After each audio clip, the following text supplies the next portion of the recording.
Hey everyone, I sincerely appreciate your support. If you enjoy my audiobooks, I would be truly grateful if you could subscribe to the channel. And if you'd like to support even further, you're welcome to become a Patreon member, where you can access audiobooks of novels as long as they are freely available on the internet. Your kindness and support mean so much. Thank you. Hero, what's with that picking at your food? You'll lose your blessings. Rachel waved a toothpick as she shouted. She was displeased with how Choi Hyun-seok was eating. Eat heartily. I don't have much appetite today. Choi Hyun-seok listlessly pushed food around his plate. Unable to watch any longer, Rachel strode over and placed her hand on Choi Hyun-seok's stomach. You don't seem bloated. What are you doing? Checking if you're pregnant. Why else would you have no appetite? Stop with the creepy jokes. How could a man get pregnant? I'm free from prejudice, you know. That's not being unprejudiced, that's being ignorant. You could say that. Those are completely different things. Choi Hyun-seok stood up angrily but sat back down with a sigh. Enough. I'm not in the mood for jokes. What's wrong, hero? Did something happen? Sensing Choi Hyun-seok's unusual mood, Rachel finally dropped her playful attitude and asked seriously. Rachel, yes. Is it okay for me, as a hero, to be like this? Like what? Even if joining the Demon King army couldn't be helped, we're likely to end up fighting humans. It was an inevitable issue. Fighting against fellow humans. While such battles had occurred before, this was different. Back then, it was self-defense against those who threatened his life. He had to kill to survive. So there were no regrets or doubts. But not now. He would have to face humans uninvolved with him. He found himself in a situation where he had to fight humans who were simply battling demons to survive. Rachel stabbed a piece of fruit with her toothpick and popped it in her mouth. After chewing and swallowing, she said, "Can't be helped. It is what it is." Her tone suggested it wasn't an issue at all. She continued stabbing new pieces of fruit. Her casual attitude was almost disconcerting. Didn't you used to lecture about a hero's duty? That was then, this is now. You live life so simply. Rachel's character wasn't surprising anymore. But at least before, she had clear objectives about protecting humans and defeating the Demon King. Now, either she'd lost her mind or adapted to the environment. This is sacrificing the few for the greater good. She was justifying the situation with such statements. Well, looking at everything so far, the concepts of good and evil, justice are indeed shaky. Humans equals good equals justice. Demons equals evil equals injustice. It was like a formula. You could call it a stereotype.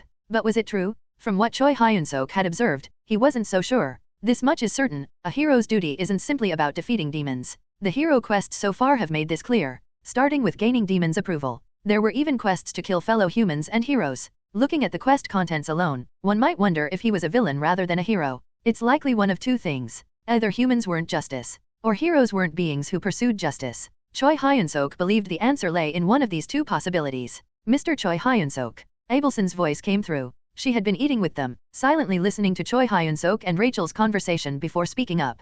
Don't worry too much. I'd rather not worry, but it's not that easy. He'd felt uneasy ever since the Tipo massacre incident. Abelson nodded as if she understood. I don't know if this will help, but I can tell you about heroes. About heroes? Yes. More specifically, why heroes exist. Oh. Choi Hyun-seok showed interest. The reason for heroes' existence. Honestly, he hadn't questioned it much before, but in this situation, it was crucial information. Aren't heroes here to eliminate the Demon King? Similar but incorrect. Defeating the Demon King is just part of the process. If defeating the Demon King was just a process, what was the hero's true purpose? Heroes are beings created from everyone's wishes. Everyone's wishes. Yes. Wishes are desperate desires. In other words, happiness. So heroes exist for happiness. Simply put, yes. Heroes exist for the absolute majority's happiness. The absolute majority's happiness. Even humans don't always bring happiness to other humans. In fact, humans might be what troubles other humans the most. From this perspective, even hero quests to eliminate humans made sense. But not all questions were answered. If it was for human happiness, why were there quests to gain demons' trust? Are demons included in that absolute majority? Well, I'm not sure about that. Abelson stared into space briefly, thinking, before continuing. But this much is certain. She turned to look at Choi Hyun-seok. This world isn't flowing toward everyone's happiness. Choi Hyun-seok saw himself reflected in Abelson's silver eyes. Her mysterious eyes, which seemed to draw him in, looked at him as if uncovering everything. That's why someone like you is needed, Mr. Choi Hyun-seok. I still don't understand. Choi Hyun-seok scratched his head. Rachel beside him raised her toothpick high. Hero, just trust and follow this, Rachel. Thinking with your poor brain will only give you a headache. You little dash. Choi Hyun-seok grabbed the toothpick and jabbed at the fidgeting Rachel. Ouch. That hurts. It hurts. Die for the happiness of the absolute majority. Eek. Just as Choi Hyun-seok was fulfilling his hero's duty, a familiar bull had approached. Choi Hyun-seok.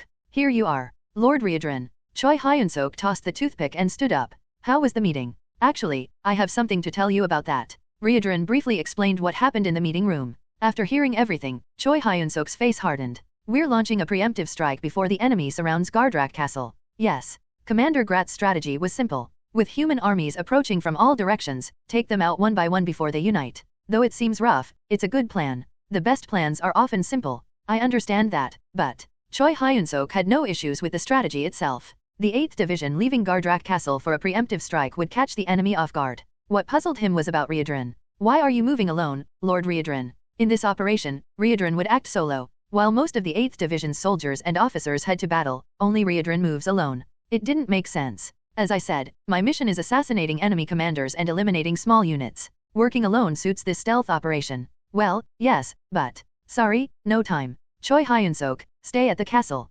Understood. By the time Choi Hyun-seok answered, Reborn had already vanished. Time was crucial for this operation. With enemies gathering in real time, they needed to depart immediately. Not just Reborn, most soldiers and officers were leaving for battle. Watching their retreating figures, Choi Hyun-seok stroked his chin. Something's odd. Indeed. Rachel also stroked her chin with a serious expression. Don't you think everything's falling into place too perfectly? The enemy converges on Gardrak Castle right as Choi Hyun-seok's group arrives. Then Grat, who'd been holed up in the castle, suddenly ventures out. Could be a coincidence, but something felt off. That crocodile head. His eyes looked shifty, like an evil mastermind. Right. And it's strange they're not deploying me and Ms. Abelson. While Abelson might be ineffective against humans, Choi Hyun-seok was different. He was among the top battalion commanders, a valuable asset. Strange for the 8th Division to ignore such a resource when they needed every hand. If it were me, I'd squeeze out every last drop of usefulness. They could even throw someone they dislike into enemy lines to die. Rachel, true to her character, casually suggested such a cruel plan.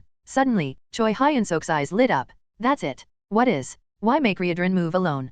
Could it be a trap? Nah, that's not it. Why? What's the benefit? Losing the bullhead would weaken the Demon King army. True. Besides, how would they trap him? Internal conflict would be bad right now. Did that crocodile head make a deal with humans? That's too far-fetched. Even if there is a trap, why leave us here? I'd send the hero along too if I were setting a trap. Don't you think? Choi Hyun-seok was stumped by Rachel's sharp observations. He had no counter-arguments. Hey, why are you suddenly acting smart? Stay as the stupid Rachel. I was always smart. You were smart originally? It'd be more believable if Hemis turned out to be a great beauty instead of a lip monster. Talk sense. Eek? Are you done? Rachel repeatedly punched Choi Hyun-seok's chest. Not that it hurt him. Then Abelson, who'd been listening, raised her hand. Wait. Choi Hyun-seok stopped pinching Rachel's cheeks and turned. About earlier. What if Commander Grat really did deal with humans? Do you know something? No evidence. But it's possible. I don't understand.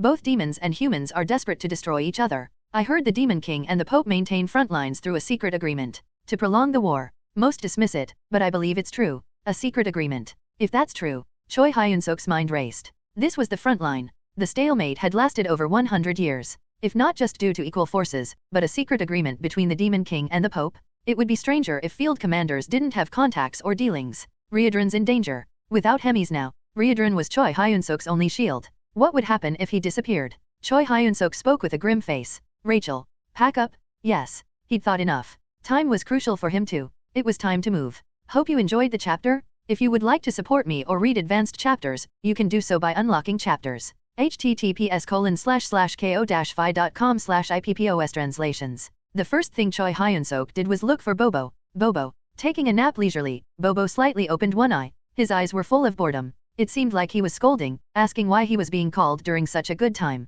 Kwang. This is not the time to be so relaxed. Let's go quickly. Even at this moment, Reborn would be running at full speed toward the operation area. Every minute and second was precious. Reborn is a crazy bull that could run 500 kilometers. Even though Choi Hyun-seok had become stronger, it was a speed he couldn't catch up to. If Abelson joined too, they definitely wouldn't make it in time. That's why they needed Bobo. In terms of combat power, Bobo was not inferior to Reborn, so they could catch up sufficiently. Kwang. The problem was that Bobo seemed completely uninterested. He was still growing and it was a time when he needed lots of sleep. Bobo closed his eyes again. Don't be like that and help me. Kwang. Our Bobo. Want to go for a walk. At the word walk, Bobo opened his eyes again. Interest began to fill his eyes as if his appetite was being stimulated. I'll feed you lots of delicious things too. Don't you want snacks? Kwang. Bobo jumped up.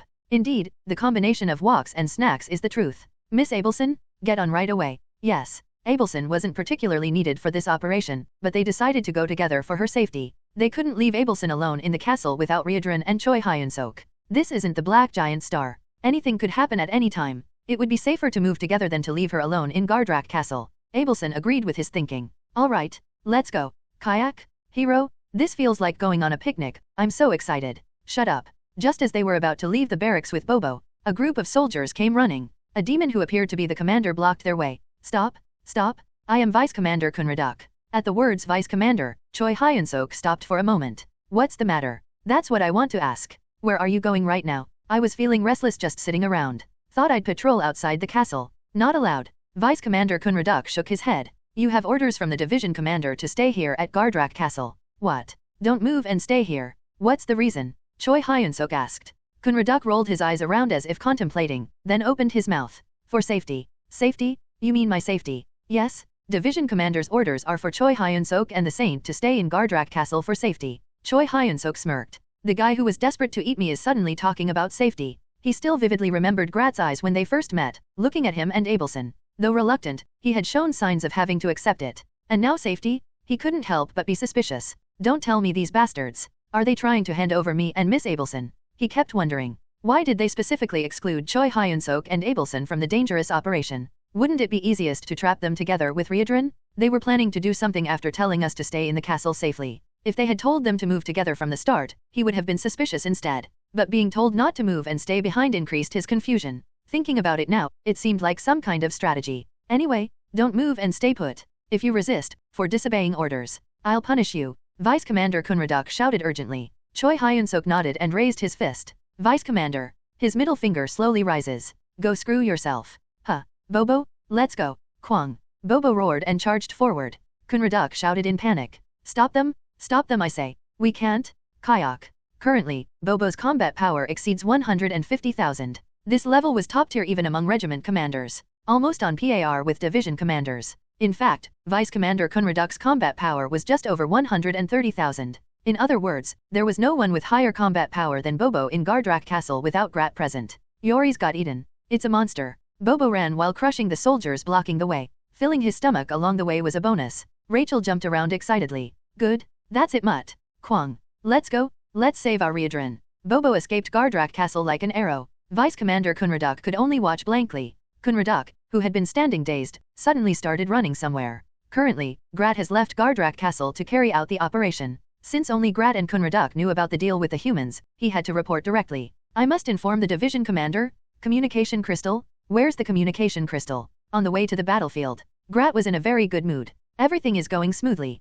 Once this matter was resolved, Grat would completely grasp control of the 8th Division. It would become Grat's own, not the 8th Division under the 3rd Corps led by Hemis. Kakek? I wonder what expression Hemis will make when Reborn dies. She treasured him like her own child. His mouth corners lifted involuntarily at the thought of Hemis's lips twisting in distress. It would be a good lesson for her who treated him like a half-wit. Wong? Suddenly the communication crystal lit up brightly. Grat frowned and picked up the communication crystal. The Vice Commander. It was a communication from Vice Commander Kunraduk who remained at Gardrak Castle. Division Commander Grat. This is terrible. What happened? Choi Hyun-seok and the Saint have escaped. What? Grat's eyes bulged. Choi Hyun-seok and the Saint escaping. They have no reason to escape. Could the information have leaked? No. This plan is only known to me and the Vice Commander. It absolutely cannot have leaked. He had ordered Choi Hyun-seok and the Holy Maiden to stay at Gardrak Castle. It should have been an order that wasn't bad for them. After all, they could just stay in the safe castle without going to the battlefield. What exactly did you do? You should have prevented those bastards from escaping the castle at all costs. That. Because of the Corps Commander's pet. There was nothing I could do. The Corps Commander's pet. It must have been the one named Bobo. Grat sighed. Things are getting complicated. He didn't know what their purpose was. What was certain was that they had noticed something. Did you confirm where they're heading? They are heading toward Reborn's operation area, I hear. Is that so? What should we do? After thinking briefly, Grat spoke. Contact the Holy Empire immediately. Tell them Choi Hyun-seok and the Corps Commander's pet are heading there, so handle them together. Understood. We need confirmation from the Empire. They must not survive now that they've left the castle. They need to be eliminated completely. That's how we survive. Do you understand? Yes? Go ahead. The communication ended.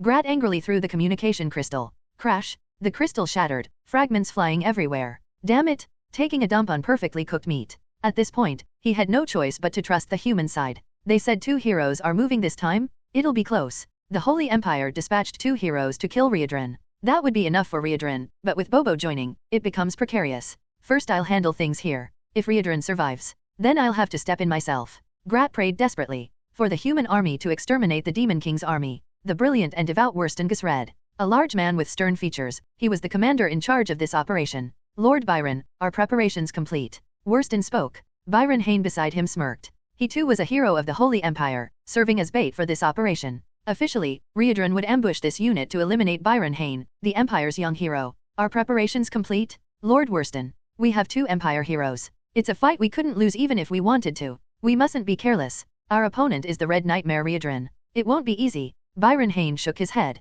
Lord Worston, you worry too much. We have 2 heroes and special weapons prepared to capture the Red Nightmare. Plus, he's alone. Byron Hayne's mouth corners slightly lifted. Honestly, it's overkill. I could have handled the Red Nightmare sufficiently alone. Tisk. Looking at Byron Hayne clicking his tongue, Worston turned his head. So this is a young hero. Byron Hayne had just received the title of hero. He was only 25 years old. Having reached the highest position at such a young age, it was understandable he'd have such confidence. The Red Nightmare's combat power is rated mid to low among division commanders. Lord Byron isn't wrong. But capture is much harder than killing. There's nothing wrong with thorough preparation. Originally they planned to kill Reborn, but the operation changed midway. From kill to capture. It is unprecedented. Demons capture humans. Soldiers become slaves, nobles are used for negotiations. But humans don't capture demons. They only eliminate them, because they have no value as prisoners. Using demons as slaves leads to uncontrollable incidents. Capturing high-ranking commanders for negotiations is rejected by the Demon King's army. We don't need idiots who get captured by humans.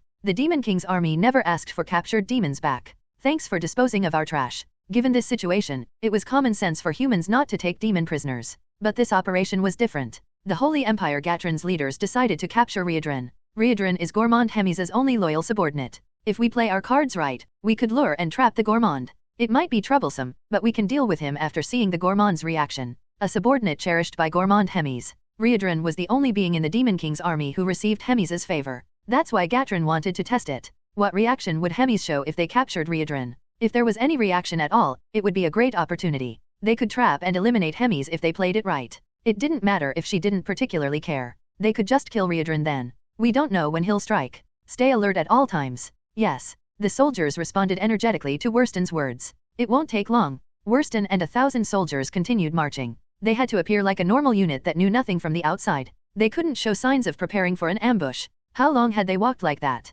Kyung, kyung, kyung. Noise began in the distance. As the noise grew closer, the ground shook. Worston shouted urgently. What's happening? Enemy? Reborn is charging. At the same time, Worston began to see the enemy's identity. Kyung, kyung, kyung. A muscular figure with red skin was crossing the plains. Each time he struck the ground, thunderous noise and dust rose. An ambush. Is it? Who would have thought he'd charge straight through like this? In a way, it was a charge most befitting the word ambush. Reborn had approached right in front of them in the blink of an eye. At that moment, Reborn's thighs swelled and he struck the ground with all his might. Tuung! He soared through the sky with pure leg strength. Watching Reborn descending from the sky, Worston shouted. Stop. The Red Nightmare came down. His 2 legs moved powerfully. The muscles under his red skin writhed as if they were alive. The muscles were so magnificent they could be used as teaching material. That's the place. The target began to appear in Reborn's eyes. Gatron's hero, Byron Hayne. A new hero from the Holy Empire, just a young man of 25. While being a hero at such a young age proved his exceptional skills, Reborn was rather pleased.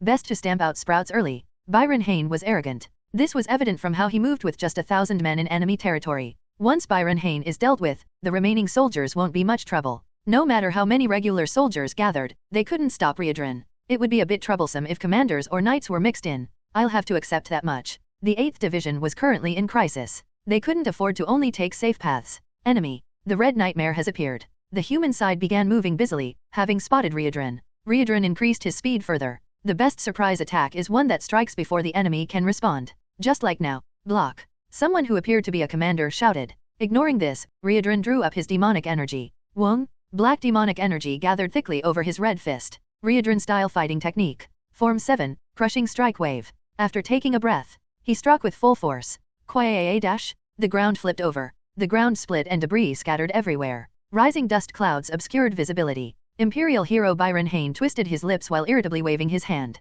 Just a fool with nothing but brute strength. Byron Hayne's role in this operation was to be bait. He would hold Reborn in place. Taking advantage of the opening, hero Worston Red, disguised as a commander, would join the battle. Finally, knights disguised as soldiers would capture Reborn using magic tools they brought. Victory was already assured. Reborn alone could never win. But Byron was dissatisfied. This is overkill just to catch one brainless bull. I alone would be enough. To deploy such forces against a mere Demon King army executive. He didn't like it. Byron planned to handle Reborn alone before anyone else could act. I am Gatron's hero, Byron Hain. Byron swung his sword. Whoosh! The wind stirred around him, clearing the dust, revealing a devastating scene. The green meadow was overturned as if bombed. Soldiers near Reborn had burst apart, leaving no trace. Over 50 seemed to have died instantly from a single attack. The large red demon stood alone in the middle of the carnage. Reborn looked at him. Die. A brief word. Simultaneously, Reborn charged. You're the one who'll die. Byron wasn't intimidated at all. He charged forward with his sword. The two men closed the distance instantly and swung their weapons.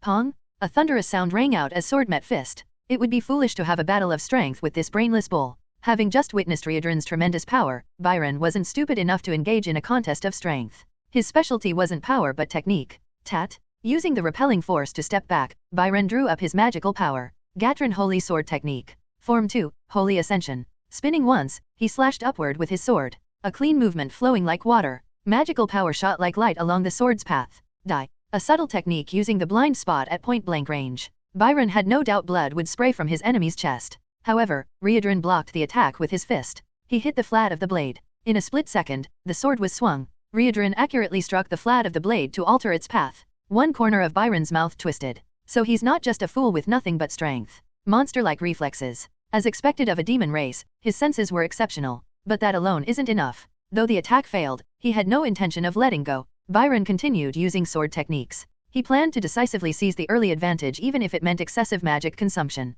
Gatron Holy Sword Technique. Form 6, Fanatic's Punishment. Fanatic's Punishment. The fastest and most spectacular technique in Gatron Holy Sword Technique. This overwhelming technique chains 5 to dozens of sword strikes depending on the user's proficiency. Byron's maximum consecutive strikes was 67. Among the top handful in the Empire. Imperial legends were said to chain over 100 strikes, though no one had actually seen it. Kwaii! Magical power erupted from Byron's body. Then the bombardment began. Shwaii! Over 5 sword strikes per second. Endless sword strikes too fast for the eye to follow. Weak, tack, cheng. Reborn didn't back down. Dodge, block, dodge again. The fierce exchange continued. How dare! Byron was displeased. How dare a demon with nothing but brute strength respond to his techniques? Let's see how long you can keep up. Byron increased his speed further. The sword that seemed it couldn't go faster accelerated even more. Shwaii! The wind swirled from the swinging sword. 34 strikes. 35 strikes. 36 strikes. Though Reborn stepped back, he calmly blocked the attacks. He was bleeding from wounds here and there, but they were shallow, not fatal wounds. 49 strikes. 50 strikes. 51 strikes. Reborn now stood still. He blocked all attacks without moving. He no longer even took wounds or bled. 62 strikes. 63 strikes. 64 strikes. Reborn smiled. The sword's flow was completely visible to him. In that moment, he reached out his hand. Tack.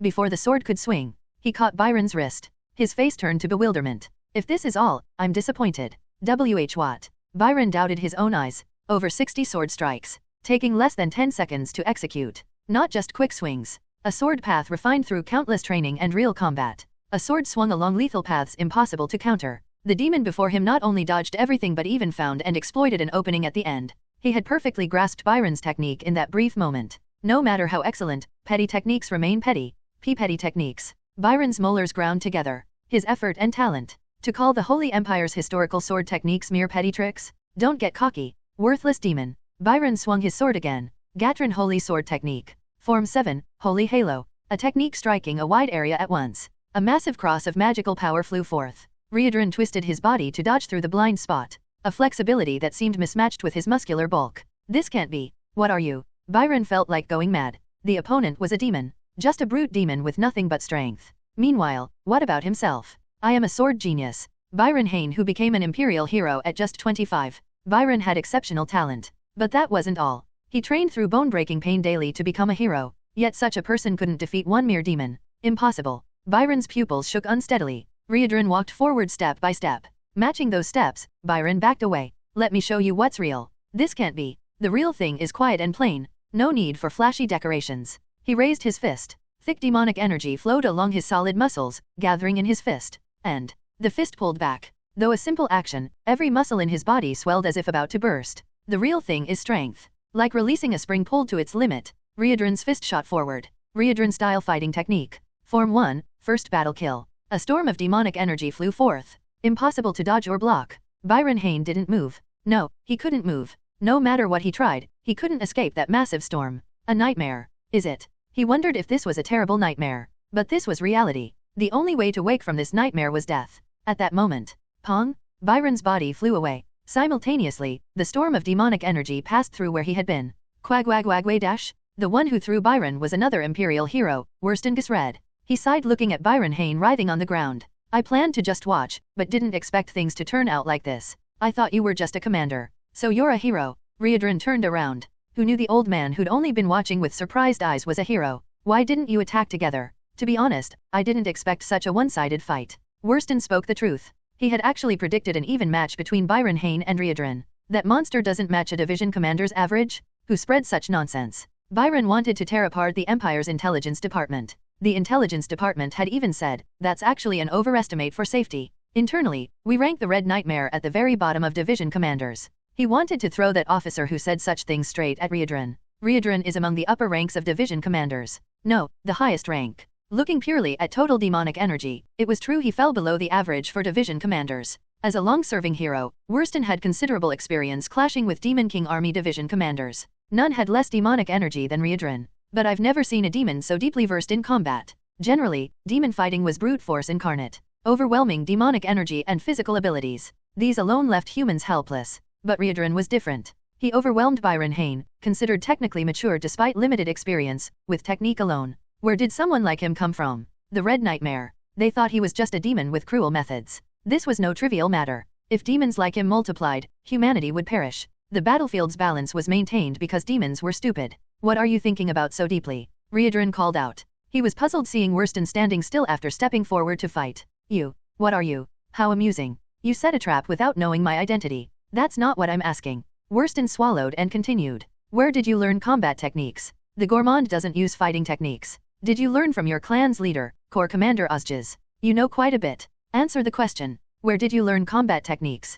Riedran grinned. Though there was no need to answer an enemy's question, he decided to tell. This much entertainment was fine as reward for his path of hardship. Do you think you can become the best through learning? What do you mean? Walking a path others paved. It's comfortable. But comfort breeds laziness and insincerity. Riedran was of the Cowden clan. The clan led by Corps Commander Ozgiz. Cowden had their own traditional fighting techniques passed down since ancient times. But Riedran wasn't satisfied just learning clan techniques. He endlessly modified and altered the clan's techniques until finally creating his own named techniques. Moreover, the techniques he created were a mess. They naturally fell short compared to clan techniques built over hundreds, thousands of years. Riedran, stop this foolishness. Learn the clan's techniques now. You could become our clan's greatest warrior. Others in the clan told him to stop his useless efforts and return to learning clan techniques. Riedran shook his head. He didn't stop what others saw as foolishness. Agonizing daily and training repeatedly to perfect his techniques. In any era, the greatest of that era is predetermined. Do you know who? Worston pondered but didn't answer.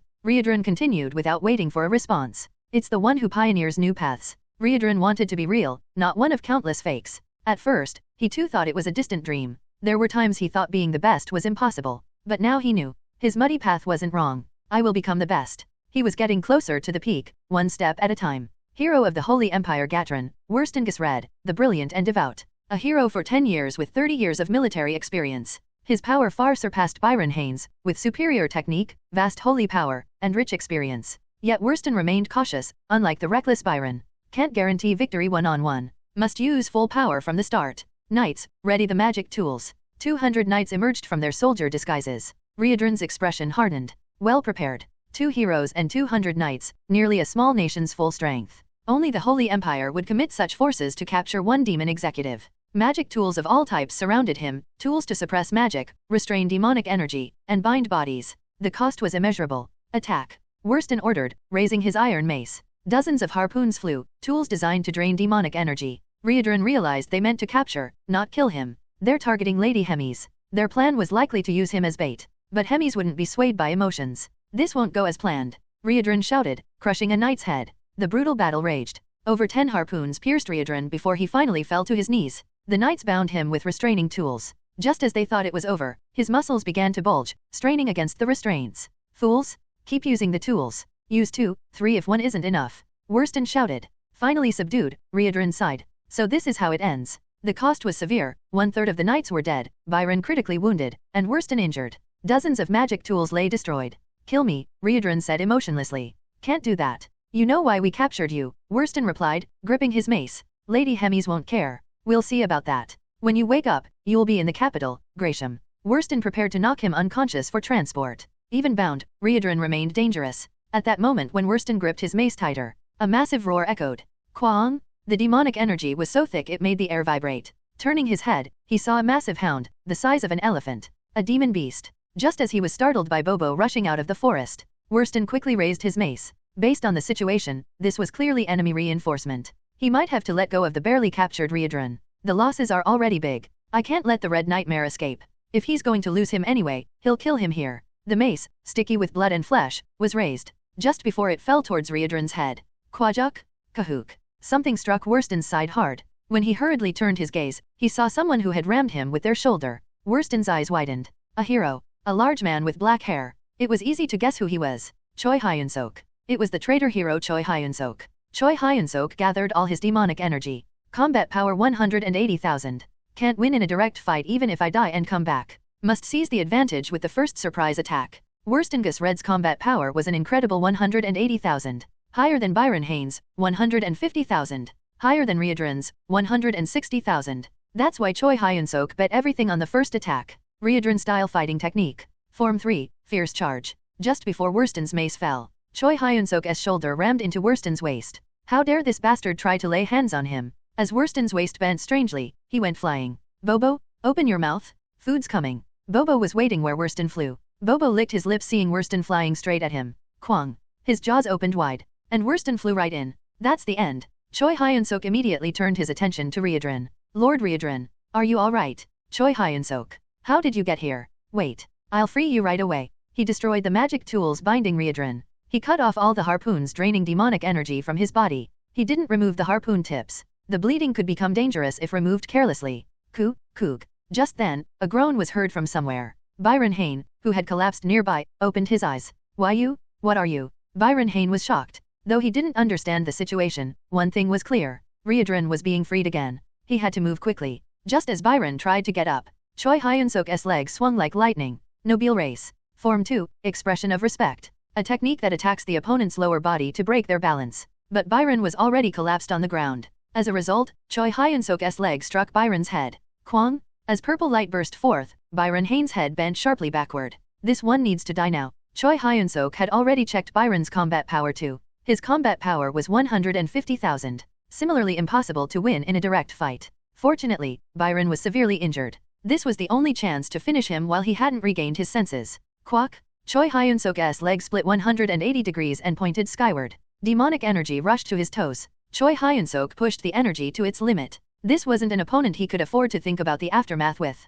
Riedran-style fighting technique. Form 2, Head Smash. The leg that had shot skyward fell with black flames. Byron Haynes' eyes widened. Must block. In the final moment, time flowed slowly for Byron. Choi Hyun-seok's approaching foot. The mud stuck to the bottom of his dirty shoe grew larger. Must block. Though he thought he needed to move, it was already too late. Kwajuk?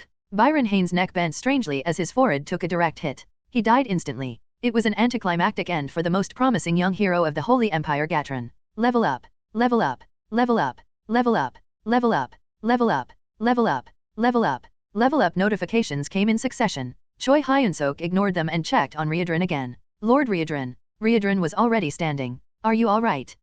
I can move well enough. Riedran's battlefield demeanor was different. Despite being covered in blood and having dozens of harpoon tips stuck in his body, his expression didn't change. He lightly rolled his shoulders to loosen up. Let's save the thanks for after the battle, Choi Hyun-seok. For now, we need to finish dealing with the enemy. Yes. Don't worry. I've already dealt with the strongest ones. He had personally finished Byron Hayne. Worstongus Red had disappeared into Bobo's stomach. With the two heroes eliminated, only regular soldiers and knights remained. The knights were quite threatening, but with Bobo and Riedran here, it wouldn't be a problem. No, the most threatening enemy is still alive. Riedran raised his hand with a grave expression. Following his gaze, Choi Hyun-seok was struck with shock. What kind of monster is that? Worstongus Red wasn't dead. Uaa, for the Empire. Bobo closed his jaws, trying to bite down on Worston. Worston pushed against the jaw with his hands, fighting for survival. Worston emerged victorious from this struggle. Bobo's gradually retreating jaw was forced completely open.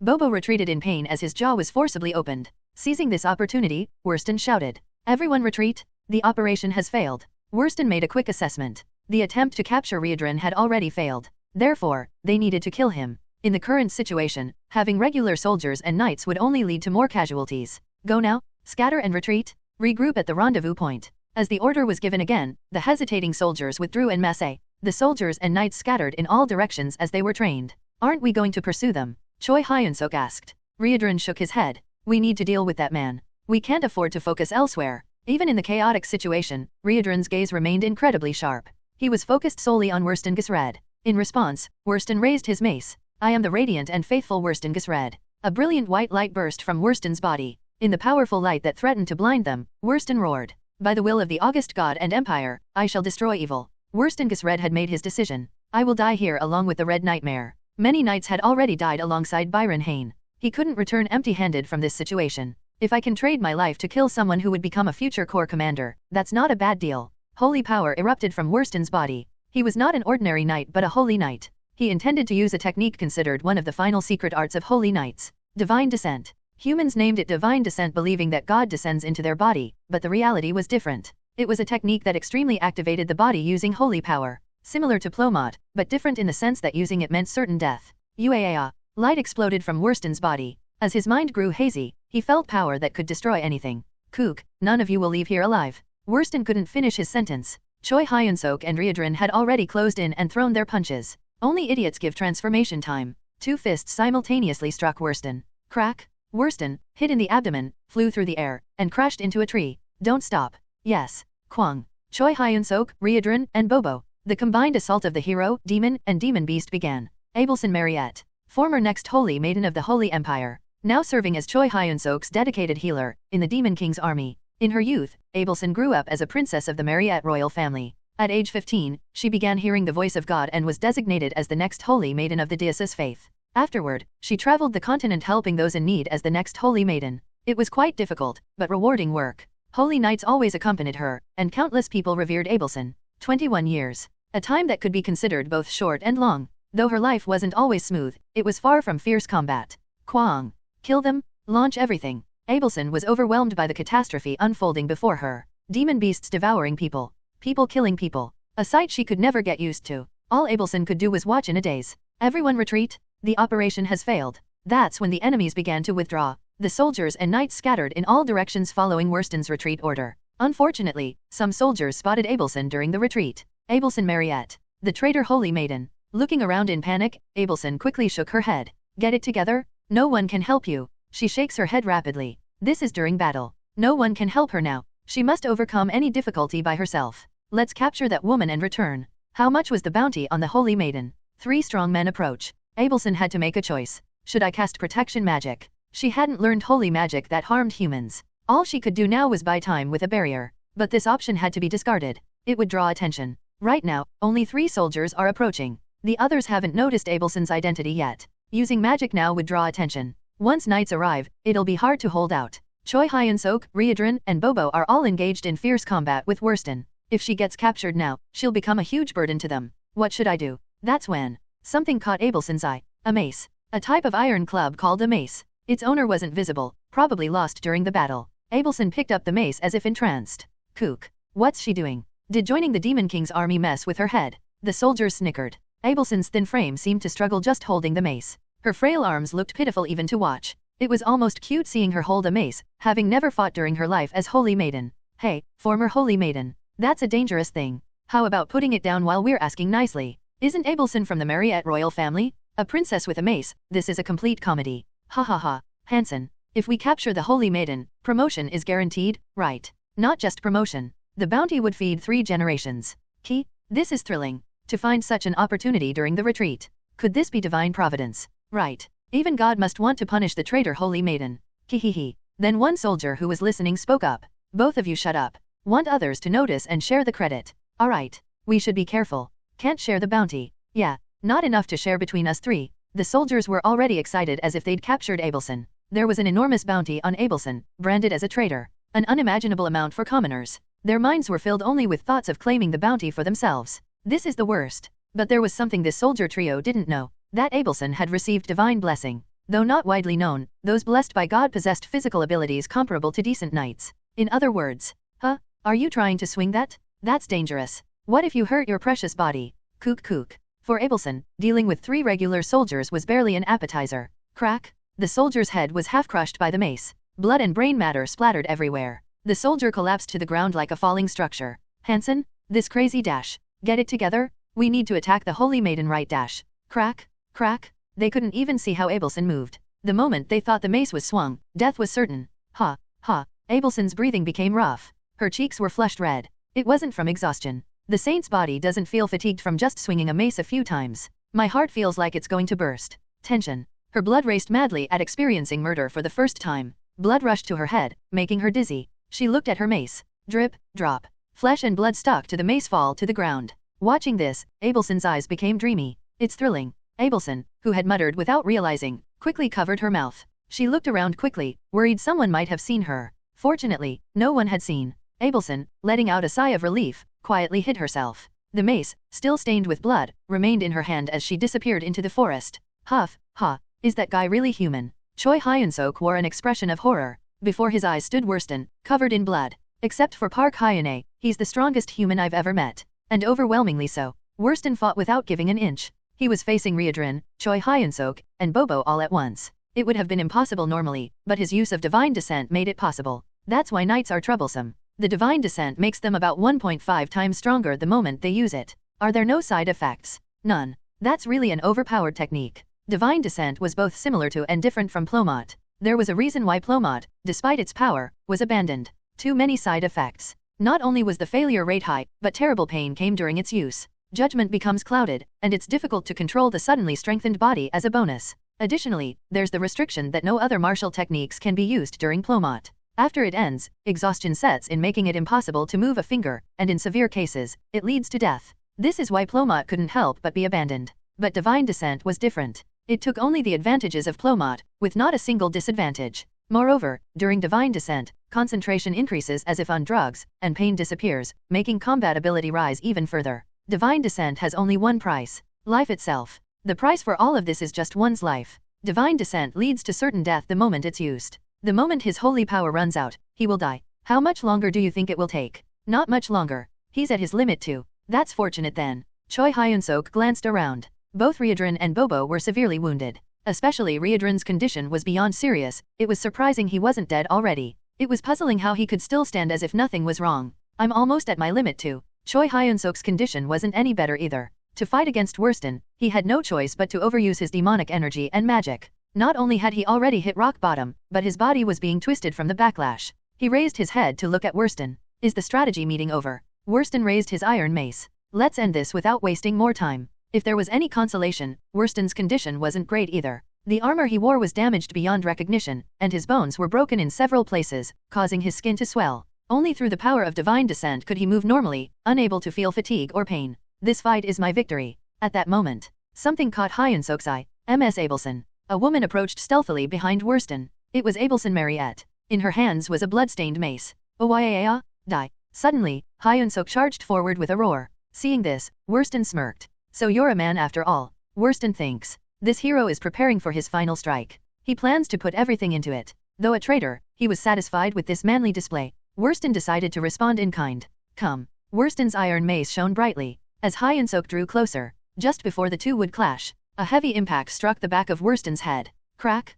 Kyok. Worston staggered and turned around. There stood the Holy Maiden holding the mace. Why are you? Why was the Holy Maiden here? No, why was the Holy Maiden holding a mace? Various thoughts crossed his mind, and only then did he realize he had been deceived by Choi Hyun-seok, but it was too late. Ms. Abelson? Nice shot. Choi Hyun-seok, who had already closed in, was swinging his fist. An uppercut striking from bottom to top. It was a technique commonly known as the Rising Dragon Fist. Reborn-style fighting technique. Form 4, Supreme Rising Progress. Looking at the approaching fist, Worston thought. Is this divine punishment? Run away? Retreat? Ayak.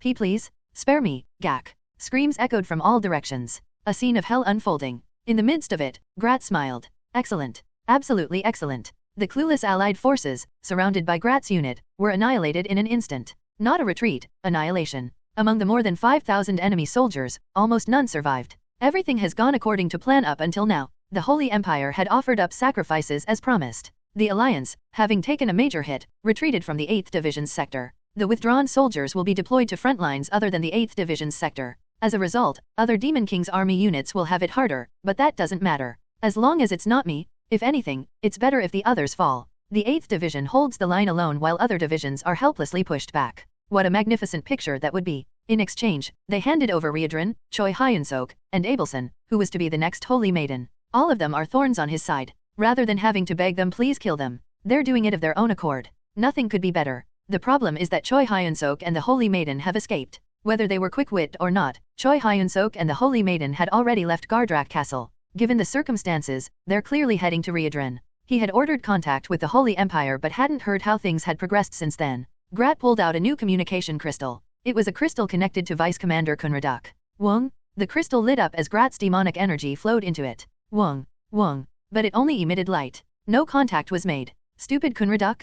Not carrying your communication crystal at such a crucial time. What are you doing? Grat angrily threw the communication crystal. Crash! The crystal shattered instantly. This explained why communication crystals took up such a large portion of the 8th Division's budget. Commander, we have an emergency. What is it? A staff officer came running in, out of breath. Though not strong in combat, he was quite intelligent and used as a secretary. Humans? Human armies are approaching. What? We can see over 10,000 of them? Enemies are everywhere. It wasn't difficult to understand how the situation had turned out. The humans had backstabbed them. These damn bastards. The stench of blood was overwhelming from the corpses, even though his nose should have gotten used to it by now and stopped smelling the blood. For some reason, the scent of blood only grew stronger as time passed. Choi Hyun-seok slumped down on a rock and bowed his head. As he gave off a serious atmosphere, Rachel approached. What do we do now? Hero, is something wrong? It's good that we survived the trap, but we have nowhere to go. Trap? What do you mean by the trap? Reborn approached. Until now, he had been engaged in battle and didn't know exactly how the situation had developed.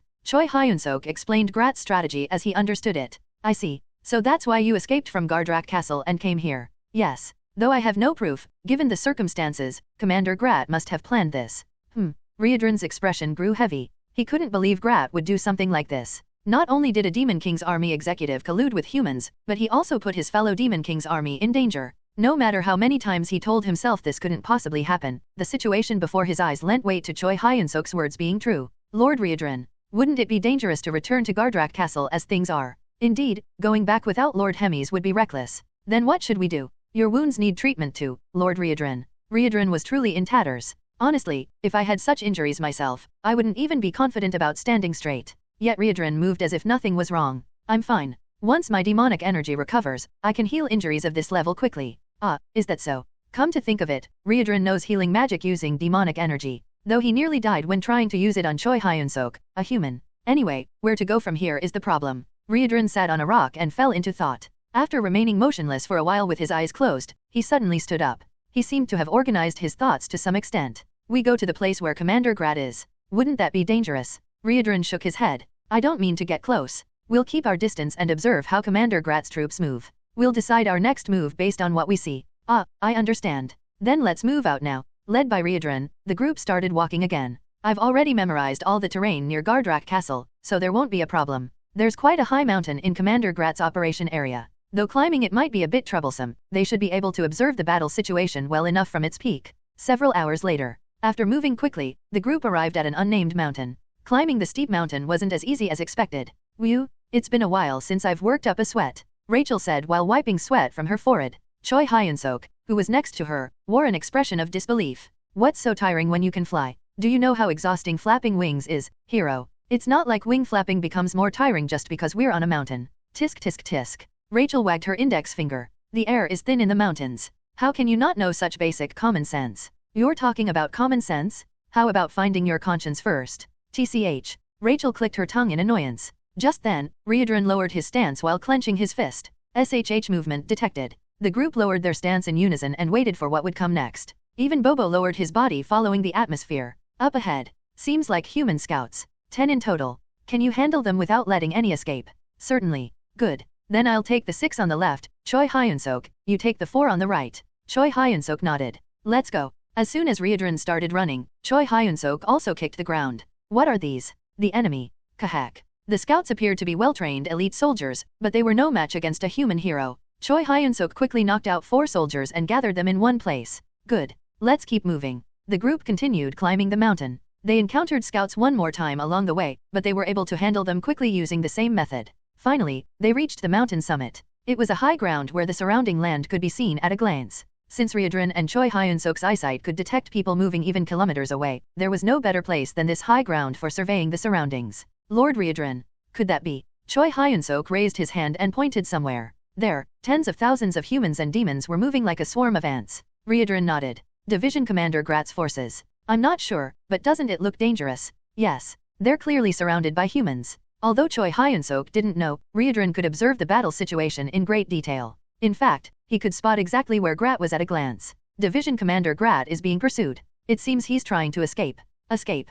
Do you have any idea what's going on? Well, hadn't Grat joined hands with the humans? Yet now he was in a situation where he had to flee while surrounded by humans. Could it be that everything was a human plot and Grat was also a victim? It was impossible to know how the situation had developed. That's when Rachel approached. It's obvious, isn't it? What's obvious? He made a deal with humans to backstab us but got backstabbed himself. You mean he tried to use humans but got used instead? That's right. Because stupid demons can't win against humans when it comes to cunning. It sounds like your fiction, but there's some strange logic to it. Choi Hyun-seok, who had been lost in thought, turned to look at Reborn. Lord Reborn, shouldn't we retreat as well? It seems the 8th Division is practically finished. No, not yet. Reborn shook his head. He was staring at something with his eyes wide open, showing incredible concentration. Choi Hyun-seok looked at Reborn with a puzzled expression. What do you see? Well, you'll know soon enough to. Reborn's words were incomprehensible. It didn't take long to understand what his words meant. Arg, the humans keep pouring in endlessly. Before I die, I want to eat meat. Please, just one bite. You crazy bastard, whose flesh are you trying to eat? Crisis. A major crisis at that. Everyone was losing their minds as humans were flooding in from all directions. While everyone was panicking and fumbling around, soldiers were steadily dying. Damn it. Grat grabbed the head of an approaching human. Crack. The skull was crushed by simple grip strength. Throwing the corpse, Grat shouted. Everyone gets it together. We're making a path. There was still hope. Although the enemy numbers were overwhelming, they were surrounded from all directions. If they concentrated their force on one side, they could definitely break through. Grat fought at the very front, massacring humans to open a path. Run away? It's the division commander. It's the 8th Division Commander, Crocodile Grat. Where is the hero? Where's the hero? Regular soldiers could never stop a division commander. Only a hero or someone of comparable strength. Or a knight would be able to face him. Grat swung his massive claws while laughing boldly. Move aside. If you don't move, I'll eat you all up. Kahahaha. The soldiers were busy running away from his violent presence. Instantly, a path opened up before Grat. Oh ho, have they finally come to their senses? Just as the corners of his mouth were rising slightly, Grat's face froze. This was because 3 people, 2 men and a woman, were walking through the open path. They were people Grat knew well. You guys. It's been a while, Crocodile. Coward Grat. Still showing off your strength against regular soldiers. You really can't get rid of that habit of being strong against the weak and weak against the strong. Their identities were heroes of the allied nations. They had clashed with Grat on battlefields over the past few years. Why are you here? The strange thing was that this would be the first time they had gathered in one place. Until now, they hadn't conducted joint operations because they belonged to different kingdoms. But this time, for whatever reason, they were waiting for Grat as if they had planned it. Damn. Their gathering meant there had been an internal agreement. That agreement must have come from the confidence that they could capture Grat. Those damned imperial bastards. It was clearly a plot by the Holy Empire, Gatron. As Grat hesitated, the 3 heroes began to approach. Let's end our persistent ill fate now. Surely a Demon King's army executive isn't thinking of running away. Growling. Grat, who had been growling fiercely, suddenly turned around. We'll see about that. Grat running away just like that. The heroes wore surprised expressions. They couldn't even imagine that a high-ranking executive of the Demon King's army would flee before even fighting. The battlefield is vast. There's no reason to break through where heroes are blocking. I'll escape somewhere else. Grat ran relentlessly, pushing aside Demon King's army soldiers. Move? I said move, you useless ones. It wasn't easy to make a path because there were so many soldiers gathered. The allied nations' heroes were in hot pursuit. You crocodile head, don't you have any pride? How amusing to say such things while 3 are ganging up against 1. Grat shouted while deflecting incoming magic and swords. He pretended to be quite composed, but in reality, Grat was burning up inside. Damn, at this rate, everything is over. He couldn't believe that he, who had reigned over battlefields for over 100 years, would die so futilely. I shouldn't have made such an ambiguous deal with these vicious humans. Damn it. No, if it weren't for Hemis in the first place, this wouldn't have.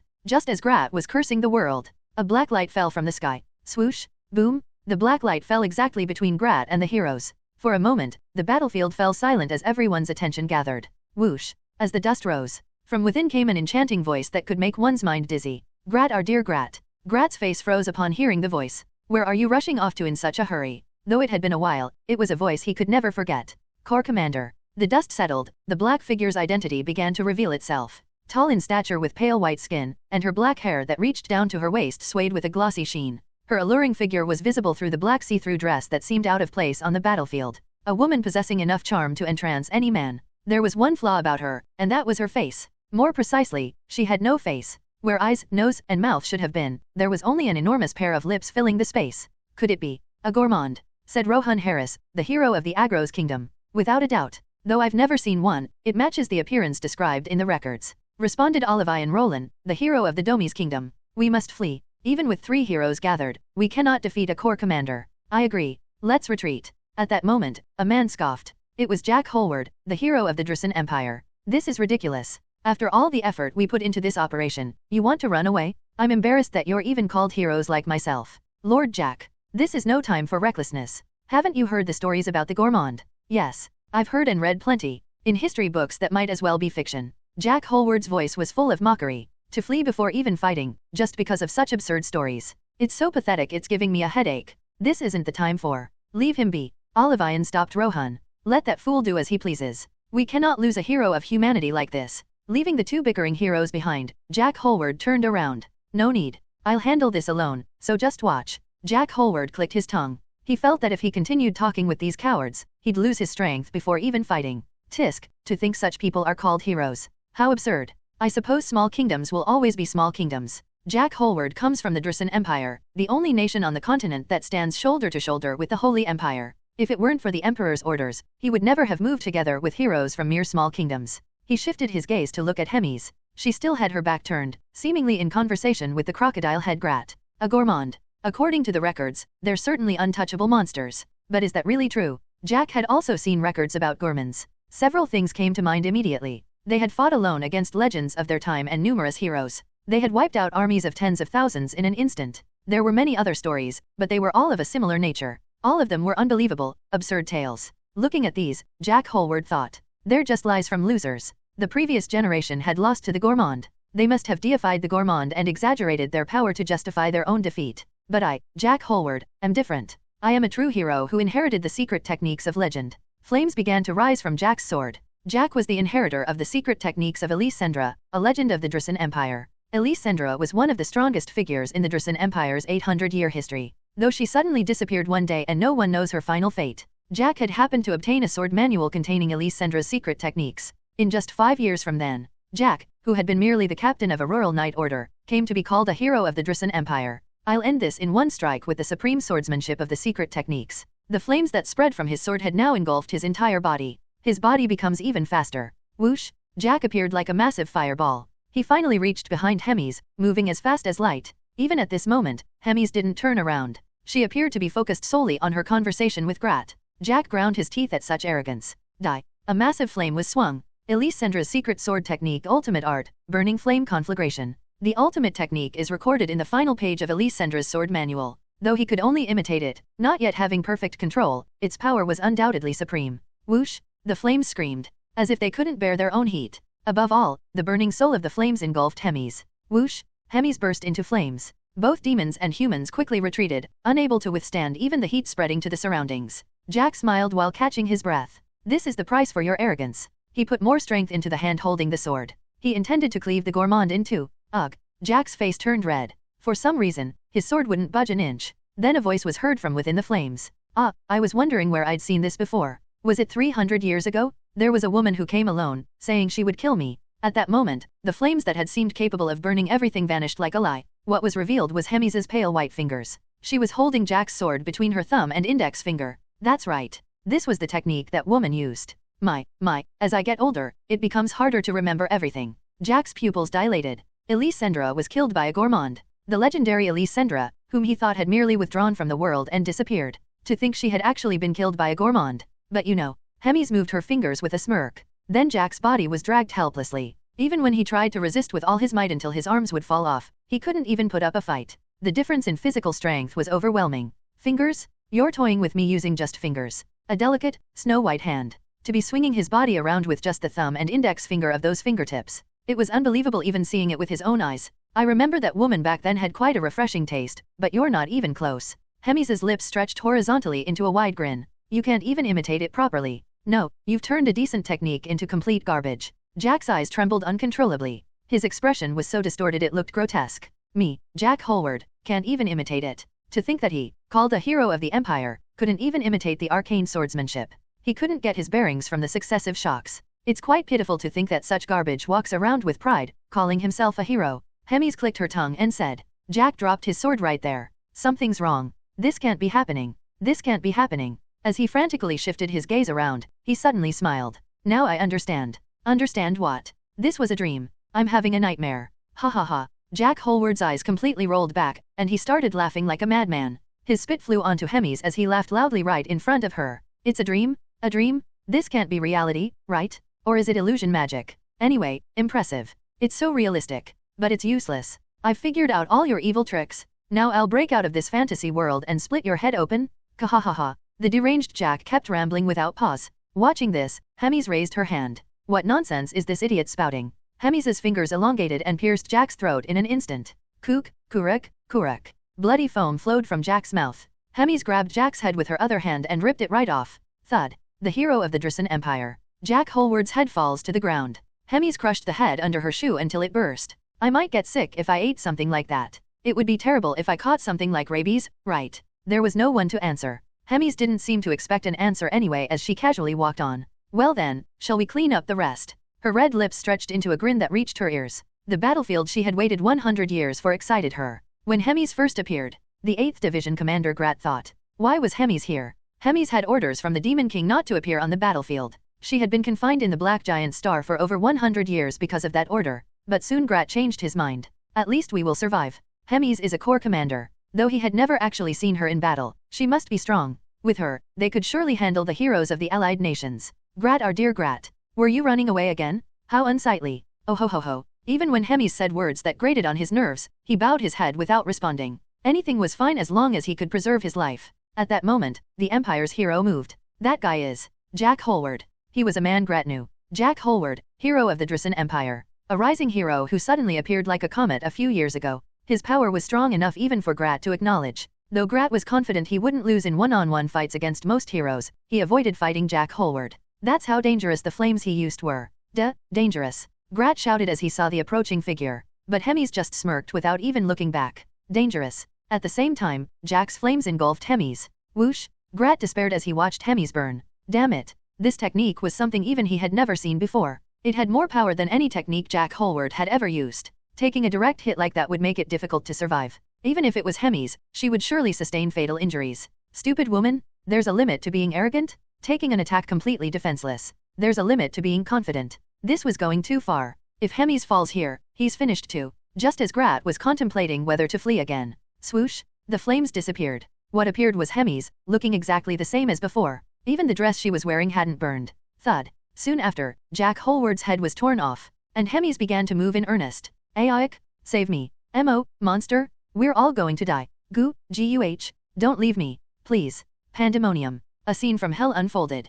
Hemis single-handedly swept through the human army. Sometimes Demon King's armies got caught up in it, but she didn't care. Rumble. Every time she swung her hand, the earth turned over. Crack. The world split apart. What is this? An overwhelming difference. The gap between their existences was too great. Even for a corps commander, for there to be such a difference. Grat, seeing Hemis fight for the first time, couldn't believe what he was watching. So those stories weren't lies after all. He had heard stories about Hemis's achievements. She conquered a castle single-handedly. She killed legends who challenged her. She brought down nations. Unbelievable stories that came from distant battlefronts. He thought they were all exaggerations meant to praise the corps commander's achievements. The legends were true. While Grat stood there dazed, Hemis had already finished cleaning up the battlefield. Many humans were still fleeing, but she didn't seem interested in chasing them down to kill them. That feels refreshing. Hemis stretched. Her upturned lips suggested she was quite satisfied. What was more chilling was her pristine appearance, without a single drop of blood on her. Grat. Hemis approaches. Grat gulped. We need to finish our earlier conversation, don't we? What? Don't pretend you don't know. Hemis smirked. Her snow-white finger poked Grat's chest. Reborn and Choi Hyun-seok.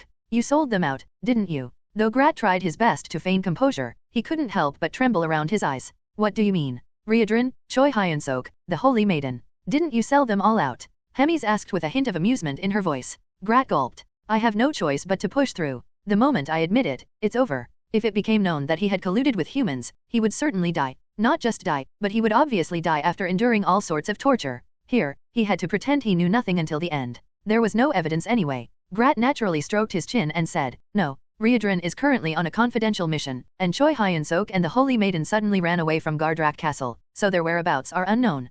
Is that so? Yes. Grat moved only his eyeballs to secretly observe Hemi's expression. Since her face was all lips, he couldn't tell what she was thinking. Oh ho ho ho ho. Suddenly, Hemis started laughing. Actually, I was just testing you. I'm glad it's not true. Haha, is that so? Grat laughed heartily. This crazy woman? There are other things to test. It felt like his lifespan had shortened by about 100 years. His heart, which had been pounding as if it would burst, gradually became calm. Shall we head back then? Yes. I'll escort you. Just as they were about to return to Gardrak Castle. Corps Commander. Oh my, Choi Hyun-seok. Choi Hyun-seok appeared. For a moment, Grat's expression distorted, but it quickly returned to normal as if nothing had happened. Kwang. Our cutie is here too. It's been a while. Haha. Bobo, happy to see its master after a long time, kept rubbing its head against her. After the happy reunion, Reborn approached Grat. Division Commander. I've returned after completing my mission. Good work. He ended his report briefly without saying anything else. Grat could only silently nod. Damn, what did those humans do? They said they made thorough preparations. His insides were burning black with anger. Given the circumstances, Choi Hyun-seok must have noticed something. Otherwise, there would have been no reason for him to run to Reborn. At that moment, Choi Hyun-seok's and Grat's eyes met. He's smiling. The corner of Choi Hyun-seok's mouth was slightly raised. An expression that seemed to say I know everything. Choi Hyun-seok, who had been smiling slyly, turned his head to look at Hemis. Corps Commander, I have something to tell you. What is it? Since it's important. Excuse me? Choi Hyun-seok began whispering something into Hemis's ear. With each movement of Choi Hyun-seok's mouth, Grat's heartbeat increased in real time. While constantly moving his lips, Choi Hyun-seok didn't forget to glance at Grat and smile with his eyes. That damn bastard. Just as Grat's fist was clenching. As if the conversation had ended, Hemis laughed in a high tone. Oh ho ho ho, how interesting. Yes. That would be good. Interesting? That would be good. What kind of conversation were they having? Grat's eyeballs rolled quickly. Did they talk about the trap? Is there something I don't know? No. Calm down. There's no evidence. They can't dismiss me, a division commander, based on circumstances alone. Grat took a deep breath to calm his heart which felt like it would burst. Sue up. Hugh. Grat thinks. There's no need to panic. That guy doesn't know anything anyway. As long as he keeps Vice Division Commander Kunraduk's mouth shut, they can get through this. Grat. What are you doing? Hemis's voice was heard. When he raised his head, he could see the others already far ahead. Coming. Grat quickly chased after Hemis's group. So I said, in this situation, isn't it already quite patient of me not to have wiped out the second corps? And the Demon King couldn't say anything. That's right. As expected of the corps commander. Oh ho ho ho ho. Hemis was telling them about what happened at the Demon King's castle. Choi Hyun-seok kept expressing admiration and praising Hemis. I was also frustrated and felt wronged about this situation. When I pleaded while shedding tears, even the Demon King accepted it. As expected? As expected? That's our corps commander. He's even praising such trivial things. He was sucking up so hard that even Grat, who was watching, felt embarrassed. That guy. I didn't like him from the start, and he really gets more annoying the more I see him. Just as Grat's expression was frowning, his eyes met with Choi Hyun-seok's. He's smiling. Choi Hyun-seok smiled slightly. Following him, Rachel, who was sitting on his shoulder, also smiled somewhat slyly. That bastard I'll kill. What did you say? He almost cursed unconsciously, but when Hemis turned around, he quickly swallowed his words. I was just thinking about the humans. Those bastards should be killed. How dare they set a trap? Is that so? Oh ho ho ho ho. Yes, I must get revenge next time. Ha ha ha. Grat clutched his chest. His heart was beating so fast that his head felt like it was ringing. I'm going to die at this rate. He might become the first demon to die of cardiac arrest due to arrhythmia. Afterward, they returned to Gardrak Castle without any particular incidents. Grat collapsed, dripping with cold sweat. Whew, my heart. He was completely drained after being so tense. It had been a moment where his life hung on Hemis's mood. The tension was especially high after witnessing such a brutal display of force. Oh right, this isn't the time. Grat looked around anxiously. Vice Commander? Kunraduk? Where is Kunraduk? At the commander's call, Kunraduk came running breathlessly. Grat immediately grabbed Kunraduk by the collar. You didn't run your mouth, did you? Though much was omitted from the question, its meaning was clear. No, I didn't. Really? Are you sure? Yes. The corps commander did ask a few questions, but I told her I knew nothing about the humans. Grat stared intently at Kunraduk. Of course, just staring wouldn't tell him whether Kunraduk was lying or not. He just wanted to probe a bit more because he was anxious. Fine. Grat put Kunraduk down. Get ready quickly. We need to leave this place as soon as possible. Yes. Vice Commander Kunraduk ran out hurriedly. However, no sooner had he left than he came running back. Co-Commander, what is it? The Corps Commander is looking for you. Grat took a deep breath. Whew, there's no need to be nervous. This must be to hear the report about this battle. Calming his trembling heart, he knocked on the door of what was once his own office. Knock knock. Come in. After receiving permission, he carefully opened the door. Simultaneously, Grat's expression hardened. Why are those guys? Hemis wasn't alone. Reborn and Choi Hyun-seok were with him. What are you doing? Not coming in? Yes. Grat pretended nothing was wrong as he closed the door and entered the office. Hemi stroked her long, thin fingers against her chin while looking at Grat. What are you going to do now? Grat blinked. Called suddenly and asked what he's going to do? He carefully opened his mouth. What do you mean? Aren't you going to vacate Gardrak Castle? Planning to stay here? No. Haha, of course not. I was just about to leave right away. Is that so? Must have some urgent business. No, I should have left earlier following the Corps Commander's orders, but had to postpone due to the sudden human attack. I apologize. Grat bowed at a 90-degree angle. Hemis waved her hand as if it wasn't a concern. No, it's fine. Leaving now is fine too. But Grat. Yes. There are quite a lot of communication holes in this commander's office. Hemis's lips curved slightly upward. A cold sweat ran down Grat's back. Co-communication holes, you say? Yes. Take a look at this. Communication crystals begin to be laid out in order before Hemis. Grat's pupils widened greatly. Those communication crystals. Several of those crystals are directly connected to the human commanders. He had surely put them deep in the drawer. How did they get them out? Grat quickly made an excuse. As I tried to make the command more detailed, it ended up like this. As you know, since there's no one to trust, I prefer to give orders one by one directly. Ha ha ha. Oh, is that so? Hemis's smile deepens. I'm curious. Shall we see how they work? Magic began to flow in, and the communication crystals started to glow.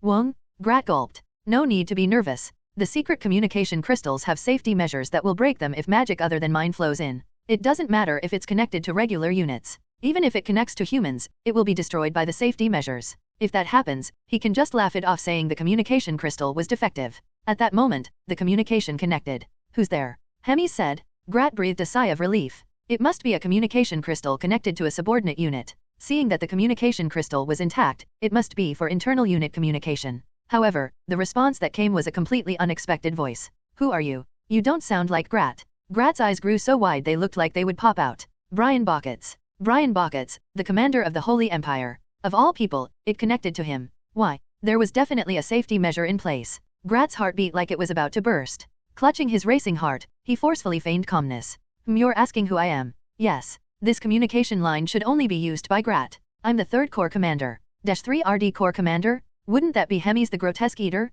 Grat's breathing became rapid. Hook, hook, hook. Hemis raised her head and looked at Grat. Grat. Is something wrong? And nothing at all. I see. Grat desperately tried to maintain his composure. Fortunately, Hemis turned her attention back to the communication crystal. So who are you? Given that you called me the Grotesque Eater. At that moment. Crash. The communication crystal shattered into pieces. Hemis clicked her tongue in disappointment. Oh my, it seems it couldn't handle being forcibly unlocked. So Grat. Who was that just now? Grat desperately racked his brain. That was a spy I planted among the humans. A spy? Yes? Information is essential for survival at the front lines, isn't it? Oh ho, as expected, Grat is so clever. Oh ho ho ho. You're too kind? Ha ha ha. The strange laughter between Grat and Hemis continued for quite a while. Grat. Suddenly, Hemis said with a serious expression. I understand. You can go now. Yes. Grat turned around and slowly opened the door. He mustn't appear rushed. He needs to move as naturally as possible. At that moment, he heard Hemis and Choi Hyun-seok talking behind him. Come to think of it, I also have a spy planted in the Holy Empire. Should I contact them after so long?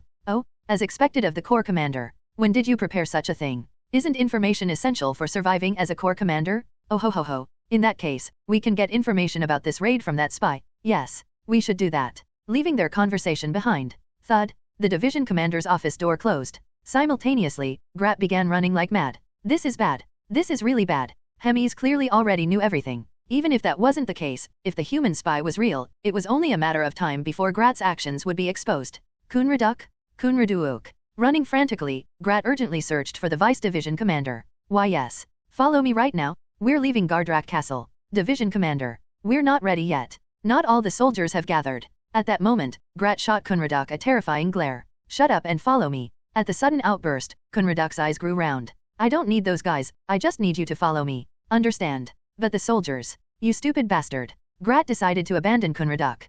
Come to think of it, there was no obligation to take care of that guy. If he was going to get caught whether or not that guy opened his mouth, it was better to just leave him behind. Division Commander Grat. Is there some urgent matter? No, don't worry about it. Just continue what you were doing. How could I do that? Kunraduk said in a sly voice. Grat frowned at this behavior that was different from usual. Why don't you tell me what's going on, Division Commander Grat? This was an attitude that the usual Kunraduk would never show. Grat's brow furrowed even more. Kunraduk was looking at him with a snickering smile. What are you doing? What do you mean? I'm just curious about what's going on. Kunraduk's smile deepens. Just as that sight began to feel somehow grotesque. Rip. Kunraduk's lips split open lengthwise. His continuously smiling mouth finally reached his ears. Why you? What? Where are you going in such a hurry? I'm asking you? It was Hemis. Though it had Kunraduk's face, Hemis's voice was coming out.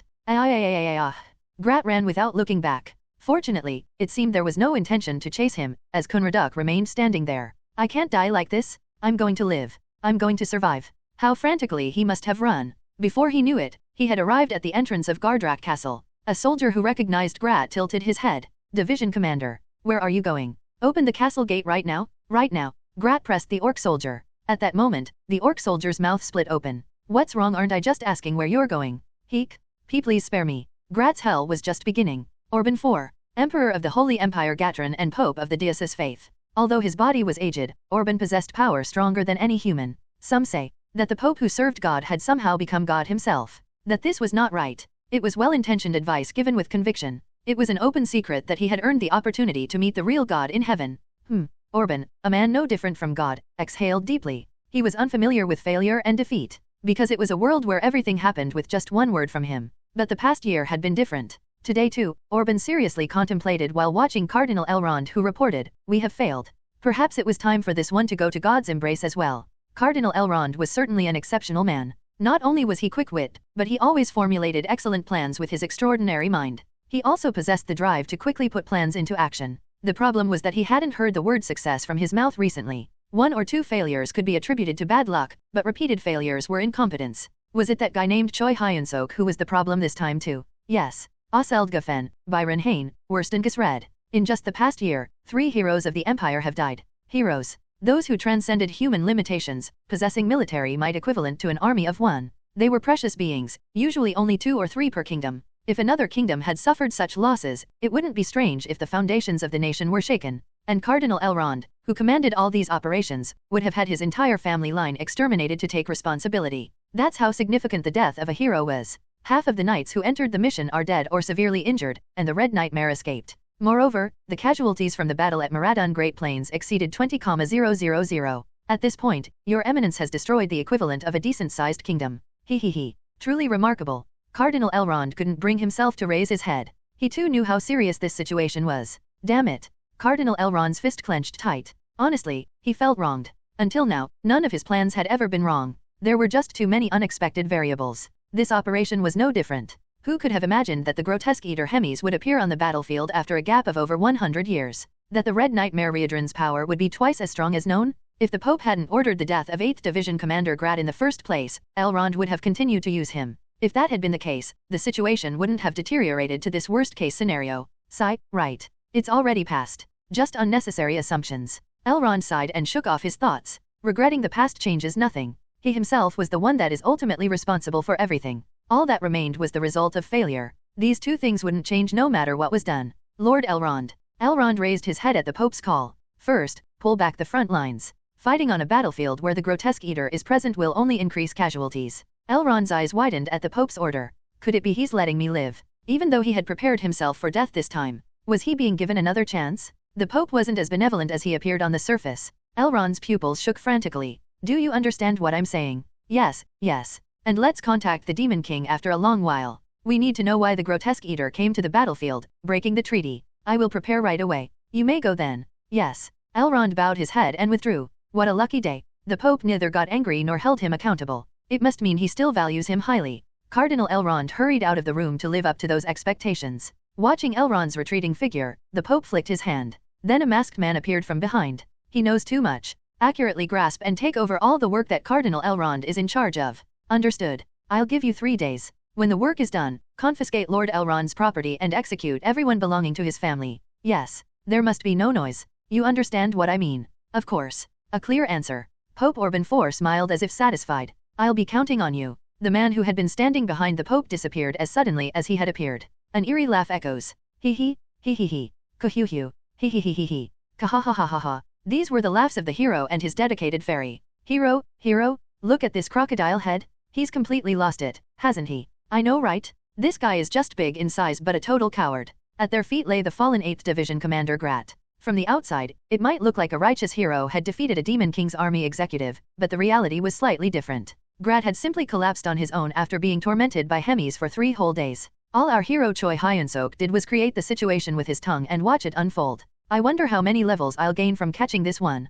Wouldn't it be at least 20 levels? That much? Choi Hyun-seok was shocked at the mention of 20 levels. Currently, Choi Hyun-seok's level is 639. It wasn't such a low level that he would gain dozens of levels just from defeating one demon. I think I gained about 15 levels each when I caught those so-called heroes or whatever before. Just a few days ago, Choi Hyun-seok had killed 2 heroes of the Holy Empire Gatron. He gained roughly 24 levels from that, so it was hard to believe he would gain more than 20 levels just from catching Grat. Rachel wagged her index finger and clicked her tongue. Tisk tisk. Hero, look at this crocodile head's combat power. It's immeasurable, isn't it? That's true. The combat power meter Choi Hyun-seok possessed could display up to 200,000. Grat's combat power was immeasurable. In other words, it exceeded 200,000. He's much stronger than those so-called heroes. Is that so? That's not all. This time you're not just landing the final blow, right? Since we're hunting him while he's intact, you'll get much more experience. Choi Hyun-seok frowned at Rachel's words. What are you talking about? He's going to die soon even if I don't hit him. But he looks fine on the outside. This crocodile head is devastated, but his body is still healthy. Oh. So in the end, all the experience from catching this crocodile will be mine. Don't you think so? It made sense. Unlike before where he only got experience from the final blow, now he would get all the experience generated from hunting one creature. If that was the case, the level increase might be even better than expected. 100% might be pushing it, but even roughly 70% would be amazing, right? Good. Then shall we start eating? Let's begin right away. Hee. Choi Hyun-seok and Rachel smiled grotesquely. Swoosh, thwack, thud. Along with sounds that made one's skin crawl just from hearing them, blood splattered on the faces of the hero and his dedicated fairy. Tougher than I thought. Why won't he die? Hero, do it properly. Stab here like this, strongly. Should I twist the neck completely? That would be good. A scene too horrific to watch unfolds. Die. Experience. A sight too embarrassing to even excuse as this is a scene of justice being served on a Demon King's army executive. But that's how things are in the world. While children's fairy tales might simply say and they defeated the Demon King, looking inside, it would be filled with desperate struggles and hot blood. In that sense, this hero's implementation of justice might be called a cruel fairy tale for adults. Phew, it's done. A moment later, Choi Hyun-seok straightened his bent back after finishing the job. He raised his hand to wipe his forehead lightly. There should have been sweat from the hard labor, but what was on his hands was mostly red blood. Good work, hero. Thank you. Rachel used magic to create wind to cool off his sweat. Choi Hyun-seok nodded with a bright smile. It was such a bright smile that they should have felt sorry for the dismembered corpse at their feet. But why isn't my level increasing? Could he still be alive? Just as Choi Hyun-seok raised his blood-stained fist, the awaited notification was heard. Level up. Level up. Level up. Level up. Level up. Level up.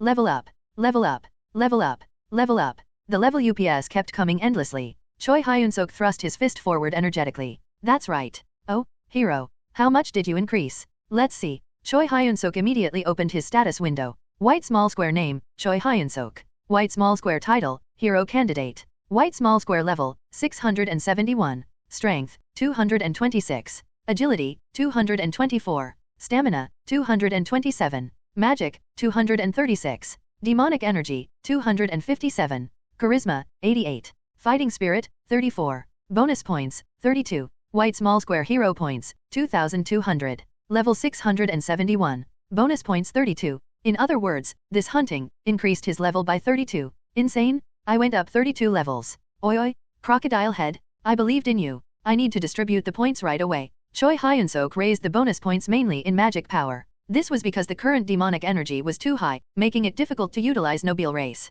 To use Nobile Race comfortably, magic power should be higher than demonic energy. The final point distribution was as follows. White small square level, 671. Strength, 230. Agility, 227. Stamina, 230. Magic, 260. Demonic energy, 257. Charisma, 88. Fighting spirit, 34. Bonus points. He raised magic power slightly higher than demonic energy and balanced the remaining points evenly. While looking at the status window with satisfaction, Choi Hyun-seok suddenly clapped his hands. Rachel, I suddenly have a question. What is it? Right now, demonic energy and magic power are a bit higher than other stats. Is that okay? It's not particularly a problem. Really? I thought you said before that I had to distribute everything evenly. In the beginning, Choi Hyun-seok tried to all in on strength. But after hearing Rachel's explanation, he started raising all stats evenly. Now he was worried because magic power and demonic energy were a bit higher. Tisk tisk tisk. Rachel clicked her tongue and wagged her index finger. He wanted to give her a knock on the head for her blatantly dismissive expression, but he held back since he needed to hear the information first. Rachel took out red glasses from her chest after a long time, put them on, and began explaining. Think about it. In the beginning, you had no base at all, right? That's right. So you needed to raise everything evenly to meet the minimum specs. I understand. When Choi Hyun-seok nodded, Rachel continued her explanation. The situation now is different from then. Now that you've grown, it's not bad to focus points in a direction that suits you, hero. But, in my opinion, I think it's better to raise them evenly like now. Your combat style doesn't particularly need to focus on specific stats. Is that so? Yes. If we had to raise something more, it would be good to increase the proportion of magic power. Magic power will become increasingly important in future battles. Okay, I understand for now. Is the explanation over? Yes. Choi Hyun-seok raised his fist and hit Rachel's head. Ow, why did you hit me? Just because. You were being annoying. Eek. Rachel, who was trembling with anger, let out a big sigh.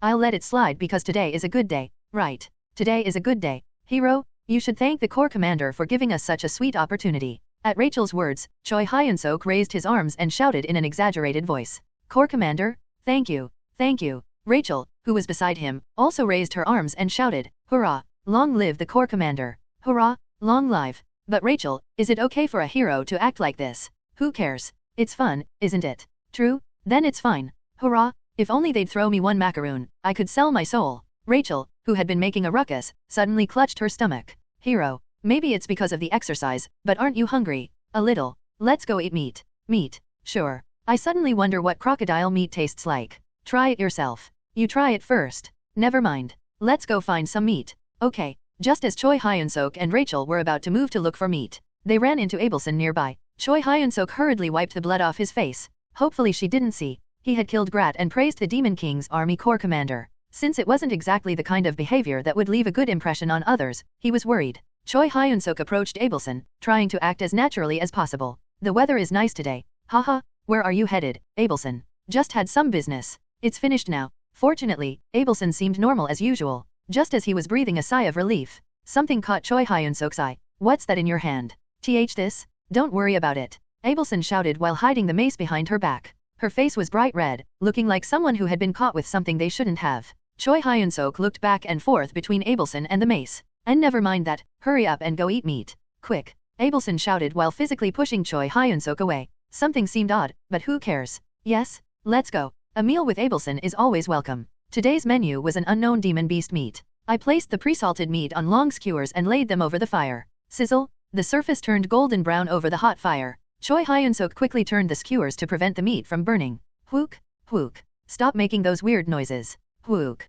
Telling her not to do it only made it worse. It was strangely irritating as she kept exhaling loudly right next to him. Choi Hyun-seok grabbed Rachel by the scruff of her neck and roughly tossed her away. Kaya? Why only me? What are you talking about? Ignoring the fading noise, Choi Hyun-seok focused on grilling the meat again. Whook, whook. Choi Hyun-seok's brows furrowed deeply. He had thrown Rachel far away, but the sound of exhaling continued. At this point, it seemed like someone was doing it on purpose. Hey, take it easy. Choi Hyun-seok turned around and shouted. This startled Abelson, who was staring at the meat with clenched fists. Yes. It's nothing. Please continue. Continue what? Never mind. Pardon. Choi Hyun-seok kept his mouth shut. Seeing Abelson with flushed cheeks, clenched fists, and heavy breathing, he didn't know what to say. After contemplating, Choi Hyun-seok decided to change the subject. It seemed like a good opportunity to ask something he'd been curious about. Ms. Abelson. Yes. Why do you keep carrying that mace around? Choi Hyun-seok asked, looking at the mace tightly gripped in Abelson's hand. At some point, Abelson had not let go of the mace, and it wasn't exactly a pleasant sight. The dried blood that hadn't been properly cleaned was still visible. Mace. Yes, the mace. Abelson's response to the question was quite strange. Her breathing began to get rougher. This. Calm down, you're going to hyperventilate. Repeating the same words with wide eyes, she looked just like a broken robot. It was the first time seeing Abelson, who usually maintained an expressionless face, so flustered. This is, Abelson's eyes darted around. Choi Hyun-seok knew what this meant. I can almost hear the wheels turning in her head. For whatever reason, Abelson was desperately searching for an excuse. Just then, Choi Hyun-seok's eyes narrowed with suspicion. It's for self-defense. All that thinking just to come up with self-defense. Choi Hyun-seok made a deflated expression and turned his attention back to the meat. Abelson wiped the sweat from her forehead with a sigh. While continuing to check the meat, Choi Hyun-seok casually continued speaking. Ms. Abelson, why don't you put it down now? There's no need to carry something so heavy around. Yes, if you really need a weapon for self-defense, why not try learning the sword instead? I could even teach you martial arts if you'd like. I don't want that. Abelson shouted abruptly. An unexpected intense reaction. Choi Hyun-seok nodded reluctantly. Yeah, well, do as you please. He decided not to worry about the mace anymore. All right, it's done. Shortly after, the perfectly cooked meat was cut into large pieces. One chunk in front of Abelson, one piece in front of Rachel. Half was cut and placed generously in front of Bobo. Then, let's eat. Just as Choi Hyun-seok was about to put the meat in his mouth. Choi Hyun-seok? There you are. A familiar bullhead figure approached. Choi Hyun-seok greeted him with a friendly smile. Would you like to join us for a piece, Lord Reborn? No, this is no time to be leisurely eating meat. Pardon. The Corps commander is looking for you. Let's go now. Despair settled on Choi Hyun-seok's face. I did all the grilling. He glanced back, but no one was looking at him. Everyone was focused solely on eating the meat. Rachel, have a safe trip. We'll keep eating. Rachel waved her hand to dismiss the guest. She didn't even lift her head while doing so. Delicious as expected. Choi Hyun-seok stared at Rachel intently. He really didn't like watching her munching on the meat. At that moment, he quickly grabbed the back of Rachel's neck. Kaeok, you can't go alone. Why? Why just me? Just because. He absolutely couldn't stand watching Rachel having fun by herself. The 8th Division Commander's office that Grat used to use. This place had become Hemi's office. She looked at the large letters written on one wall that read 8th Division Commander's office and twisted her lips. They still left this here. With a light flick of her hand, the letters were erased and rewritten. Hemi's turned around after seeing it rewritten as 3rd Corps Commander's office. 3 men stood before her. Reborn, Choi Hyun-seok, and Roiger. Choi Hyun-seok. Was Grat tasty? Hemi's asked. Without her help, Choi Hyun-seok would never have been able to catch Grat. Getting lucky and landing the final blow was originally the best case scenario. In this situation, thanks to Hemi's, he caught Grat and even gained 32 levels, so he couldn't help but be grateful. Haha, yes. Thank you once again, truly. What thanks? I had fun too. And when you get stronger, more fun things will happen in the future. A deep smile spread across Hemi's lips. Choi Hyun-seok scratched his head while smiling awkwardly. While he was certainly grateful for the help, he couldn't shake off an uneasy feeling. Anyway, do you know why I called you all here today? A brief silence passed at Hemi's question. Reborn was the first to speak. Is it about the unit reorganization? Correct. Hemi spread her snow-white hand. A magically created 3rd Corps organizational chart appeared. Under our 3rd Corps, there are a total of 5 divisions. In order, the 6th Division, 7th Division, 8th Division, 9th Division, and 10th Division. 5 branches extended downward from the 3rd Corps positioned at the very top. Each branch transformed into symbols representing the divisions. Among them, the 8th Division is the division that fought most fiercely at the very front. The crocodile symbol representing the 8th Division gradually distorted and then completely disappeared. We can't leave such an important division commander position vacant, so I'm going to appoint a new one.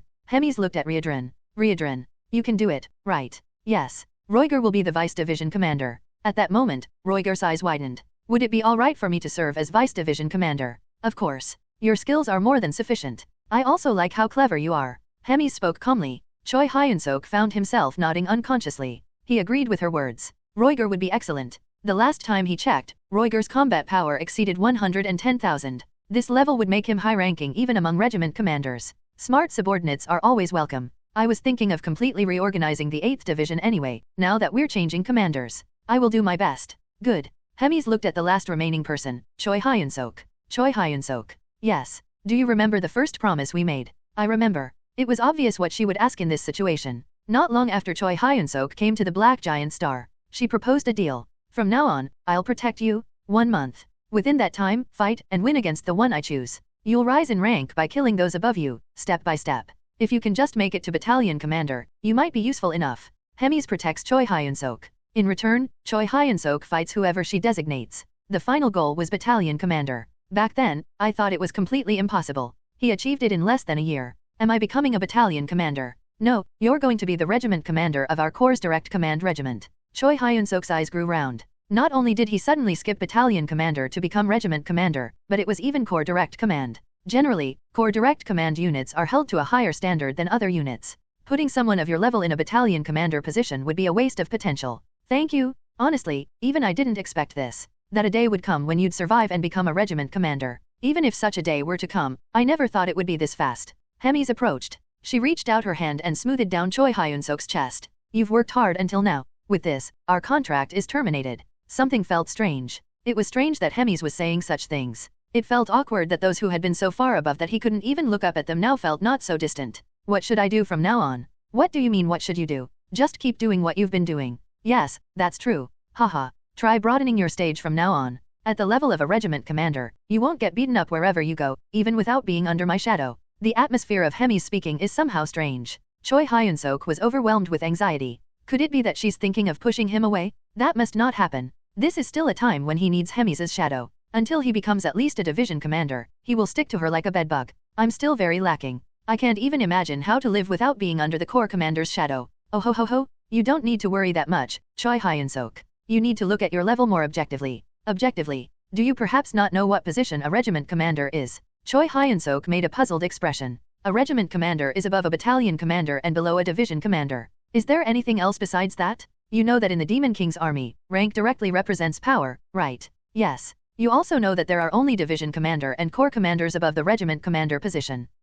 Yes. Only then did he get an idea of what Hemis was trying to say. To explain more intuitively, even if you gathered all humans and demons on this continent, there wouldn't be more than 1,000 beings stronger than you. Am I that strong? He couldn't help but be surprised. To think there weren't even 1,000 people stronger than him on the entire continent. Though he didn't know the total population of this land, he never thought he would be that strong. Honestly speaking, it's hard to believe. Here, Choi Hyun-seok was still weak. It was inevitable since he only hung around monsters among monsters like Reborn and Hemis. But this is just the beginning. Because you have room to grow more. Thank you. It's not a compliment. I'm just stating objective facts. He didn't know why she was suddenly coating him in gold, but it didn't feel bad.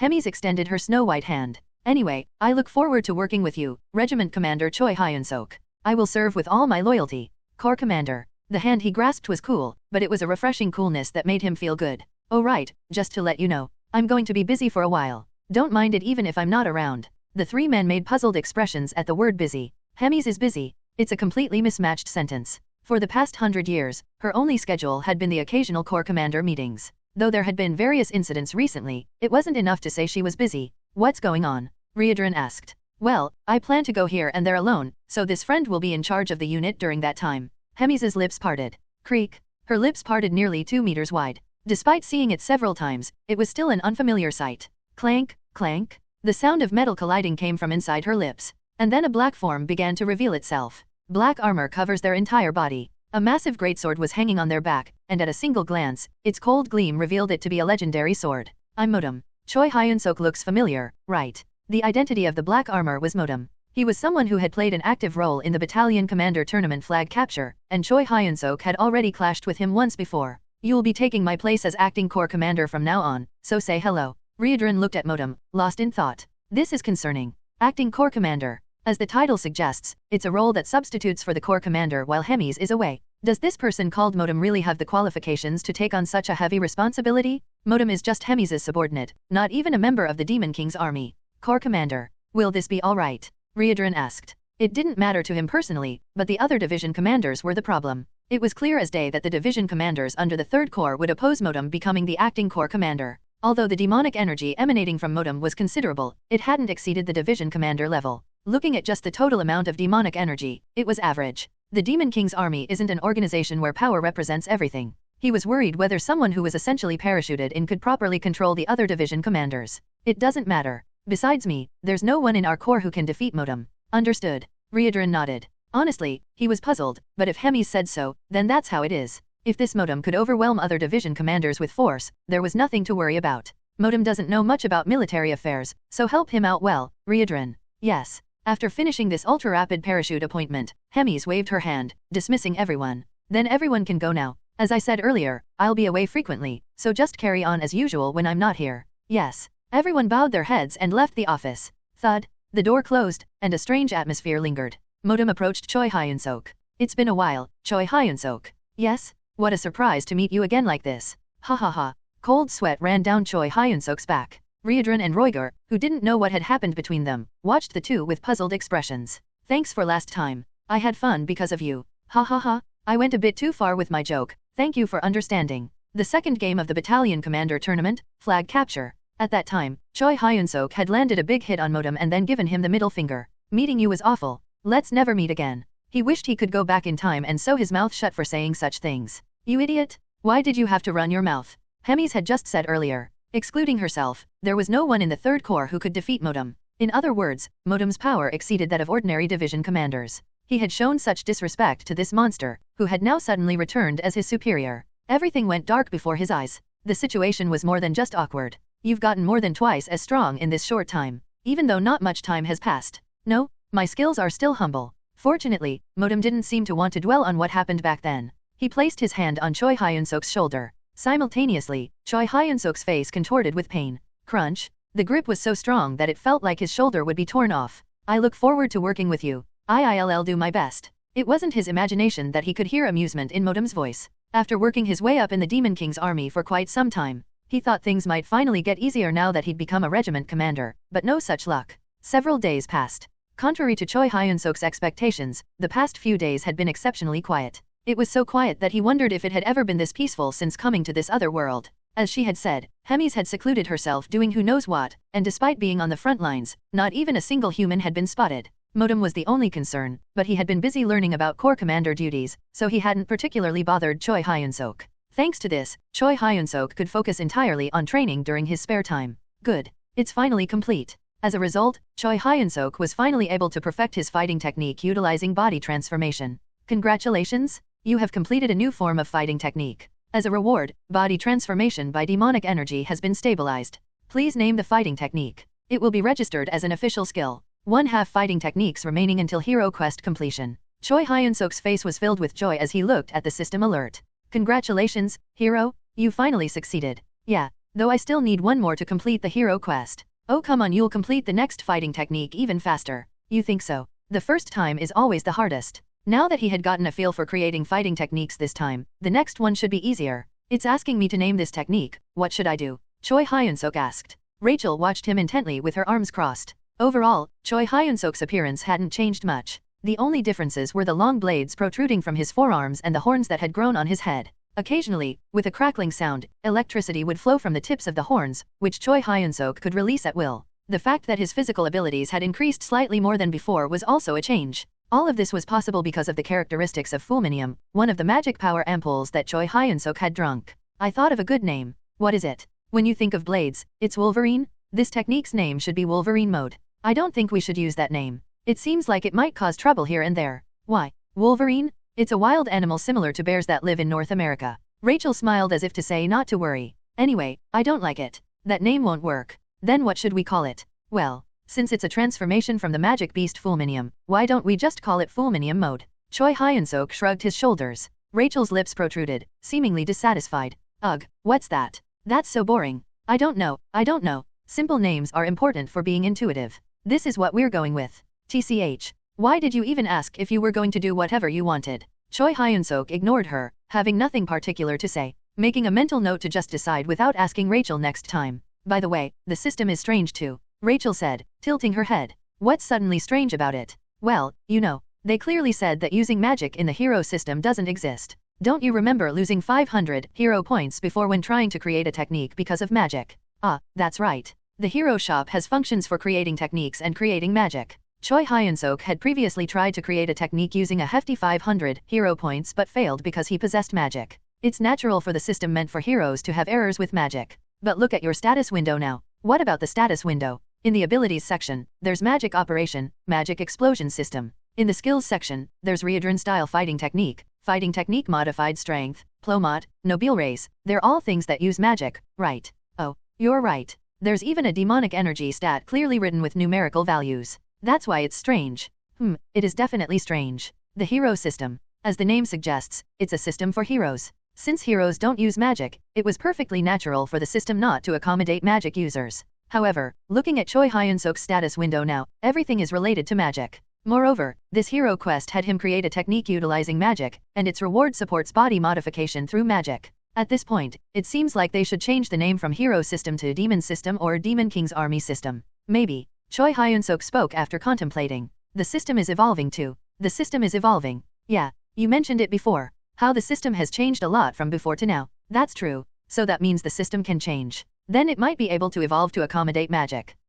That makes sense. When the demonic energy stat first appeared, it was shown as a question mark in the status window before changing to demonic energy after a while. That might have also been part of the evolution process. It was a plausible explanation. Rachel nodded and continued speaking. It's possible. Especially since you're the best hero candidate with SSS grade potential, God might be showing consideration. That's not it. If God really cared about me, he would have taken your head first. What did you say? Ahem, just kidding. Just kidding. Choi Hyun-seok cleared his throat unnecessarily and changed the subject. By the way, looking at the status window made me think. His gaze was fixed on the title at the top of the status window. White small square title, Hero Candidate. The title he received when first falling into this other world. Even after quite some time had passed, it still hadn't changed. He hadn't paid attention to it until now, but once he noticed it, it really bothered him. When am I going to get rid of this candidate tag? The candidate tag? Yeah, my title is still Hero Candidate. Where can you find a hero who's grown as excellently as me? It is strange. Usually, the candidate tag is removed much earlier than this.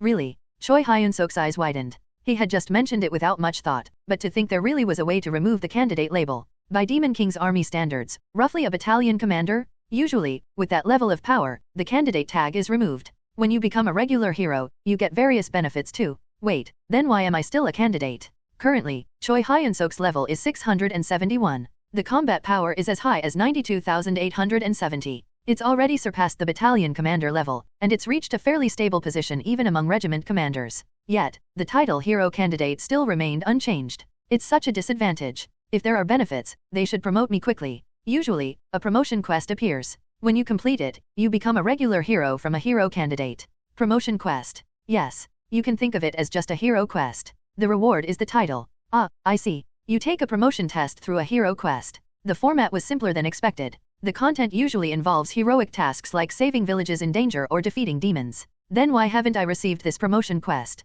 Well, maybe it's because you've only been doing unheroic things. He wanted to deny it, but he couldn't. After all, more humans than demons had died by his hands so far. He had even become a high-ranking officer of the Demon King's army, a regiment commander. From the outside, it might look like he's aiming for the Demon King rather than being a hero. Wait a minute. Choi Hyun-seok, who had been contemplating something, suddenly frowned. The more I think about this, the more annoying it gets. What is? Think about it. Did anyone want to live like this? I didn't want this either. Who am I doing all this for? His voice gradually grows louder. Someone sent me to the Demon King's army. Who told me to please demons through hero quests? And now they won't remove my hero candidate because I'm not hero-like? What kind of messed up system is this? Hero, please calm down. Rachel tried to stop him, but Choi Hyun-seok, who had already gained momentum, wouldn't stop. His eyes began to shine brightly. Don't I have every right to be dissatisfied with the hero system? So, just for a moment. This is too much. Damn it. At that moment when Choi Hyun-seok shouted, a familiar alarm rang with a ding. Hero quest? You're angry because you still haven't removed the candidate tag. Though you're still a candidate, you're a true hero no matter what anyone says. Here's your chance to become a regular hero instead of a candidate hero. Break through this grave trial and throw away your candidate tag. Goal, achieve combat power 92,880. Reward, regular hero title. Choi Hyun-seok narrowed his eyes and examined the hero's quest. This really feels like they're messing with me. What are you suddenly talking about? A promotion quest just appeared. What? Really? Isn't this something they should have given me earlier but forgot, and now they're hurriedly giving it to me because I cursed? Come on, the hero quests are given by the system. A system that's basically a machine couldn't have such capabilities. Then what's this in front of my eyes? Choi Hyun-seok examined the hero quest again. Candidate hero, candidate tag, and so on. It emphasizes candidate 4 times and even adds wave marks. It's like they're mocking me by saying candidate. Even so, isn't that being too paranoid? Paranoid? Paranoid? They give me a goal to raise my combat power by just 10 and call it a grave trial. How does this look like paranoia? Choi Hyun-seok checked the quest goal once again. Achieve combat power 92,880. Since Choi Hyun-seok's current combat power is 92,870, he only needed to increase it by 10. The level was too low for a promotion quest. This confirms it. Someone is playing pranks on me with these hero quests. At this moment, Choi Hyun-seok clenched his fist and made a vow. If he ever meets the operator of this hero system when everything is over, I'll beat them until dust flies, even on a rainy day. And so today, hero Choi Hyun-seok, the apostle of God, continued his blasphemy. Congratulations! You have reached the target combat power of 92,880. Hero quest completed. As a reward, your title changes from hero candidate to regular hero. A system alarm sounds. As expected, raising the combat power by 10 was ridiculously easy. While training as usual, my strength stat increased by 1, and with that, the combat power rose as well, achieving the goal. Upon closer inspection, it had increased exactly by 69, reaching 92,936.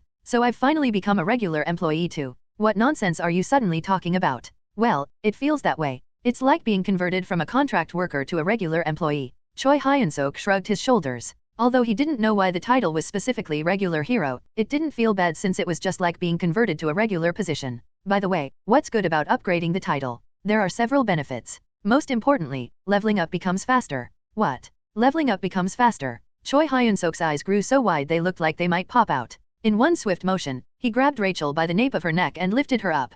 Hey, you? Why are you only telling me this now? Well, I forgot about it too. There are other things to forget. To begin with, titles are upgraded through system quests. It's not something I could intervene with. Rachel's words weren't lies. Even if she had mentioned the title beforehand, there was nothing that could have been done. Rachel was just a part of the system after all. It was impossible to adjust the system itself. In the end, because some blockhead up there forgot, I suffered a huge loss. That's right. When you become a regular hero, I believe you receive about 25% more experience than before. 25%. Choi Hyun-seok's face suddenly crumpled. He clutched his stomach with a pained expression. If I had gotten it earlier, my level would have increased by at least 40 more. Choi Hyun-seok lifted his head to look at the sky. If it was their mistake, they should compensate. Experience points, hero points, anything. Sigh hero. You think the system would give you anything just because you say that? Just as Rachel was shaking her head. Ding! A system alarm rang. Uncalculated compensation will be paid. 500 hero points will be awarded. Level up. Level up. Level up. Level up. Level up. Level up. Level up. Level up. Level up. Level up. Choi Hyun-seok blinked at the alarm. While it said uncalculated compensation on the surface, anyone could see it was compensation due to negligence. It really came through. Rachel, who couldn't see the system, tilted her head. What came through? The compensation 500 points and 10 additional levels. What? The hero system really listened to that tantrum. What tantrum? And unreasonable demand is the right expression. Anyway, how can the system give in just because you made some demands? Rachel jumped up and down while shouting. For the system to change rewards according to user demands. In her common sense, this was absolutely impossible. Being with Hero, I've seen many strange things, but it's always surprising. Watch your language. Choi Hyun-seok gave her a finger flick. TCH. You're one to talk when you always curse. Rachel pouted while grumbling. Of course, Choi Hyun-seok simply ignored it. The compensation isn't particularly satisfying, but I guess it's better than nothing. Of course. By the way, are there any other benefits to becoming a regular hero? When you become a regular hero, more hero quests become available. Is that beneficial? You can collect more hero points. Choi Hyun-seok made an expression that showed something was bothering him. That doesn't seem particularly necessary at this point. Honestly, I don't even look at the hero shop anymore. That's only because you're being stingy and just thinking about saving points. If you look carefully, there are endless ways to use them in both combat and daily life.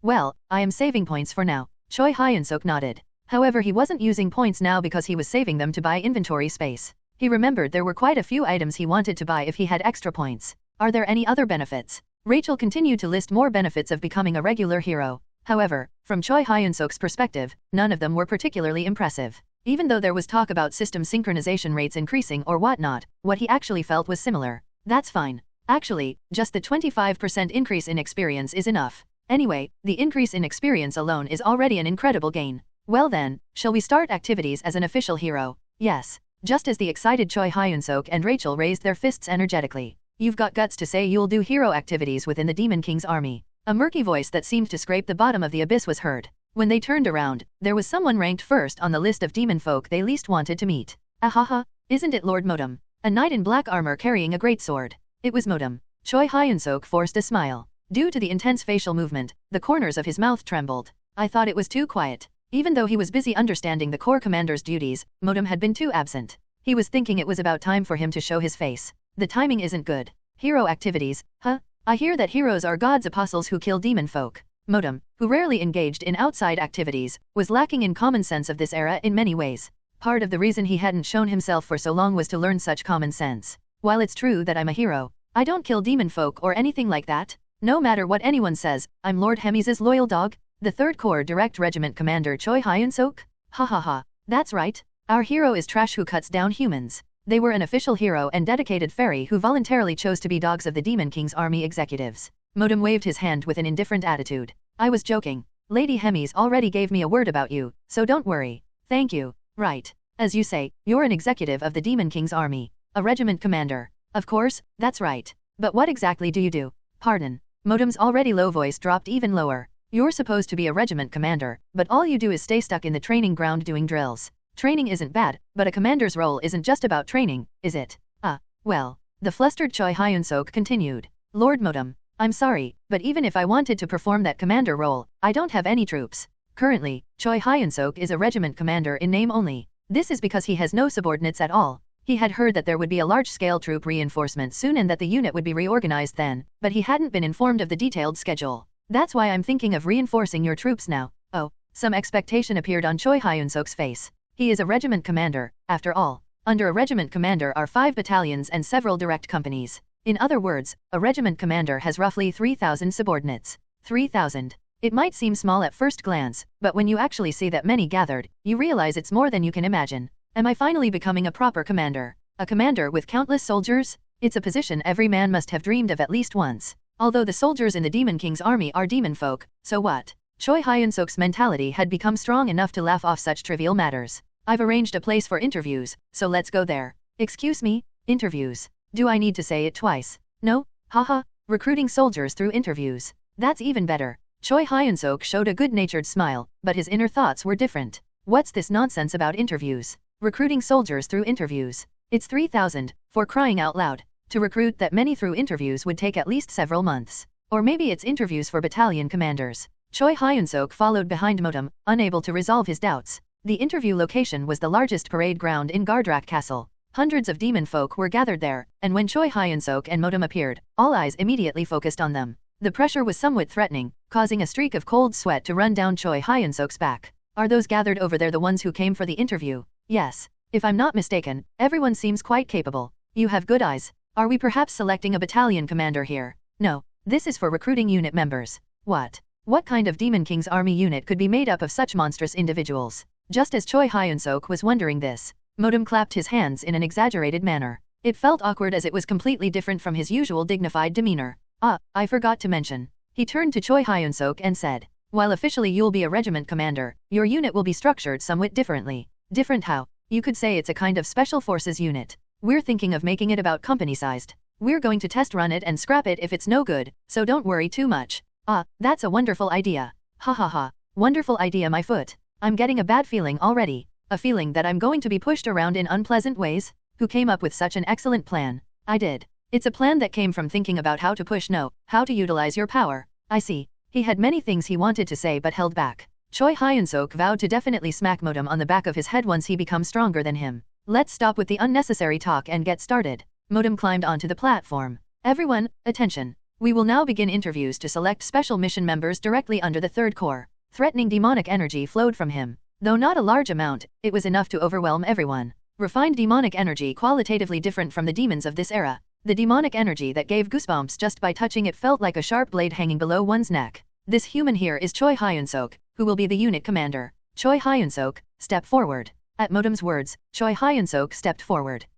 I'm Choi Hyun-seok, who will be serving as the unit commander. As soon as he finished speaking, rough demonic energy began rushing in from all directions. The applicants were emanating demonic energy as if they might pounce at any moment. It felt just like combat was imminent. These are quite aggressive fellows, haha, Choi Hyun-seok said, turning to Modem. I brought in every demon in the vicinity who was said to be powerful. They're rough, but their strength is certain. I see. In the demon world, power represents everything. If you make them recognize your strength, they will follow you. What? The sudden flow of conversation feels strange. Making them recognize strength to make them follow? Isn't it natural for subordinates who came for an interview to follow their commander? Get ready. We'll start the interviews now. After the interviews are over, you can accept whoever you want as unit members. Lord Modem, don't tell me these interviews are. Of course, they're combat trials. Why do you look so surprised? Yes. Well, of course I knew that. I was just asking to confirm. Haha. Time is precious, so we'll do 5 at a time. About 60 or 70 rounds should do it. You who were so confident against me should be able to handle this easily. There was laughter mixed in Modem's voice. Choi Hyun-seok closed his eyes for a moment. This little bastard. To torment him like this just for playing one prank. He would definitely pay him back someday. On the day he becomes stronger than Modem, he would hit him mercilessly on the back of his head. Just as he was making this vow. Wait a minute. There's no need to wait, is there? Choi Hyun-seok had a flash of insight. He opened his eyes and turned to Modem. May I ask just one thing? Speak. What happens to those who get injured or die during this? At Choi Hyun-seok's question, Modem snorted. This is the Demon King's army. Don't worry about injuries. As long as they don't die. Even if they do die, I won't hold you responsible as long as it wasn't intentional. Ah, I understand. Choi Hyun-seok turned his head back to look at the applicants. In a direction where Modem couldn't see. On his face was a smile darker than ever before. Krauk was a demon from a fairly well-known family. Among demons, while they couldn't be called one of the most prestigious noble houses, they were the kind of family that could walk around with their heads held high in their region. True to being a demon race that valued bloodline, Krauk grew stronger quite quickly. He progressed through the ranks of platoon leader and company commander.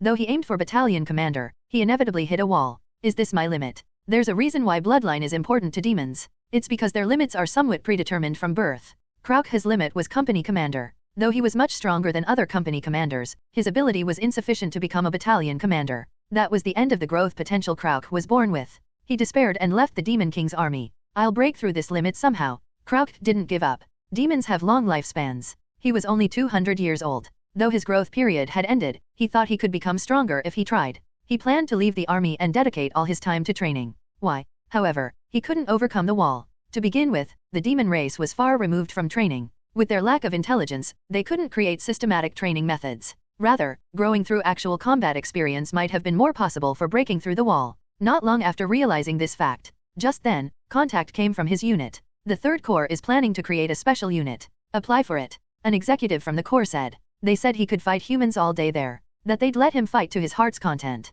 Krauk made his decision. This is my last chance. He would clash with them in a do-or-die situation. If he charged in risking his life, he might be able to break through the wall blocking him. And so he arrived at the main parade ground of Gardrak Castle. What appeared at the interview venue for entering the special unit was a human. Ha, the Demon King's army has really hit rock bottom. A unit with a human commander. Humans are weak. A unit with a weak commander is trash. Honestly, he wanted to turn back right away. The interview will be conducted as 1 versus 5. 5 applicants will spar with Choi Hyun-seok here. It was already insulting to his pride to spar with a human, but to say 5 should gang up on him? This was an insult to demonkind. From his position as someone from a noble family who took pride in being a demon, this was absolutely unacceptable. His pride wasn't just wounded, it was about to explode. I'll go first. As per Krauk's request, he was selected for the first interview group. 5 demons including him stood in the wide parade ground, and opposite them stood a small-bodied human alone. I'll end this before the others can step up. Look at that frail human. Though he might be quite trained for a human, he was infinitely weak by demon standards. Just looking at his build, he was barely more than half of Krauk's size. He could crush such cute muscles with one hand. I am Krauk of the Dehern family. Human. I'll kill you here and become the commander myself. Krauk shouted with all his might. The human standing opposite him grinned at his provocation. Did muscles grow on your brain too? Stop talking nonsense and come at me. The human raised his hand and wiggled his finger. Come on, muscle pig. The small creature beside him also provoked while swinging its fists. Krauk didn't hold back. Oyaa. Krauk, a muscular demon over 3 m tall, charged forward. I'll crush your head in one go. Krauk drew up his demonic energy. He's different from other idiots who fight recklessly. He's an elite among elites who have mastered the fighting technique passed down through generations of the Dehern family. Dehern fighting technique. Form 1, strong punch. Demonic energy concentrated firmly in Krauk's fist. Tremendous power that could dent steel in one blow. A fragile human head wouldn't be able to withstand it and would be crushed. Whoosh! Krauk's fist cut through empty air. Where are you aiming? The human, who had somehow moved to the side, was shaking his head. Krauk's eyes grew round. You could use magic. What are you talking about? I just moved diagonally, so you did have a hidden move. But you can't stop me, Krauk, with such shallow magic. Krauk tried to swing his fist again. However, the human movement was one step faster. His legs moved like lightning and struck near Krauk's knee. Crack, hook. Krauk opened his mouth wide and inhaled. He moved his gaze to look down at his leg. His knee was shattered with bone protruding out. Only then did the forgotten pain begin to surge in. Dash. Krauk screamed while lying face down on the ground. The human looked down at him with a contemptuous face. So damn noisy. He raises his fist. Although it was clearly a much smaller fist compared to his own, for some reason, an indescribable fear washed over him. This is when you use a strong punch. Take note. The fist strikes his head. Along with a bizarre noise, Krauk's head became slightly dented. He's not dead, right? The human who threw the punch, Choi Hyun-seok, briefly showed a worried expression before quickly smiling. Well, accidents happen sometimes, you know. The death interview was just beginning. Modem is wearing black armor. His expression can't be seen because he's wearing a helmet that covers his head. That fact was quite fortunate for others. Because behind the helmet, Modem's expression was more distorted than ever. If Choi Hyun-seok had seen it, it was fierce enough to make him drop to his knees and apologize immediately. How dare he? Modem's gaze was fixed on one side of the training ground. The target of his glare was, of course, Choi Hyun-seok. Once again, Choi Hyun-seok was incapacitating an applicant by destroying their leg. Crack! With a crisp sound, the knee shatters. The demon tribe member with a deer head wailed while looking at their shattered knee. 105th. Same pattern. Modem shifted his gaze. There lay a group of applicants with similarly shattered knees, all wailing together. Though healers were standing by to treat them, the injuries were so severe that treatment wasn't easy. They would clearly need to be bedridden for at least a few weeks. Modem raised his hand. Let's change the interview process. From now on, interview 10 at once instead of 5. Choi Hyun-seok shrugged his shoulders and nodded in acknowledgement. A gesture that seemed to say do as you please. That made him angrier, but he decided to endure it for now. Crack, crack, crack. The interviews that followed were no different from before. The only difference was that the number of demon tribe members lying on the ground with shattered knees increased more rapidly. That's how overwhelming the gap in power was between Choi Hyun-seok and the applicants. Phew. Modem let out a sigh. He had to admit it. That he had underestimated Choi Hyun-seok. I thought I could torment him considering his magical power and demonic energy. I didn't expect the difference to be this severe. In fact, Modem had never properly seen Choi Hyun-seok's abilities. In the previous battalion commander tournament, they had merely clashed briefly. I knew he had a talent for combat. He instinctively knows how to fight, and his mental strength was quite good too. In that brief moment, Modem had somewhat figured out Choi Hyun-seok. Choi Hyun-seok knew how to really fight, not just exchange blows. The problem was that this interview had been prepared considering even that. I was completely mistaken. Choi Hyun-seok had developed beyond imagination. In that short time, his visible strength had more than doubled. However, he thought that as flashy as the outside had become, the inside would be lacking. It's common among young demon tribe members to struggle with handling sudden growth in power. But when he actually examined it, it was the opposite. His internal power had become even more solid than his visible growth. Sigh, should I be happy that my subordinate is strong? Modem always used to say that the demon tribe of this era is too weak, that they're no different from overgrown babies. By his standards, it was really true. No matter how much demonic energy they had, none knew how to use it properly. But to think that a human, not a demon tribe member, would show such ability. He didn't know whether to laugh or cry. There's no meaning in continuing the interviews. Modem was certain. Even if they brought someone with similar power to Choi Hyun-seok, there would be almost no one who could defeat him. At least not in this era. That's how completely Choi Hyun-seok was utilizing his power. Even Modem had to admire it. We'll stop here. Modem stepped forward and halted the interviews. Continuing would only increase the number of crippled legs. Given the aggressive nature of the demon tribe, it wouldn't have been strange for them to shout for it to continue, but the applicants also quietly agreed. In fact, they had been hoping for this internally. They knew that if they stepped up, the only result would be their knees being shattered.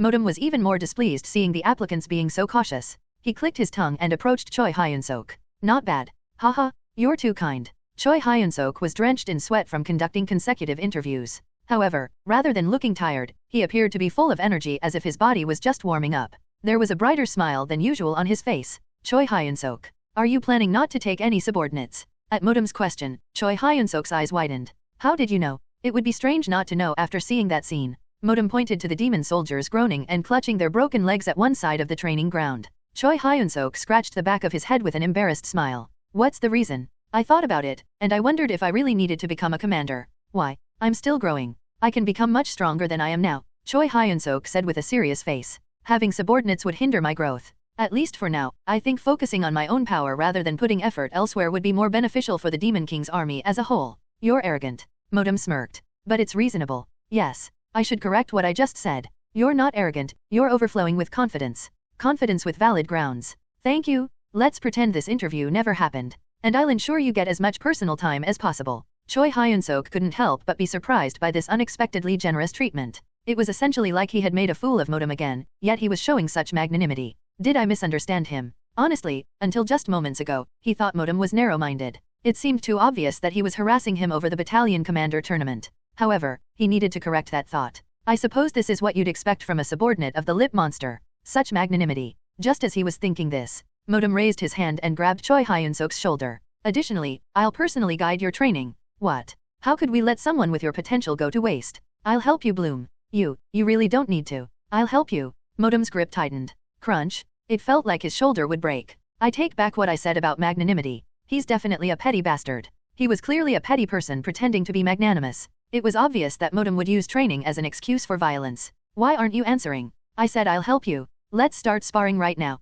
The grip on his hand grew even stronger. Just as Choi Hyun-seok was about to force a smile and nod, someone grabbed Modem's wrist. A huge red hand. It was Reborn. Lord Modem. Choi Hyun-seok is exhausted right now. How about sparring with me instead? Modem silently looked at Riedran. Riedran just stared back at Modem with his usual expressionless face. Their gazes crossed briefly, and Modem removed his hand from Choi Hyun-seok's shoulder. Fine. That could be fun too. Choi Hyun-seok cheered sincerely. If he had been alone, he would have jumped around screaming. As expected, Riedran. There's no one but you. Red Nightmare? Choi Hyun-seok's guardian? The hero Riedran appeared to stop the wicked villain. Choi Hyun-seok secretly glared at Modem. You're dead now. Riedran is so strong. Riedran and Modem were walking to the center of the training ground. Choi Hyun-seok checked both with the combat power meter. Combat power, 199,958. Modem's combat power was nearly 200,000, barely within the measurable range. Combat power, 168,302. In comparison, Riedran's combat power was about 170,000.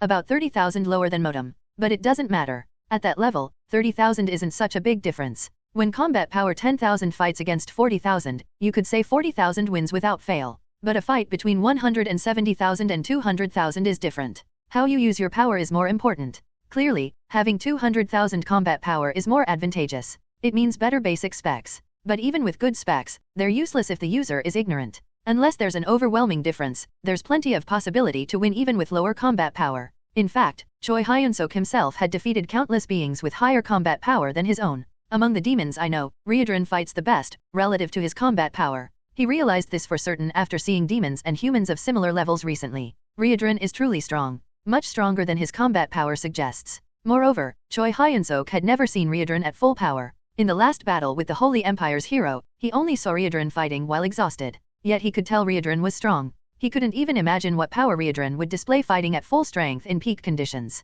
Fighting? You must win. Choi Hyun-seok shouted with all his might. Both Modem and Riedran turned around simultaneously.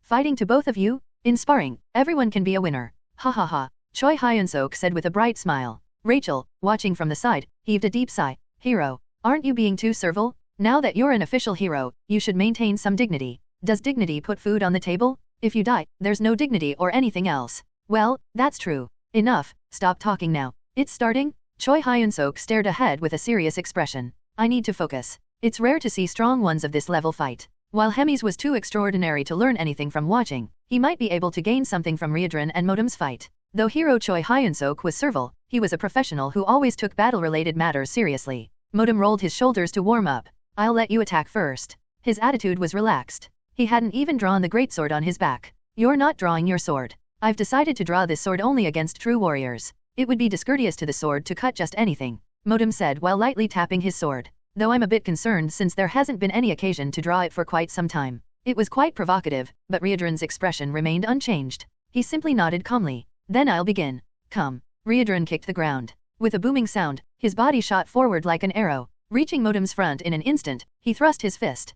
Paba bat dash. Hands and feet crossed. Riedran and Modem exchanged attacks and defenses without pause. Their movements were so fast that the watching demons couldn't tell what was happening. Only Choi Hyun-seok could roughly grasp what was occurring between the two. Better than expected. I suppose there was a reason Lord Hemis took you in, Modem said while slightly increasing the distance. Dozens of exchanges had occurred in that brief moment, but neither allowed a clean hit. Riedran rolled his shoulders to warm up, just as Modem had done. That was just a warm-up. I make it a point not to use full power against those who aren't true warriors. A provocation using Modem's earlier words. One corner of Modem's mouth twisted. Your jokes are quite skillful. I'm being serious though. I hope your skills match your mouth. They began clashing again. Faster than before. Colliding more intensely. Quang guang guang guang. The training ground rang out from the collision of demonic energy. The power was overwhelming even though neither used battle techniques.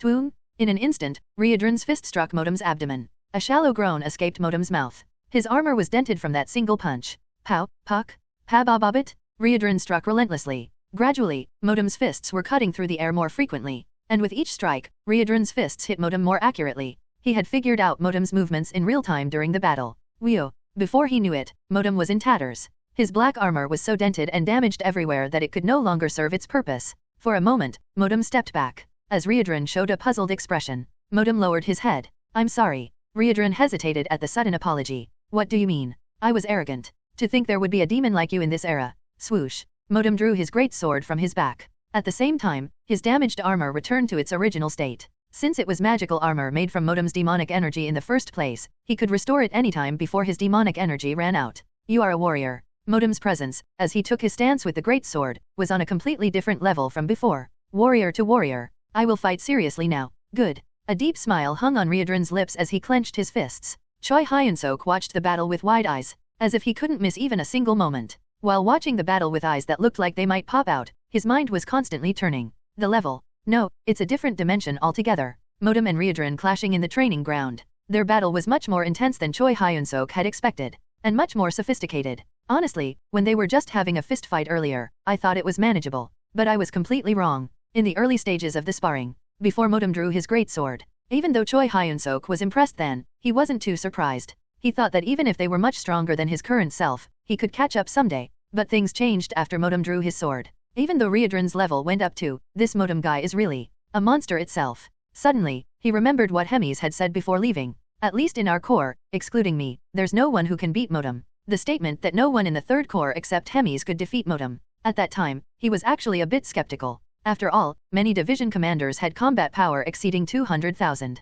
Even Grat with the crocodile head was like that. Division commanders didn't get their positions by playing games. They fought countless battles to achieve and maintain their positions. How could they be so certain that Modem could defeat other division commanders among such individuals? It was hard to accept then, but now he understands. Hemis was right. Of course, he was certain. How could anyone defeat such a monster? Modem seemed like he was performing magic. Their speeds were almost identical, but Ryodrin's attacks barely reached Modem. Even while using fighting techniques, Modem broke through everything just by swinging his sword and moving his body. Slash. The wounds on Ryodrin's body increased. Modem moved as if he knew everything. How Ryodrin would move. How he should move so Ryodrin couldn't respond. He couldn't move like that without predicting each and everything. He was such a capable fighter that one might wonder if he actually had the ability to see the future. How can someone change so much just by holding a sword? Choi Hyun-seok seriously suspected that some magical power might be imbued in Modem's sword. But that was a wrong assumption. While it's true that Modem's sword was a famous blade, it didn't have any ability to predict the future. A sword is just a sword.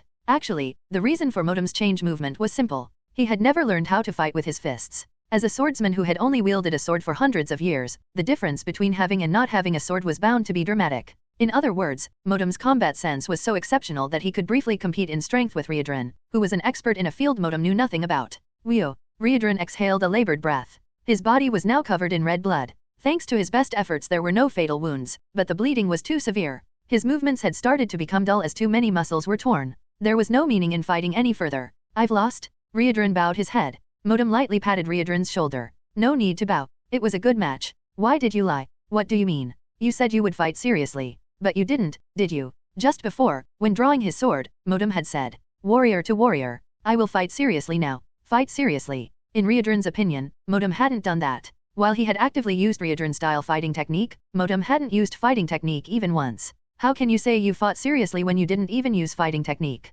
Ryodrin asked. It wasn't particularly angry or confrontational. Just a question bordering on self-deprecation. Then Modem smiled. By that logic, weren't you also not taking it seriously? I know you have some hidden moves. Criticizing me, your superior isn't very warrior-like. Haha. Ryodrin shook his head. I'm sorry. It's my complete defeat. Complete defeat? Didn't that person over there say this was just a sparring match? In sparring, everyone can be a winner. Modem extended his hand. It was a good match. Ryodrin smiled and grabbed his hand. It was an honor to compete with you. In the warm atmosphere, both men sensed it. That this sparring match wouldn't end with just this one time. Bare in a forest. In this territory of the Holy Empire, untimely screams were echoing. Aik! Run away! Thousands of humans in heavy armor were running around. Their faces were all filled with terror. Hero? Where did Hero Jarena go? You fool? Already dead? Everyone's dead. I don't want to die. Please save. Crack dash. The upper body of the soldier crying in fear disappears. Crunch, crunch. The soldier, armor, and all begins to be chewed by something.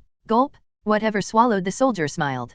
I'm starting to feel full. Aik, you monster, die. A commander who witnessed his subordinate's death draws his sword and charges. It might have seemed quite brave if someone had seen it, but reality is cruel. Monster? Isn't that too harsh? Splash dash. With a light gesture, the knight dissolves into a splash of blood. The soldiers who had been watching with a glimmer of hope fell back into panic and fled. The commander they followed was a renowned knight even within the empire. With his fall, there was no hope. Run, we have to run. It's already too late. Everyone will die. You can't defeat the gourmand. The empire will fall. The being who brought despair to everyone. Hemis called the gourmand, stroked her chin with her white hand. Where should I go next? From the human perspective, she was a legendary demon race. The gourmand. At her appearance, all humans could only tremble in fear. Choi Hyun-seok let out a piercing scream. He was sprinting across the training ground at an incredible speed. This is too fast. Hero, there's a wall in front. Just as Rachel shouted urgently, Choi Hyun-seok collided with the wall. Thud. In the end, he was plastered against the wall in a spread eagle position. He slowly slid down to the ground. Choi Hyun-seok writhed on the ground for a while, unable to get up. The impact was severe due to the considerable speed at which he had crashed. When he wiped his nose due to the unpleasant sensation, blood was on his hands. Damn. Got a nosebleed. When Choi Hyun-seok got up, his appearance had changed significantly. There were crater-like holes all over his body, from which demonic energy was erupting like explosions. This is harder than I thought. Actually, this wasn't the first time Choi Hyun-seok had crashed into a wall. He had been running around the training ground all morning, crashing into various places. Rachel, who couldn't bear to watch anymore, tried to dissuade him. Why don't you give up for today? You're going to break something at this rate. No way. I need to complete one more to finish the hero quest. There was a reason Choi Hyun-seok was enduring such hardship. He was trying to create a new fighting technique using body modification. A few days ago, he had completed a technique called fulminium that involved blades and electrical current, but to achieve the hero quest, he needed to create one more technique. Not only is the control difficult, but the flow of demonic energy is too unstable. I don't know what's wrong. His goal was to create a technique based on the form of a demonic beast called Crepitus. The now extinct Crepitus was characterized by its ability to create explosions using demonic energy. It was said that the beast not only attacked enemies using explosions but also flew through the sky. They say no one could match the speed of Crepitus as it flew through the sky using explosive demonic energy. This could be good. The first thing Choi Hyun-seok thought of when reading the materials was a jet engine. So he tried modifying his body and manipulating demonic energy based on his intuition, but it was much more difficult than expected. This seems like the right way to move, but what's wrong? As Choi Hyun-seok was attempting various modifications while adjusting the flow of demonic energy, a familiar voice was heard. Looks fun. A beautiful voice that could make one's mind hazy just by hearing it. However, Choi Hyun-seok's mind became clearer than ever. Corps Commander. His waist bent automatically in a bow. Hemis approached with a smile. It's been a while. Have you been well? Yes. Have you been well, Corps Commander? I'm always good. Hemis's tension was higher than usual. She seemed strangely excited. She approached and placed her hand on Choi Hyun-seok's shoulder. Let me see. Hemis's demonic energy flowed in. He forcibly maintained his consciousness despite feeling dizzy from the immeasurable powerful force. This is based on Crepitus, right? Why yes, that's correct. Although no explanation was given, Hemis accurately grasped Choi Hyun-seok's situation. I know Crepitus well since I ate a few of them in the old days. She began guiding Choi Hyun-seok's demonic energy. More precisely, it was closer to forcibly grabbing and dragging the demonic energy. As a result, the flow of demonic energy changed, and Choi Hyun-seok's body began to transform again. This should do it. The back of Choi Hyun-seok's calves transformed to look like jet engine exhaust pipes. Both his palms changed similarly. I modified Crepitus's organs. This way you'll be able to move stably. Thank you. Just as Choi Hyun-seok was giving thanks with a dazed expression, system notifications rang out. Congratulations! You have completed a new form of fighting technique. Please name your technique. It will be registered as an official skill. As a reward, body modifications by demonic energy have been stabilized. You have completed the hero quest. You have acquired 1000 hero points. Normally the notifications would have ended here, but not this time. This is a fighting technique boasting overwhelming completeness. Special rewards will be given. Ability score strength has increased. Ability score agility has increased. Hidden ability score demonic energy has increased. Choi Hyun-seok blinked at the consecutive notifications. What just happened? Only about 5 minutes had passed since Hemis had intervened. Yet not only was the hero quest completed, but additional rewards were given. A fighting technique boasting overwhelming completeness. It was the first time since creating his very first unique technique that the hero quest had given such praise. How is it? Did that solve the problem? Yes, thank you. Choi Hyun-seok bowed 90 degrees once again. I knew she was a monster. But this is really on another level. It was a moment that showed just how amazing Hemis was. This is a huge win anyway. Thanks to Hemis, not only was a long-standing problem quickly solved, but he even got additional rewards. Choi Hyun-seok shouted energetically. Thank you so much. This is all thanks to you, Corps Commander. Oh ho ho, I'm glad it worked out. However, Hemis suddenly grinned. Where in the world do you get something for nothing? Since I helped you, shouldn't you help me too? That's absolutely right. Of course, nothing in this world comes without a price. Ha ha ha. Choi Hyun-seok laughed with all his might. He felt like if he let his guard down even a little, his face would twist into a grimace. Don't be so tense. What I want is very simple. Yes, just say the word. I'll do my best at anything. Good. Hemis raised her hand and poked Choi Hyun-seok's chest with her long, pale finger. Don't trust anyone. Pardon. Remember that the only one you can trust in this world is yourself. Understood. Though the words made no sense, Choi Hyun-seok answered energetically. That's all I needed. You made a promise, so you must keep it. Understand. I'll engrave it in my bones. Oh, should I engrave it right now?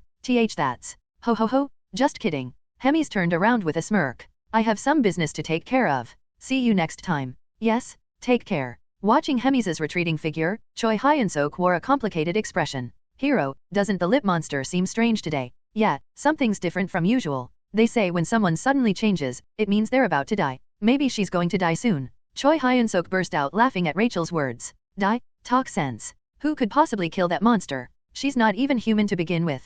Ah, that's true. Anyway, let's continue training. He needed to practice the new fighting technique he got thanks to Hemi's. Just being able to use a fighting technique wasn't the end of it. There was no end to learning and mastering fighting techniques. Though he started energetically, the training didn't last long. The more I think about it, it really is strange. For some reason, Hemi's departing figure kept flickering in his mind that day. Every nation on the continent was in a state of emergency. The appearance of the gourmand, she who hadn't shown herself for nearly 100 years, was stirring up the battlefield again. As a result, the damage suffered by the human side in just 1 week was unspeakable. Among them, the Holy Empire Gatron suffered the greatest damage, with as much as half of all casualties coming from Gatron. We need countermeasures. Countermeasures. Gatron's commander, Brian Bockets, shouted. He passionately addressed the generals and commanders of other allied nations. Are we just going to watch while the gourmand runs wild? Those attending the meeting heaved deep sighs. You think we want to suffer either? That's right. We have no countermeasures. There's no one who can face the gourmand. So we're just going to watch. Brian Bockets' face was flushed red.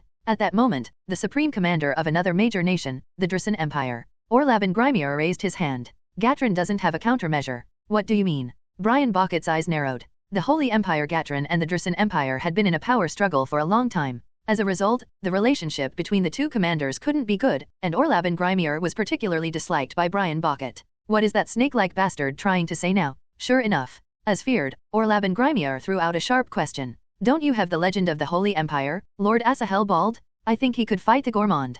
How can you call that a suggestion? Why not? It's only natural that a legend should face a core commander, isn't it? Brian Bockets gritted his teeth. Orlaban Grimier's words seemed reasonable at first glance. To face a Demon King's army corps commander, a legend must step forward. The problem was that legends shouldn't be used carelessly. A legendary being was a strategic weapon. They were nothing less than ultimate weapons that could change the course of war. If compared to Earth, nuclear weapons would be an example. Like saying, should we launch it? Are we going to launch it? They threaten but don't actually launch. Similarly, there were rare cases where legends actually moved into action. This was because it was difficult to handle the ripple effects when a legend actually took action. An even bigger problem was when a legend died during an operation. Then the nation's military power would instantly drop to less than half. No kingdom wanted to take such a risk. To begin with, a big reason was that beings called legends didn't move according to orders. Brian Bockets, who had been thinking, slumped down in his chair. Let's drop this meaningless power struggle. You know we can't call Lord Asahel Bald, right? I don't understand why. Then let me ask you the opposite.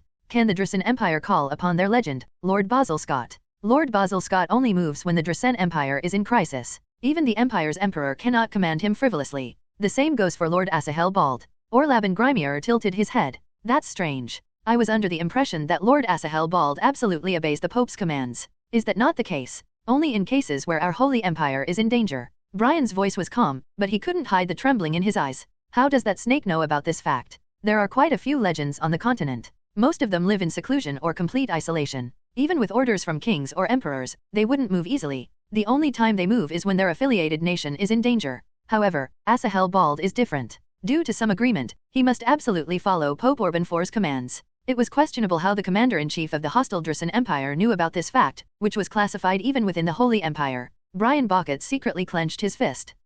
I understand. If that's what you say, there's nothing we can do. Orlaban Grimier smiled as if he knew everything but was letting it slide. Brian Bockets was furious, but letting this flow pass was the best option. Right now, he had to act the part of a commander frustrated by an impossible situation. Anyway, we can't leave things like this. We must stop the gourmand somehow. At Brian's words, everyone at the meeting threw out their opinions. Let's pull the front line back further. Are you suggesting we abandon territory? It's a temporary retreat. There's no need to increase casualties unnecessarily, is there? Are you saying that after knowing how far we've already pulled back the front line, then let the kingdom of Domis step up and face the gourmand? What did you say? What? Too scared to face the gourmand directly? I guess the knights of Domis' kingdom were just empty names. How dare you? You boat people who just fish in the sea dare to disrespect our kingdom's knights. Did you just call the Agros kingdom's navy boat people? That's right. Since Agros kingdom is in the rear anyway, you have nothing to lose, right? The meeting had completely devolved into chaos. The level was far too low for a gathering of generals and commanders from different kingdoms. Soon it reached the point where commanders were insulting each other's parents. When someone started drawing and swinging their sword, Brian Bockets stood up and dusted off his seat. Pathetic bastards. From the perspective of the Holy Empire Gatron, it was infuriating to watch these mere small kingdoms raising their voices and fighting each other. Brian Bockets, who had returned to his tent, suddenly smiled. This idiotic farce will end soon. The day to sweep away these incompetent fools all at once wasn't far off. What do you mean? Pope Urban IV shouted. This was an extremely rare sight, considering he never raised his voice no matter how angry he got. It showed just how serious the current situation was. Lord Elrond has disappeared. Cardinal Elrond, the man who was the Pope's most trusted confidant and had succeeded in carrying out numerous great works. In his younger days, he was certainly brilliant. But perhaps due to age, he began showing signs of losing his sharpness at some point. Recently, Elrond had made several major mistakes in succession. Finally, the Pope secretly ordered, confiscate Lord Elrond's assets and execute all members of his family. Remove Cardinal Elrond. He and his entire family would be thoroughly crushed. Of course, they weren't handling this recklessly. On the surface, the established scenario was that Cardinal Elrond would be executed for being caught committing treason. The evidence had been perfectly fabricated, so all that remained was implementation. But suddenly Elrond disappeared. How could this possibly happen? He should have been under 24-hour surveillance. I'm sorry. All I can say is that he suddenly vanished. Kieran, the man reporting, was at his wit's end. He belonged to the hunting dogs who handled the Holy Empire Gatron's dirty work. His strength is nearly at the hero level, and his subordinates are all exceptionally skilled as well. Someone strong enough to be a knight commander in any decent territory was monitoring him 24/7. Breaking through that surveillance and escaping should have been impossible. Cardinal Elrond had literally vanished. Those who were watching felt like they had been bewitched by a ghost. This has become troublesome. I'm sorry. All Kieran could do was bow his head. That was the only way to possibly reduce his punishment in the name of penance. The Pope pressed his forehead and opened his eyes sharply. What happened to Lord Elrond's family? His relatives? They're all still there. Only Elrond himself disappeared. For now, proceed as planned, expose the incident, excommunicate him, and execute them. Lord Elrond fled when his treason was discovered. Understood. Yes. The Pope suddenly seemed to remember something and asked, what about the informant that Cardinal Elrond supposedly planted in the Demon King's army? Did you establish a clear connection? About that? We couldn't figure out what kind of communication network existed. It seems he communicated solely with Elrond himself, but the method. So that was a failure too. Kieran bowed his head deeply once again. Pope Urban IV looked at him with a displeased expression. After staring at Kieran for a long while, he spoke. Let me ask one last thing. I trust this has been properly handled. For a moment, Urban IV's eyes gleamed coldly. How is the disposal of the grotesque eater progressing? The grotesque eater, a specter of the past that had suddenly become everyone's concern and worry. Kieran responded calmly to the mention of disposing of her, without surprise. It's going smoothly. Everything you instructed is proceeding without issue. This matter is of different importance than previous ones. Failure is absolutely not an option. I'll keep that in mind. This wasn't just lip service. Kieran truly believed it. That this operation, at least, would absolutely not fail. Gardrak Castle. Inside an office marked 3 RD Corps Commander, Hemis was communicating with someone. So, to summarize, it's like this. Hemis tapped the table with her finger as she continued speaking. Create a diversion with an all-out attack. And I take care of that bearded guy during the chaos, right? Yes. We'll track Basil Scott of the Drasen Empire's location in real time and let you know. Basil Scott. The man Hemis called Bearded Guy was one of the Drasen Empire's legends. You managed to find his location quite well. Usually, these so-called legends just act high and mighty while hiding away. It took quite some effort to track him down. Anyway, I understand. I like this order. It's been a while since I got one I enjoyed. Hemis grinned. The Demon King Tigrid, who had given orders to her, a corps commander, replied in an indifferent voice. I'm glad you like it. But it's strange. You're suddenly taking such an aggressive approach. Didn't you cause some trouble? Since things have come to this, I plan to push forward properly. We can't keep going back and forth forever. That's a good idea. I'm happy to see you returning to the Demon King I used to know. Oh ho ho ho. Hemis laughed in her characteristic high pitch, as if she was truly happy about the Demon King's return. Then let's end the communication here. Wait a moment. Suddenly, Hemis's laughing voice changed, dropping to a low tone. Don't you have anything else to say to me? What do you mean? The Demon King asked in a puzzled voice. Hemis's lips twisted slightly. I just thought you might give me some words of encouragement. It's been a while since I received a formal order. I see. Come back safely. Yes. Next time I'll visit you with Basil Scott's head. Looking forward to it. With that, the communication ended. The communication crystal darkened. Hemis stared blankly at it for a while. Lady Hemis. A middle-aged man's voice came from beside her. Hemis turned to look at the man who had spoken. Surprisingly, he had the appearance of Cardinal Elrond, whom the Pope was so desperately searching for. What do you plan to do? Cardinal Elrond asked. Hemis kept her lips tightly sealed without answering. She tilts her head back and looks at the ceiling. Her long, glossy black hair falls behind her slender, snow-white neck. Hemis remained motionless in that position for a long while. There was somehow a lonely atmosphere. It was different from her usual self who would always tease with her bewitching voice. Well, finally, Hemis opened her mouth. I guess it's time for me to leave too. Frisch. Thank you for your hard work. No, it was an honor to serve under your command, Lady Hemis. At that moment, the man called Frisch, Cardinal Elrond, began to transform. Rustle. As Cardinal Elrond's skin peeled away, what was revealed was a demon with a tall stature and sharp features. May I make one last request? Please command me, anything. Hemis pulled out 2 documents from the drawer. Please deliver these to Readrin and Modem. I could tell them directly but I think this would be easier. Understood. And about Choi Hyun-seok. Hemis paused for a moment as if contemplating something. Keep an eye on Choi Hyun-seok. I'm not asking you to do anything specific. Just how he grows from now on. And if he dies, how he dies. I'd like you to confirm these things. May I ask the reason? Frisch couldn't help but ask. His lord, Hemis, was not one to show such interest in mere humans. Until now, while playing the role of Cardinal Elrond and causing incidents centered around Choi Hyun-seok, Frisch had thought it was all just for his lord's entertainment. The reason? Well, I wonder why. Hemis tapped her lips with her snow-white finger. Just curious? Who knows? Maybe I'm getting old and developing something called attachment. Such words. I'm joking. Oh ho ho ho. Hemis laughed for a while, finding something highly amusing. A moment later, finally calming down, Hemis continued. Anyway, will you do it? Understood. Good. Shall we get moving then? Hemis stood up. Her face wore the usual deep smile. In the night when everyone was asleep, Rachel, who had woken up, frowned deeply. Snore. Poho. Snore. Bobo was sleeping while snoring. The snoring was so loud it seemed to make the tent shake. Arg? I can't sleep because it's so noisy. Rachel stomped her feet as she approached Bobo. Be quiet. Let me sleep. Rachel delivered a kick to Bobo's nose bridge without hesitation. Although it was a decisive strike, the result was rather unsatisfactory. Thud. Far from waking up, Bobo continued snoring and dozing. Ouch, I think my foot hurts more. Snore, puh. This mutt really. Rachel, who had been glaring at Bobo, shifted her gaze to look at Choi Hyun-seok. How is the hero sleeping in this situation? Getting closer, she saw Choi Hyun-seok wearing earplugs. Not there. Seeing him sleep talk, it seemed he was having some kind of dream. Being assertive is good but this is too fast. The content of his sleep talk was a bit peculiar. No matter how you looked at it, it didn't seem like he was having a dream befitting the title of hero. Rachel looked down at Choi Hyun-seok with the most unimpressed expression she could manage. Sigh, the future of the world looks dark. The only one to rely on is this Rachel. Rachel shook her head. Snore.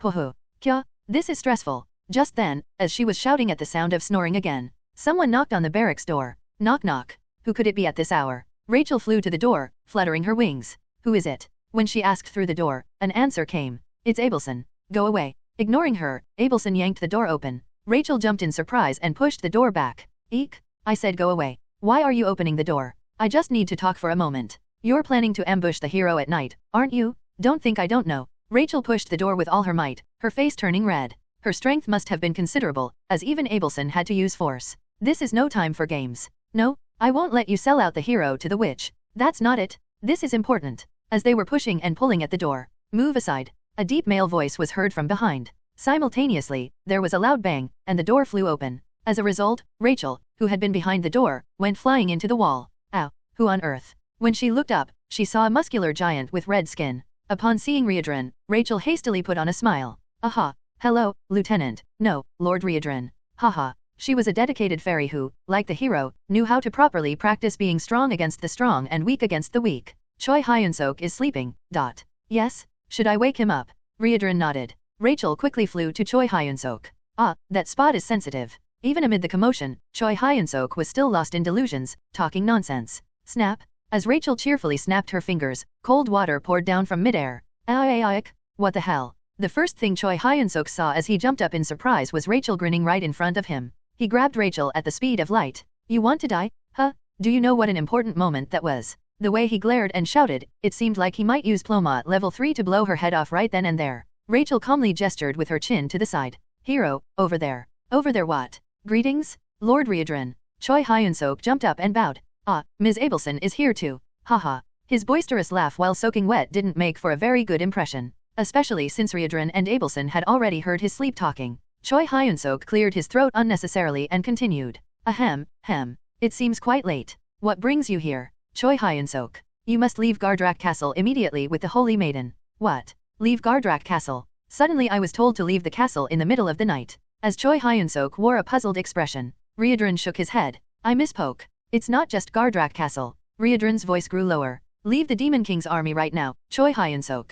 What do you mean I should suddenly leave the Demon King's army? Choi Hyun-seok was so surprised that he even stumbled over his words. Coming in the middle of the night and telling him to leave the army. There's no time to explain in detail, so pack your belongings first. Lord Reborn, shouldn't I at least know the reason? Even though it was Reborn's words, this time he couldn't help but object. Fine. Get dressed and pack your things. I'll explain while you do that. No, where exactly am I supposed to go? No one will accept me except the Demon King's army. A bizarre standoff occurred where a Demon King's army executive was trying to send away a hero, while the hero was trying to remain in the Demon King's army. Choi Hyun-seok. Yes. This is an order. Get dressed and pack your belongings. Understood. Choi Hyun-seok had no choice but to start moving. After all, Reborn is his superior. It absolutely wasn't because he was afraid of Reborn's tightly clenched fist. Listen while you pack. Tomorrow morning, there will be a large-scale air raid across the entire corps. Choi Hyun-seok got dressed and perked up his ears while organizing his simple belongings. Not just our corps, but other corps will move together. It will probably be the first full-scale war in 100 years.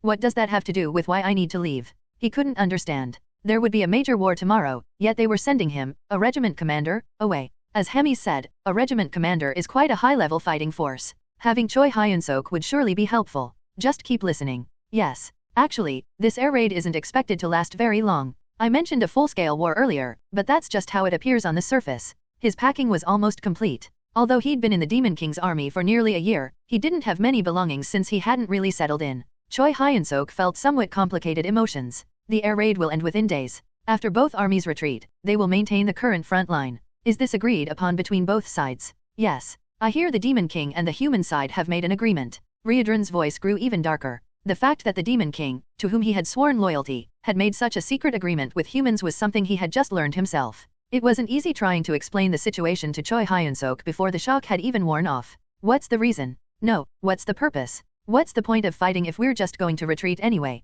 It's Lord Hemi's death. Pardon. This war is being waged to. Reborn spoke through gritted teeth as if spitting out the words. This war is being waged to deal with Lord Hemi's. Lord Hemi's intends to enter battle knowing this fact. Then could it be? Choi Hyun-seok's eyes widened as if he had realized something. Reborn nodded in response. That's right. Without Lord Hemi's, I won't be able to protect you. I have my limits. That's why I'm telling you to leave in advance. You must know that there are more than just a few people aiming for your life. Not just humans, but plenty within the Demon King's army too. So you need to leave without anyone knowing.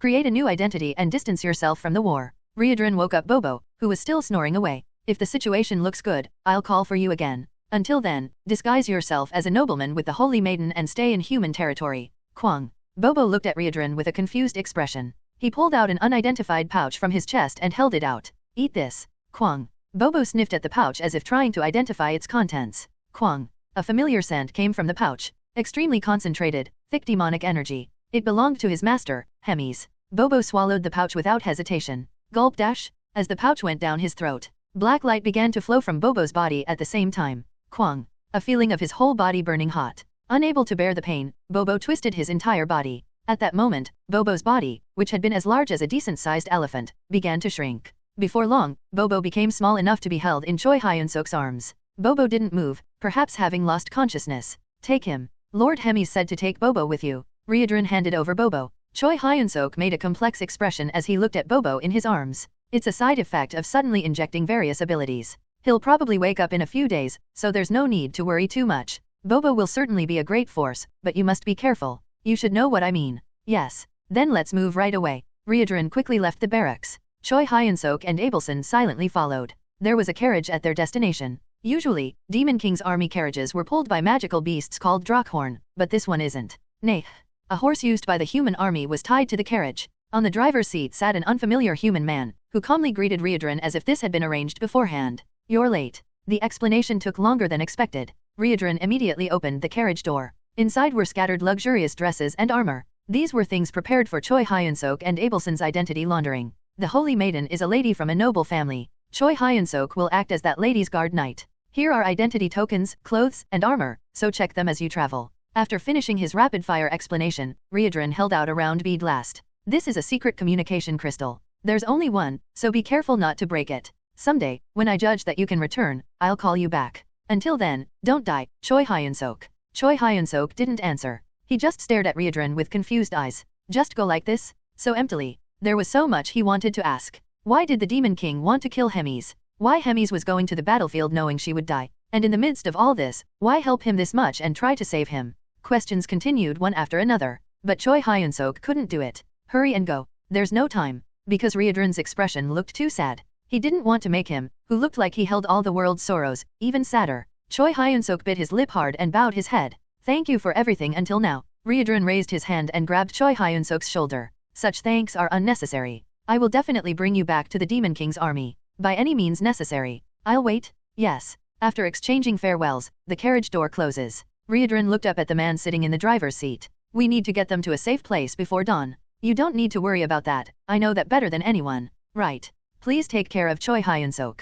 The man in the driver's seat, Frisch, started the carriage immediately. Hiya. The carriage escaped through a secret passage in the Gardrak castle walls. Reodron stood there for a while, watching the departing carriage, until it disappeared beyond the horizon, far away. Reodron stood there for a long time. Finally, when the carriage completely disappeared from view, only then did Reodron begin to move. His footsteps striking the ground were filled with stronger determination than ever before. Inside the running carriage, Choi Hyun-seok and Abelson didn't say anything. Both of them were lost in their own thoughts as the carriage continued to run. Suddenly I have a headache. Choi Hyun-seok grabbed his head due to the oncoming headache. Even ridiculous developments should have limits. What am I supposed to do with this? Without any warning or notice, he had to leave the Demon King's army. Although it was the Demon King's army he had always wanted to leave. Although it was the Demon King's army he would eventually leave. This wasn't how it was supposed to happen. Everything happened so suddenly that it felt like he might be dreaming. Even if Reodron calls me back, I don't know when that would be. Would there even come a day when Reodron would call for him again? There was only one possibility he could think of right now. That would be when Reodron rose in position within the Demon King's army to become a corps commander. While Reodron is strong, he's not at the corps commander level. Even if that day comes, it would be years, maybe even decades later. Some might think this way, that since he left the Demon King's army, he could just live among humans from now on. In Choi Hyun-seok's opinion, it wasn't as easy as it sounded. The Holy Empire will search desperately. That's probably why we left in the dead of night without anyone knowing. Moreover, Choi Hyun-seok possessed demonic energy. From a human's perspective, anyone with demonic energy is an enemy. Even though he could hide the demonic energy if he wanted to, he never knew when some powerful person might see through it. Even if he integrated into human society, it would feel like his blood was drying up every day. Sob sob. That's when it happened. When he turned toward the sound, he saw Rachel sniffling with reddened eyes. What's this? Are you crying? No. With tears already all over her face, such words had no credibility. Why are you suddenly crying? Just because. Do you miss the Demon King's army? And no, I don't. Rachel stammered, hit right on the mark. Come on, you were the one always singing about wanting to leave the Demon King's army. That was then, and this is now. Rachel shouted and then slumped down in her seat.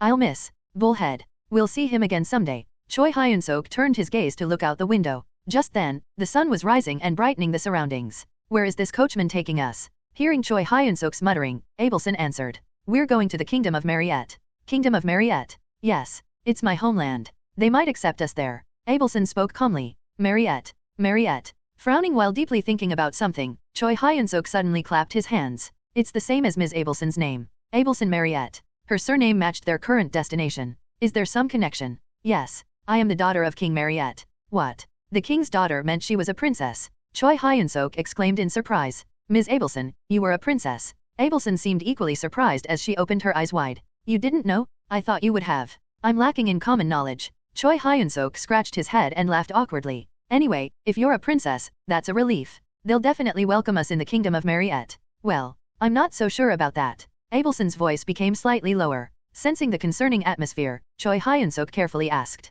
Is there some problem? We're being chased by the Holy Empire. Honestly, I'm not sure if even my father will welcome us. The Holy Empire Gatron's influence was absolute on the continent. This was because Orban IV held not only the title of emperor but was also the pope of the Deosis faith. There are many religions on the continent, but in terms of followers, the Deosis faith is overwhelming. So we don't know what the pope might have done. Right. Choi Hyun-seok irritably ruffled his hair. That Gatron is always the problem. Choi Hyun-seok added the pope to his list of people to beat up thoroughly when we meet. Well, we have no choice but to go and see. True. We have nowhere else to go. Then let's go. What's the worst that could happen besides dying? Choi Hyun-seok shouted boldly. Rachel, who had been listening beside them, chuckled. It's funny hearing those words from the hero who struggles more than anyone else to avoid death. Ahem. Choi Hyun-seok felt too guilty to get angry. Hey, try to match the mood for our new start. Right? Let's go with do or die. That sounds different somehow, but okay. Woohoo? Okay. Choi Hyun-seok and Rachel shouted energetically. They say those who can laugh in tough times are the strongest. The hero and his dedicated fairy were showing their strongest qualities with their whole bodies. Reodron was in anguish. Where had the honor of the demon race gone? What had he been fighting for until now? It felt like his 150 years of life had been completely denied. Why did you make such a choice? He dared to resent the Demon King. Though he knew it was an irreverent thought, he couldn't help it.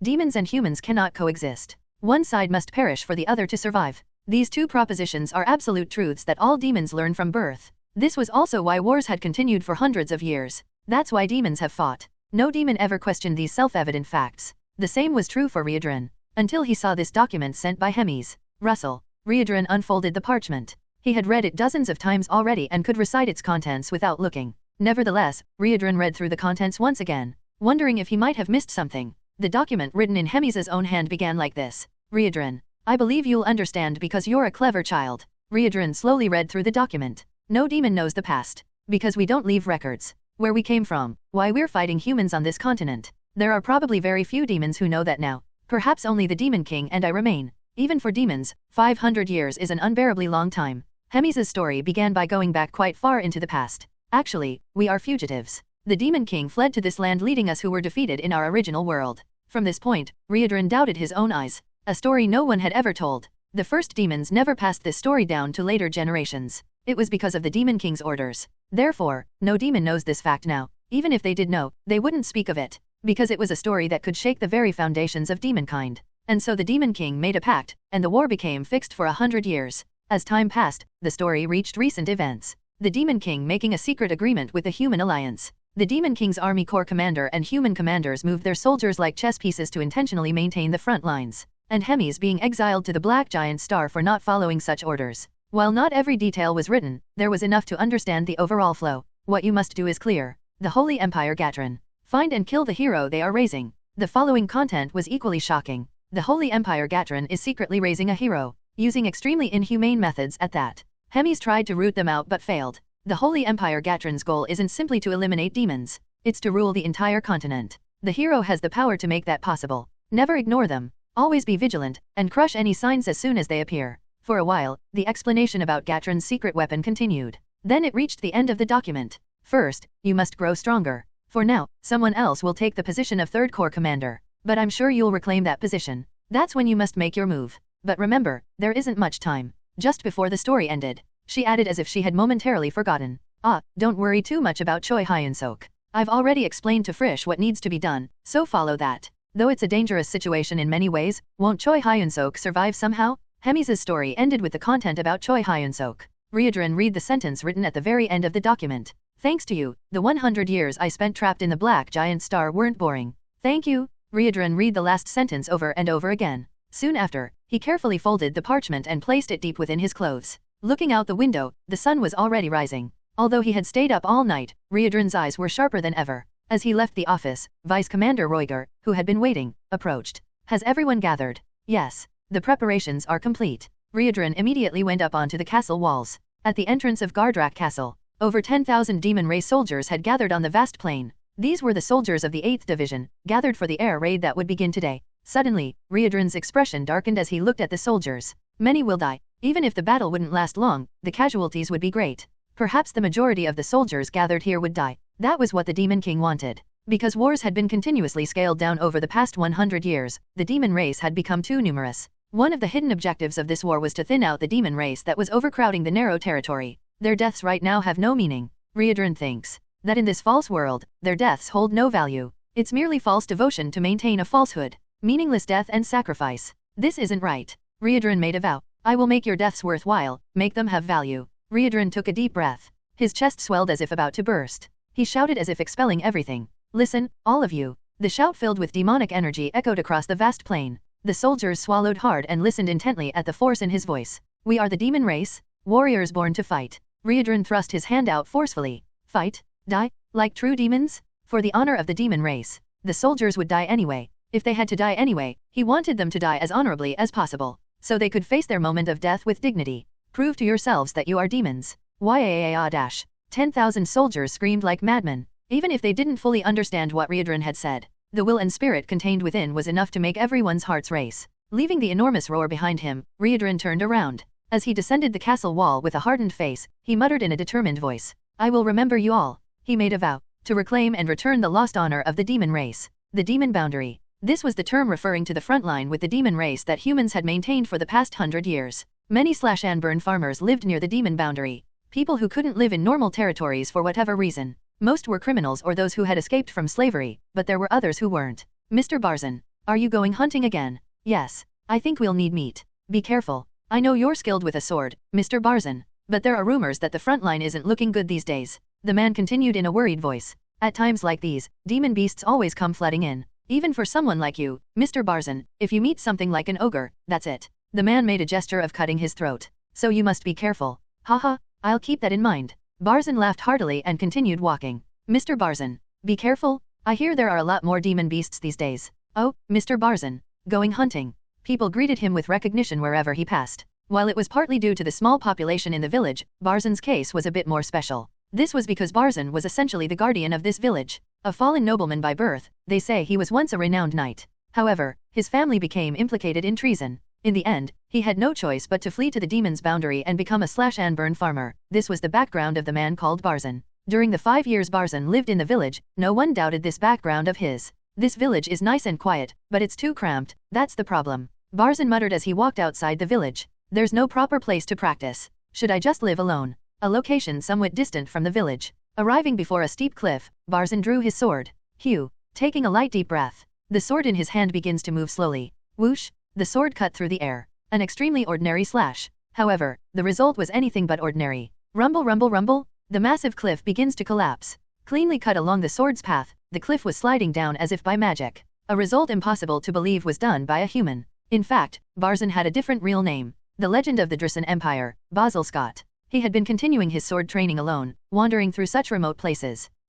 Not satisfactory. Just as Basil Scott frowned, a beautiful voice rang out from behind him. Not satisfactory? That's quite impressive as is. And using almost no magic at that? Basil Scott shook his head without turning around. My original target was the tree behind the cliff. I think I only managed to cut about half of it. Basil Scott's words were not lies. Indeed, on the opposite side of the cliff stood a massive tree, which had a wound as if cut by something sharp. Oh ho, this is truly surprising. You've grown more than I expected. Time has passed. Indeed. Roughly 150 years. To be precise, 153 years. Finally, Basil Scott turned around. There stood a woman in a black dress with snow-white skin. No, could she even be called a woman? Her face had no eyes, nose, or other features. Only enormous lips. The Demon King Army's 3rd Corps commander, Hemis, faced Basil Scott. Oh my, how is it that you look even younger? Hemis said in a surprised voice while covering her lips. To her eyes, Basil Scott appeared like a man in his 40s. He seemed at least 20 years younger than when she last saw him. Where did your beard go? Though unsightly, it had its own charm.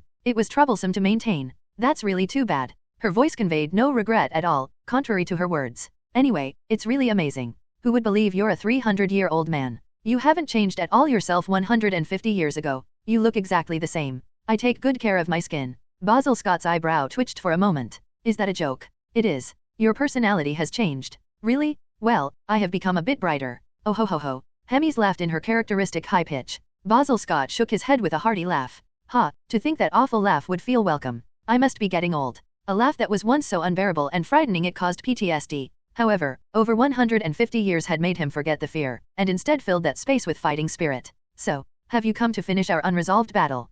Something like that. Hemis grinned. More precisely, I've come to catch the coward who tucked tail and ran 150 years ago. Someone might misunderstand. That wasn't running away, it was a strategic retreat. As always, these so-called legends are just full of pride. When you look closer, they're nothing special. Hemis ran her tongue across her red lips. But this time should be quite fun. Fun. So that was your purpose after all. Do I need anything else? You were always like that. You treated everything as mere entertainment. Wars where lives fade away, battles fought for honor, to you, they were all just games. I'm not particularly interested in hearing lectures. Just my personal observation. Basil Scott continued. I thought about the reason. How could you be like that? Why are all battles mere entertainment to you? As I pondered, I suddenly realized. My, how impressive to notice something even I don't know. What is it? Basil Scott answered in a chilling voice. It's because no one could pose a threat to you. Without fear, everything must have felt like just an amusing game to you. He raised his sword. Today, I'll make you understand the emotion called fear. Then you'll no longer spout nonsense about fun before battles where lives are at stake. Fighting with words? These old folks just talk too much. As Hemis spoke, Basil Scott kicked off the ground. Those who witnessed the mystic swordsmanship of Basil Scott, the legend of the Drusen Empire, all said the same thing. It's as if he cuts through space itself. Basil Scott's sword cuts through anything, even the hardest ore. Even flowing river water was inevitably cut by Basil Scott's sword. It seemed impossible unless he cut through the space where objects existed. Whoosh! Hundreds of tentacles flew in. Tentacles were all that could be seen in every direction. There was nowhere to escape. Instead of despairing, Basil Scott gripped his sword. Space Sword. Form 1, Harvest Scythe. It is a straightforward horizontal slash. Though swung through empty air, the result is devastating. Slash. All tentacles in Basil Scott's line were completely severed. He immediately charged forward. He knew that even this path opened before him would be filled with tentacles in the blink of an eye. Before that happened, he needed to close the distance with Hemis. Basil Scott shouted, "How long do you plan to run?" "Run? This is a reconnaissance battle." Hemis increased the distance while swinging her hand. Black flames shot from her fingertips. Whoosh! A small flame the size of a fist. Its internal temperature was unimaginably hot. The flame's mere presence caused the surrounding temperature to rise dozens of degrees. Even dried leaves quite far away caught fire and emitted acrid smoke. "That won't work on me." Basil Scott didn't dodge the flame. He simply raised his sword and swung. Slash! The flame that seemed capable of burning anything was cleanly cut in half. As Basil tried to pass through the gap. Whoosh! The divided flames moved again, chasing after Basil. Basil couldn't help but be shocked. How? What he had cut wasn't just the flame, but the flow of magic within it. Magic, demonic energy, holy power. It was common sense that any magic created by any power would dissipate the moment its internal flow was cut. Still a monster, I see. Basil Scott channeled his magic. His magic control technique was near perfect. Despite his vast magic reserves, only a tiny amount leaked from his body. Space Sword. Form 6, Beast's Wild Claws. Dozens of slashes followed in the blink of an eye. A violent attack like a beast tearing with sharp claws. The two incoming fireballs split into hundreds of pieces and disappeared. Basil Scott continued swinging his sword without pause. Space Sword. Form 3, Thorn Pierce. 3 sudden thrusts. Though she dodged the first 2 attacks, the third was unavoidable. Slash! Blood droplets sprayed as the sword energy grazed Hemis's skin. Hemis stuck out her tongue and licked the blood flowing from her wound. The wound isn't healing. Hemis's monstrous body had extraordinary recovery abilities. Ordinary wounds would heal automatically without any particular attention. A wound like this should normally disappear in less than a second. However, blood continued to flow from her arm. Not bad at all. In Hemis's memory, Basil Scott had been merely a youngster. 150 years ago. Even then, Basil Scott was called a legend, but he fled without even touching a hair on Hemis. Now that same Basil Scott is wounding Hemis. And with wounds that wouldn't heal. This is fun. Hemis grinned. Basil Scott's lips twisted in response. Seeing you can still say such things, we've got a long way to go. Aren't you getting too cocky over just one scratch? This is only the beginning. Basil Scott kicked off the ground. Hemis fired magic wildly to block his approach. Boom! Consecutive explosions of demonic energy rang out. The power was enough to devastate the surroundings in an instant. However, Basil Scott remained unfazed. Hemis's magic was helplessly cut down before his sword. This is tricky. Basil Scott's sword didn't just cut physical things. It sliced through everything, including invisible magic and demonic energy. That's why any magic used before him was useless. After all, magic was merely the result of demonic energy flows. Slash, slash. The wounds on Hemis's body increased. Though they were shallow wounds that merely grazed her skin, her dress gradually turned red like clothes getting wet in the drizzling rain. Still having fun? I'm curious about your thoughts. Basil Scott asked. Hemis stroked her chin with her pale white hand. I'll give you credit. Space Sword, is it? While it doesn't actually cut through space, it's an extremely advanced technique. Basil Scott smirked. Looks like you've figured out my technique somehow, but nothing changes. Oh my, what are you saying? I knew about your technique from the start. What? Basil Scott's eyes narrowed for a moment. Hemis continued speaking while maintaining her smile. This is just me complimenting you on handling a difficult technique well. Still trying to act tough. Basil Scott shook his head. Space Sword was a technique he developed by investing over 100 years after becoming a legend. A unique technique that no one else could use. It made no sense that Hemis would know about it. Seems like you don't believe me. Should I show you? Hemis raised her hand. An enormous amount of demonic energy began gathering at her fingertips. This isn't a technique you can use just by pouring in demonic energy. Basil Scott swung his sword again. Whatever Hemis was preparing, he just needed to cut through it. Slash. Basil Scott's sword swung. At the same time, Hemis's hand fell downward. Their sword energies intertwined. Basil Scott's eyes widened. Clang dash. The sword tip was cut off. The fallen sword fragment emitted a sharp noise as it hit the ground. What? Just now? Well, that's what I meant. Hemis swung her fingernails as if slashing. Simultaneously, a barrage of sword energy made of demonic energy rushed toward Basil Scott. Slosh dash. Sword energy flew in from all directions. Too many to counter one by one. At times like this, selection and focus are necessary. Whoosh! Reborn activated his magical energy as he kicked off the ground. Reborn-style fighting technique. Form 3, Fierce Charge. The fighting technique Fierce Charge that Choi Hyun-seok had used several times. A technique where you run by kicking off the ground and ram your shoulder into the opponent's body. However, Riedron's fierce charge was slightly different. Kruyush dash? He charged forward, completely destroying everything blocking his path. Like a buffalo, Riedron sprinted across the battlefield like a madman. Commander Herrickson. The commander has fallen. M-monster. Run away. It's the Red Nightmare. The Red Nightmare has pushed all the way here. Riedron was facing the enemy at the front line. Though he always gave his best, this time his determination was different. This air raid is like an opportunity traded for Lady Hemisa's life. Even if the future was predetermined, he had no intention of being discouraged. Through this opportunity created by Hemis, he needed to inflict maximum damage on the enemy and seek his own growth. That's why Riedron couldn't stop. Crack, crunch, snap. He tears apart any enemy within reach. He crushes anyone blocking his path. Buffalo, stop rampaging. Is it your hobby to show off your strength against weaklings? The one who acts arrogant claiming to be a hero of the Voltion Empire, Demos Kettler. He wants to thoroughly trample him so he can never speak again. What? Riedron approached hero Demos Kettler and grabbed his body. Surprised by the grapple instead of a strike, Demos couldn't respond properly. Die. That was the only reason why Demos Kettler needed to die. Riedron-style fighting technique. Form 10, Death Sentence. Riedron headbutted Demos's head. Splat. With a bursting sound, Demos Kettler's head shattered. As if a massive explosion had occurred inside his head. Blood and flesh fragments flew everywhere as his head was destroyed. Splatter. Red flesh pieces rained down on the soldiers. Despair settled in the eyes of those covered in blood and flesh. Sir Demos Kettler has fallen. The hero is dead. Run. We have to run. The fear was so intense that some soldiers even soiled themselves. However, unfortunately, there was no sympathy in Riedron's heart. You'll have to die for Lady Hemis. Just desperately. He simply kills as many as he can. What a shame. The momentum was really amazing. There was genuine regret in Hemis's voice as she spoke. In front of her stood the legend, Basil Scott, in tatters. The battle isn't over yet. You're saying you'll continue fighting in that state. The situation is clearly overwhelmingly disadvantageous for Basil Scott from anyone's perspective. Covered in blood, he kept staggering, unable to properly maintain his balance. In contrast, Hemis only had one wrist cut off. The wounds on her body had already disappeared. Even her severed wrist was bubbling and in the process of recovery. It will return to normal within 30 minutes at most. Basil Scott couldn't understand. He had cut off the flow of magic. Once cut off, demonic power and magic cannot move for a while. That's why physical recovery should be impossible. In fact, Hemis couldn't recover her body in the early stages of the battle either. Sorry, but thinking won't change anything. Just give up. Still, I'll give you credit, Basil Scott. You're among the top 5 legends I've faced.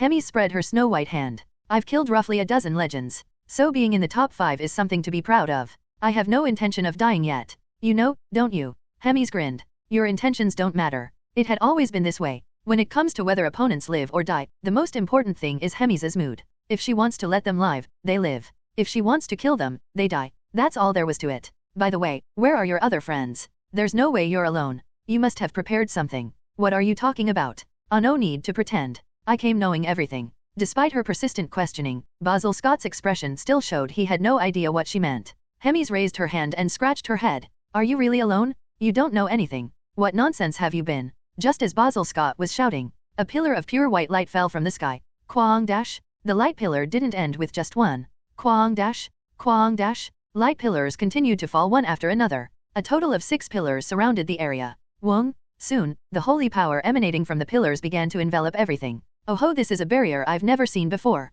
Is it new? Hemis sensed that what she'd been waiting for had finally arrived. In contrast, Basil Scott still couldn't grasp the situation and stood there dumbfounded. What the hell is going on? Answer me, Hemis. Basil Scott bellowed. The answer came from behind him. It's been a while, Sir Basil Scott. Asahel Bald. The legend of the Holy Empire Gatron. Asahel Bald was walking out of the forest. Holy Maiden Moriel. Even the 10 stars of the Holy Empire. Holy Maiden Moriel of the Deus's faith. The 10 stars, the 10 heroes said to protect the Holy Empire. That wasn't all. God's Grace. The largest and most powerful military group in the Holy Empire. The Knights of God's Grace. Composed of 1,000 holy knights, their military might is considered capable of surpassing legends depending on the situation. In other words, the Holy Empire's greatest fighting force had gathered in one place. Oh my, it's really crowded here. It must have been hard sneaking in. You could have just come openly, you know. Hemis welcomed them as if she had known all along. Only Basil Scott in the middle looked around in confusion. Sir Asahel Bald, what is the meaning of this? The legend of the Holy Empire Gatron, Asahel Bald, approached.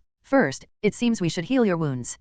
Understood. Asahel Bald extended his hand. Holy power that could stabilize people dwelled at his fingertips. I'll leave the rest to. Suddenly, a snow-white sword formed in Asahel Bald's hand. Asahel Bald instantly pierced Basil Scott's throat. Kek. Keek. Basil Scott grabbed his spurting throat and opened his eyes wide in disbelief. Asahel sighed and shook his head. It's pathetic. Too pathetic. Even though the opponent is a grotesque eater, for someone called a legend to not inflict any damage. Keek, cack. It saddens me that a being like you has been breathing for 300 years. Asahel bald swung his sword. Slash dash. Thud. Basil Scott's cleanly severed head fell to the ground. Watching this, Hemis tilted her head. Oh, is it okay to send him off like that? He was quite useful. There won't be any problems dealing with you, so don't worry. Well, it certainly looks that way. You really brought a lot.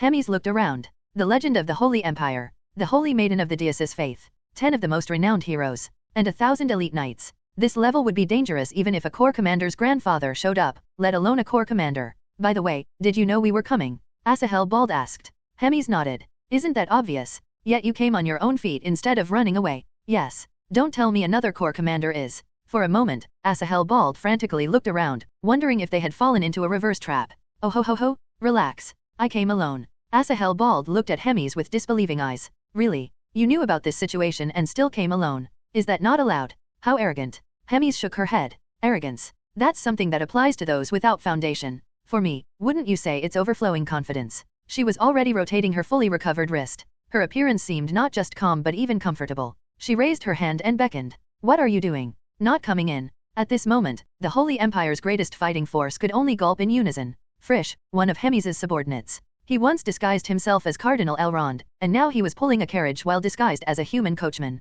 Are you ready? Frisch asked. Choi Hyun-seok, who was riding in the carriage, checked his condition. I'm wearing the armor. Choi Hyun-seok was wearing intimidating reddish armor. Although he wasn't sure about the armor's effectiveness, it was advised that it would help with living in the human world. Let me see my hair color. Does it look good, Ms. Abelson? Abelson, sitting across from him, nodded. Yes. It suits you well. Choi Hyun-seok's hair had a purple tint. The dye job was necessary because his original black hair would stand out too much. In this world, only demons and heroes had black hair. It suits you well too, Ms. Abelson. For the same reason, Abelson had also dyed her hair. Her hair was bright platinum blonde. Since silver hair was relatively rare, and the next silver-haired holy maiden was quite famous, this measure was necessary. After all, blonde hair is the best. Choi Hyun-seok stared blankly at Abelson. She already had mysterious silver hair and outstanding beauty, but blonde hair had its own unique charm. Maybe it's because she's called a princess? She really looks like one. Choi Hyun-seok's constant cry for blonde noble ladies. In this case, it would be blonde royal ladies, but either way, the important points were blonde and lady.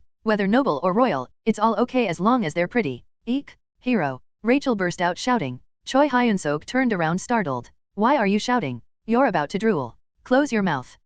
Okay. Seriously, you lose your mind whenever you see a woman? You'll get in big trouble one day. At Rachel's scolding, Choi Hyun-seok looked at her seriously. Rachel. What? What is it? I don't lose my mind whenever I see a woman. I lose my mind when I see a beautiful woman. To think he'd say something like that with such a serious expression. Rachel, getting a headache, pressed her fingers between her eyebrows. Sigh, the future of the world is dark. So dark. Heroes are supposed to protect beautiful women. Haven't you read fairy tales when you were young? Please stop talking. Then another voice came from the coachman's seat. That's enough. We're about to enter the city, so no more chatting. Understood. Everyone needs to focus on their roles. Be careful not to get confused about names or status. Yes. From now on, they had to live with new identities and new names. Choi Hyun-seok went over his identity again, as they couldn't risk having their true identities exposed. Name, Ravi Bahat. Age, 30. Originally from the kingdom of Atal across the sea, currently naturalized in the kingdom of Agros and living as a knight. This setting was created because Choi Hyun-seok's Asian appearance would seem exotic here. Stop. An unfamiliar voice was heard from outside the carriage. It seemed to be the voice of a guard at the city entrance. Frisch, disguised as a coachman, bowed his head and skillfully began acting. State your identity and purpose of visit. Oh my, Sir Knight. Thank you for your hard work. I'm called Dorf. I'm not interested in your name. What's in the carriage? Lady Alien Krishi of the Kingdom of Agros is riding inside. Krishi? That's a family name I've never heard before. Well, the Kingdom of Agros is quite far away. Haha. The lady has been traveling by carriage for several days due to circumstances. We need to find lodging soon so she can rest. Enough. The knight cut off Frisch's words and approached the carriage. Excuse me for a moment. The knight opened the window to check inside. Abelson and Choi Hyun-seok quietly looked at the knight. A moment of silence. Abelson was the first to speak. How long do you plan to stare? I apologize. May I check your identification badge? Yes. Abelson handed over the pre-modified identification badge. The badge, lavishly decorated with gold and jewels, was clearly extraordinary at first glance. The knight's eyes widened. Overwhelmed by the identification badge, the knight bowed his head without properly checking it. Yes? Confirmed. Then may we enter the city? Of course. Welcome to Kitten, my lady. Have a pleasant journey. The knight stepped back with proper courtesy. The carriage began to move again. Phew, that was easier than I thought. Were you nervous? A little, since it's my first time leaving the Demon King's army. Haha. Choi Hyun-seok laughed awkwardly. Mr. Choi Hyun-seok. Yes. I heard the hero is from another world. Is that true for you too? Well, yes. Choi Hyun-seok nodded, flustered by the sudden question. You might be disappointed. What do you mean? Every hero who first saw the bare face of this land was the same. Abelson spoke with a dark expression. They said this world is too corrupt. At the same time, the army of the Holy Empire was mobilizing all its forces to pressure Hemis. The barrier? Maintain the barrier. There's only one enemy. Don't retreat. Over 1,000 holy knights were using holy power, and magical tools specially prepared for Hemis were emitting light from all directions. Among them, the most effort went into the pillars of light. Wuong, 6 pillars that first fell from the sky. Each pillar, massive enough to rival a building, emitted immense holy power. It was the highest level holy magic cast by Holy Maiden Moriel, the Temple of Light. It was a massive scale magic that took several hours just to prepare and consumed enormous holy power. It was a complicated magic that wouldn't normally be used, but its effects were certainly worth it. The holy power emitted by the Temple of Light simultaneously trapped Hemis while weakening her demonic energy. As a bonus, it also had the effect of strengthening the holy power of the knights within its space. In other words, Hemis is fighting in the middle of enemy territory that was fully prepared for her. Today, we will create a page in history. Asahel Bald, the legend of Holy Empire Gatran, mumbled softly. Prove once again that our Holy Empire is the strongest on the continent. They had no doubt about victory. It couldn't be helped. Holy knights were weapons created from birth for war against demonkind. Holy power defeats demonic energy. Demonic energy defeats magical power. Magical power defeats holy power. It was a relationship where magical power, holy power, and demonic energy formed a cycle of superiority. Of course, even with an advantageous relationship, one couldn't overcome an overwhelming difference. Until now, Hemis had crushed everything, whether it was magical power or holy power. But today would be different. The fact that we're overwhelming Hemis even without my intervention is proof of that. Asahel Bald, currently their greatest fighting force, wasn't participating in the battle. He merely encouraged and commanded the soldiers. Even without his direct involvement, Hemis was dying. Block her demonic energy manipulation. Don't let her use any magic. With prepared magical tools and overwhelming holy power, they suppressed her demonic energy to prevent magic use. The tentacles that burst forth were instantly dealt with by 1,000 elite knights. Prepare. At Asahel Bald's command, several holy knights began to move. 100 holy knights positioned in the magic circle groaned in low voices. Holy power erupted from their bodies, and soon a massive sword formed in the sky. It is a high-level holy power, sword of judgment. Wong, a pure white sword floating in the sky. The sword, which must have been over 10 meters in length, plunged toward the ground. With a thunderous sound, the ground split, and sand dust scattered everywhere. Asahel Bald blocked the wind with his hand while surveying the battlefield. As expected of a gourmand. Still alive, what an amazing body. Asahel Bald grinned. At the end of his gaze was Hemis, covered in blood and breathing heavily. You prepared a lot. This is the true power of the Holy Empire Gatran. Now do you understand why your Demon King bows down to us? Asahel Bald slowly approached. Since it was his first time seeing a gourmand up close, his steps unconsciously became forceful. He deliberately ignored the rising tension. The battle is already decided. The gourmand had lost her power, while he was still in perfect condition. If he wanted to, he could behead the gourmand in one stroke right now. Honestly, I'm a bit surprised. You fanatics. We're hiding your power. A true predator gives its all even when hunting a mere rabbit. I see. So raising heroes was to take over the continent. Oh, this is unexpected. I didn't think you knew that much. Asahel Bald showed a surprised expression. Hero cultivation is a top-secret project conducted in Gatran. Even within the Empire, few know about it, and since the work is perfectly compartmentalized,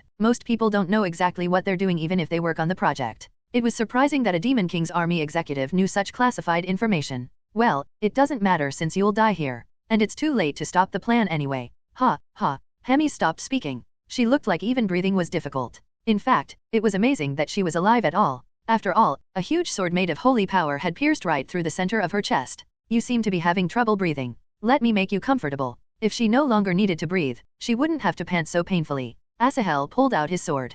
To think I'll kill the grotesque eater with my own hands. Joy welled up inside him. The worst demon in history. The name grotesque eater that had made humans tremble in fear for hundreds of years. He shuddered at the thought of killing her with his own hands. Feeling good. Hemis smirked. Just as Asahel was about to swing his sword with a sneer. Her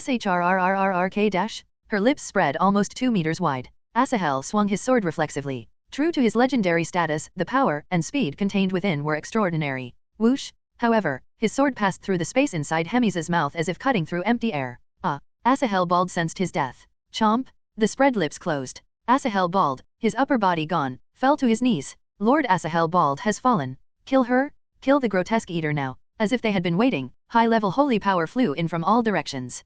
Dash. Hundreds of spells rained down. Though dust clouds rose and blocked the view from the explosion's aftermath, the magic didn't stop. Quag.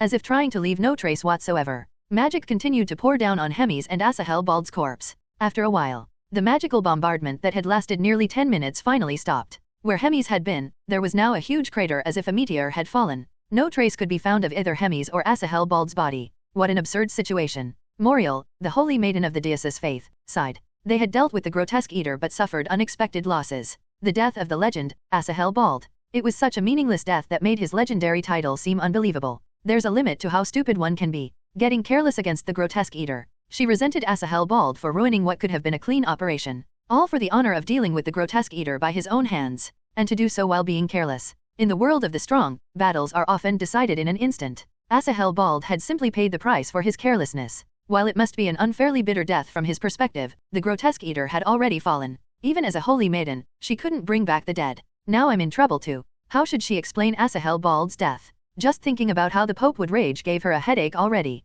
We're returning to the Empire's capital. Yes, Holy Maiden. All Holy Maiden Moriel could do was return. She heads back to Gratium, the Holy Empire's capital, leading 1,000 holy knights. The empty lot where everyone had left was devastated. Only debris and dust remained from the battle's aftermath. In this land devoid of life, something began to move. A piece of fabric so small it was barely visible. It moved very slowly, at a pace so gradual that no one would notice. Squirm. Squirm. After several hours in that state, what finally formed was a small pair of lips about the size of a finger joint. The lips that had been lying on the ground for a while finally moved. Siaic. The lips were still smiling. Khittan is a city located not far from the demon boundary. Due to war and magical beasts, mercenaries naturally gathered here. It's a commercial city where service industries catering to mercenaries have developed. Looking around the streets, you could see groups of 3 or 5 people carrying weapons everywhere. Those soliciting customers were running around frantically trying to catch as many mercenaries as possible. In dark corners where eyes didn't easily reach, vagrants wrapped in straw mats could be seen begging. Something feels unsettling. When Choi Hyun-seok entered the city, he first felt a strange discomfort. If you come to our fairy spring this time, we have a special service. Move. A group of mercenaries roughly pushed aside the man soliciting customers. Please spare just 1 coin. Our child hasn't eaten for 3 days. Please help us. When the beggars approached afterward, the mercenaries frowned. Why are there so many beggar bastards in this neighborhood anyway? They're losers. Ah, just 1 coin. How dare you touch me with your filthy hands? The mercenary kicked away the vagrant who was reaching out. The man who was kicked in the chest coughed and writhed in pain. For a moment, attention from around them focused on them, but soon people turned away and went back to their own business, as if it were just a natural part of their daily life. Some people even clicked their tongues at the beggar. When are they going to clean up the beggars in this neighborhood? I don't know what the demons are doing. Not cleaning up trash like that. Choi Hyun-seok blankly watched the scene. Honestly, it was a bit shocking. He never thought the human world he left the Demon King's army for would be like this. He wasn't expecting paradise, but he didn't expect such a stark reality to be waiting either.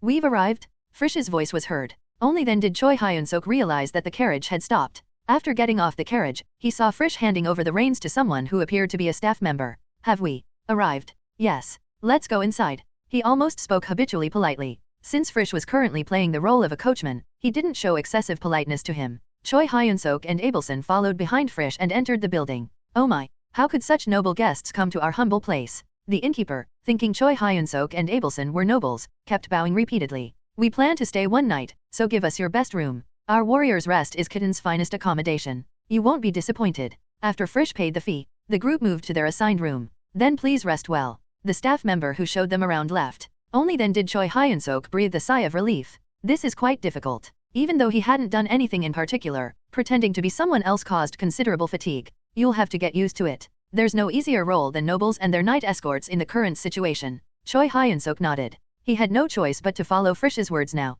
Having come to this world and only stayed with the Demon King's army, he was ignorant about the human world. This was the same for Abelson, who had been a princess and was designated as the next holy maiden. Though not as much as Choi Hyun-seok, she too didn't know much about the lives of common people. I have a question. What is it? Are humans originally like this? Or is it just this city? So you noticed too. Frish smirked. He seemed to have expected Choi Hyun-seok to ask such a question. I wonder what you were expecting. Did you think a brilliant flower garden would be waiting when you came to the human world? I thought it would at least not be like this. The first glimpse of people's lives here. If Choi Hyun-seok had to express his impression in one sentence, it was gray without dreams or hope. The war has continued for over 500 years. The lower classes have borne all that damage. You know what? While countless humans are dying of hunger in the streets, the leadership of this era is experiencing an unprecedented period of prosperity. How is that possible? You seem to not know much about human nature despite being human yourself. Frisch looked at Choi Hyun-seok and asked, "Do you know why this war continues without ending? I heard there was a secret agreement between the Demon King and the Pope of the Holy Empire."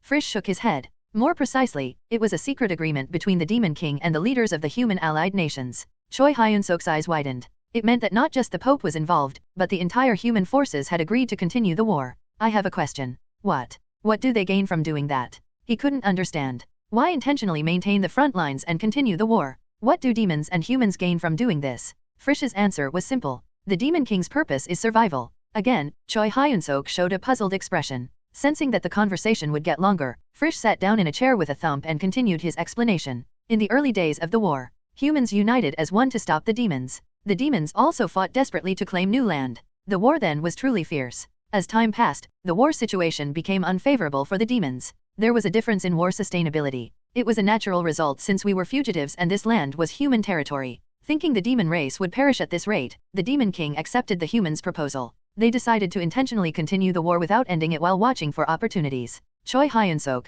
who had been listening to the explanation, raised his hand. Did you just say the Demon King accepted the proposal? Yes. That means humans made this proposal first. But why? Frisch clearly said humans were winning the war. If they had continued the war as it was, the demon race would have perished and peace would have come. Why did humans make such a proposal? For the past several hundred years, humans have been tasting unprecedented peace while waging war against demons. What? More precisely, I should say the human upper class, the leadership. You still look like you don't understand, but the holy maiden over there would know the meaning of what I said. Choi Hyun-seok's gaze turned to Abelson. Abelson sighed and muttered in a weak voice. It's not wrong. Since the demons appeared, wars between humans have disappeared. Frisch took over from Abelson's words. Originally, this continent never stopped having large and small wars. Especially right before the demons came, a huge war was about to break out between the Empire and the Anti-Empire Alliance. But with the appearance of demons as an external enemy, such dangers disappeared. You mean? Yes. The disappearance of internal human wars was a great benefit. However, there's another real reason why they don't end the war with demons. Frisch paused for a moment and then grinned. Choi Hyun-seok thought the smile Frisch wore looked somewhat pitiful. Those in high positions realized it. That the war with demons is too sweet. How can war be this sweet? Is it strange? Think about it carefully. Frisch spoke while still smiling. It doesn't matter how much they raise taxes or squeeze the lifeblood from the people. As long as there's the justification of to eliminate the demon race, anything is permitted. Resistance is impossible. Anyone who resists becomes a subordinate of the evil demon race, a common enemy of humanity. In the end, all blame can only be directed at the demon race who caused this situation. Thanks to this, the world's leadership is accumulating unprecedented wealth along with peace. Without any risk factors. It can literally be called the greatest golden age. After hearing this far, Choi Hyun-seok roughly understood how the situation was unfolding. Being able to do anything using demons as an excuse. That's frightening. To put the current situation bluntly, it's no different from humans farming demons. Out of necessity, that is. The war never ends due to just a minority of nobles and royalty. After all, humans were beings who could do anything for their own safety and prosperity. You humans gave us the name demon race meaning devil's seed. What do you think? In this situation, who is closer to being a devil? Choi Hyun-seok couldn't answer. Frisch, seemingly not expecting an answer anyway, stood up from his seat. I know. Frisch, who was about to leave after finishing his task, suddenly stopped as if malfunctioning. Lady Hemis. The connection with his master Hemis had been cut off. In other words, it meant Hemis had died. Although she had given him advance notice, experiencing the reality was far more shocking and empty. As Frisch stood still for a long while, Choi Hyun-seok looked at him with strange eyes. Is something wrong? It's nothing. Frisch turned around and opened the door. My role ends here. Just before stepping through the door, he looked at Choi Hyun-seok with mysterious eyes. It would be nice to see you alive again. With those final words, Frisch disappeared. As if he had never existed there in the first place. The connection has been cut off. Modem said in a low voice. Reborn, who was sitting together, looked at him with puzzled eyes. What do you mean? Lady Hemis. No further words were needed. Reborn's expression became even gloomier. Now I must step down from my position as acting corps commander. I wasn't officially part of the Demon King's army to begin with. Modem was able to become acting corps commander solely because of Hemis. While it's true that Modem's military power was stronger than a regular division commander, it still couldn't compare to a corps commander. Now that Hemis has died, a new official corps commander will likely be appointed to the 3rd Corps. What are your plans going forward? Reborn asked. Modem fell into thought for a moment while tapping the table with his finger. After being silent for a long while, he He finally opened his mouth.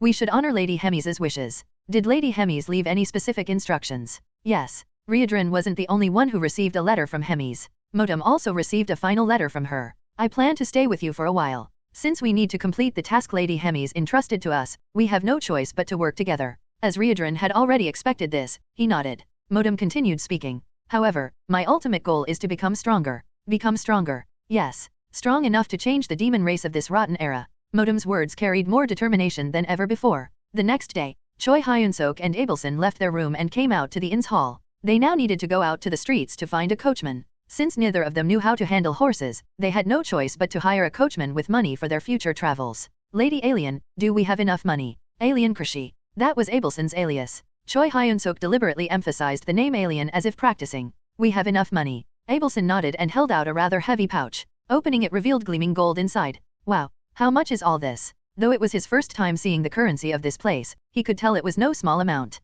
1 gold coin here can buy enough food to feed a commoner's household for a year. A whole year. Yes. Though that's just what I've heard. Anyway, how many of these do we have now? It looks like at least 20. Greed flickered in Choi Hyun-seok's eyes. Like a true warrior from the Korean peninsula, his innate capitalist instincts were awakening. Should we buy a house first? Since there are no apartments, maybe a modest house. We could rest for just a year, have a child. Slap. Rachel, who had been listening nearby, struck Choi Hyun-seok's cheek. Since she was using magic invisible to ordinary people, to others it would have looked like Choi Hyun-seok was muttering to himself and shaking his head like a madman. Ah, thanks. Anyway, having returned to his senses, Choi Hyun-seok handed the gold coins back to Abelson. By the way, do you know where we should go to find a coachman? Well, should we ask the innkeeper? Choi Hyun-seok nodded and looked to the side. There stood the innkeeper, blinking while watching them. Ahem. Innkeeper. Yes. We need a coachman. Where can we find one? We have sufficient funds. Choi Hyun-seok asked in an awkward tone. Fortunately, the innkeeper didn't seem to notice anything strange and answered while bowing repeatedly. If you follow the street up from the inn, you'll reach a square. Coachmen looking for work often gather there, so you should be able to find one easily. Ah, thank you. Choi Hyun-seok and Abelson immediately left the inn and headed for the square. Walking through the streets, they noticed how crowded it was. There are more people than I expected, let's be careful not to get separated. Yes, that's when it happened. A boy and girl running quickly collided with Abelson. Ouch.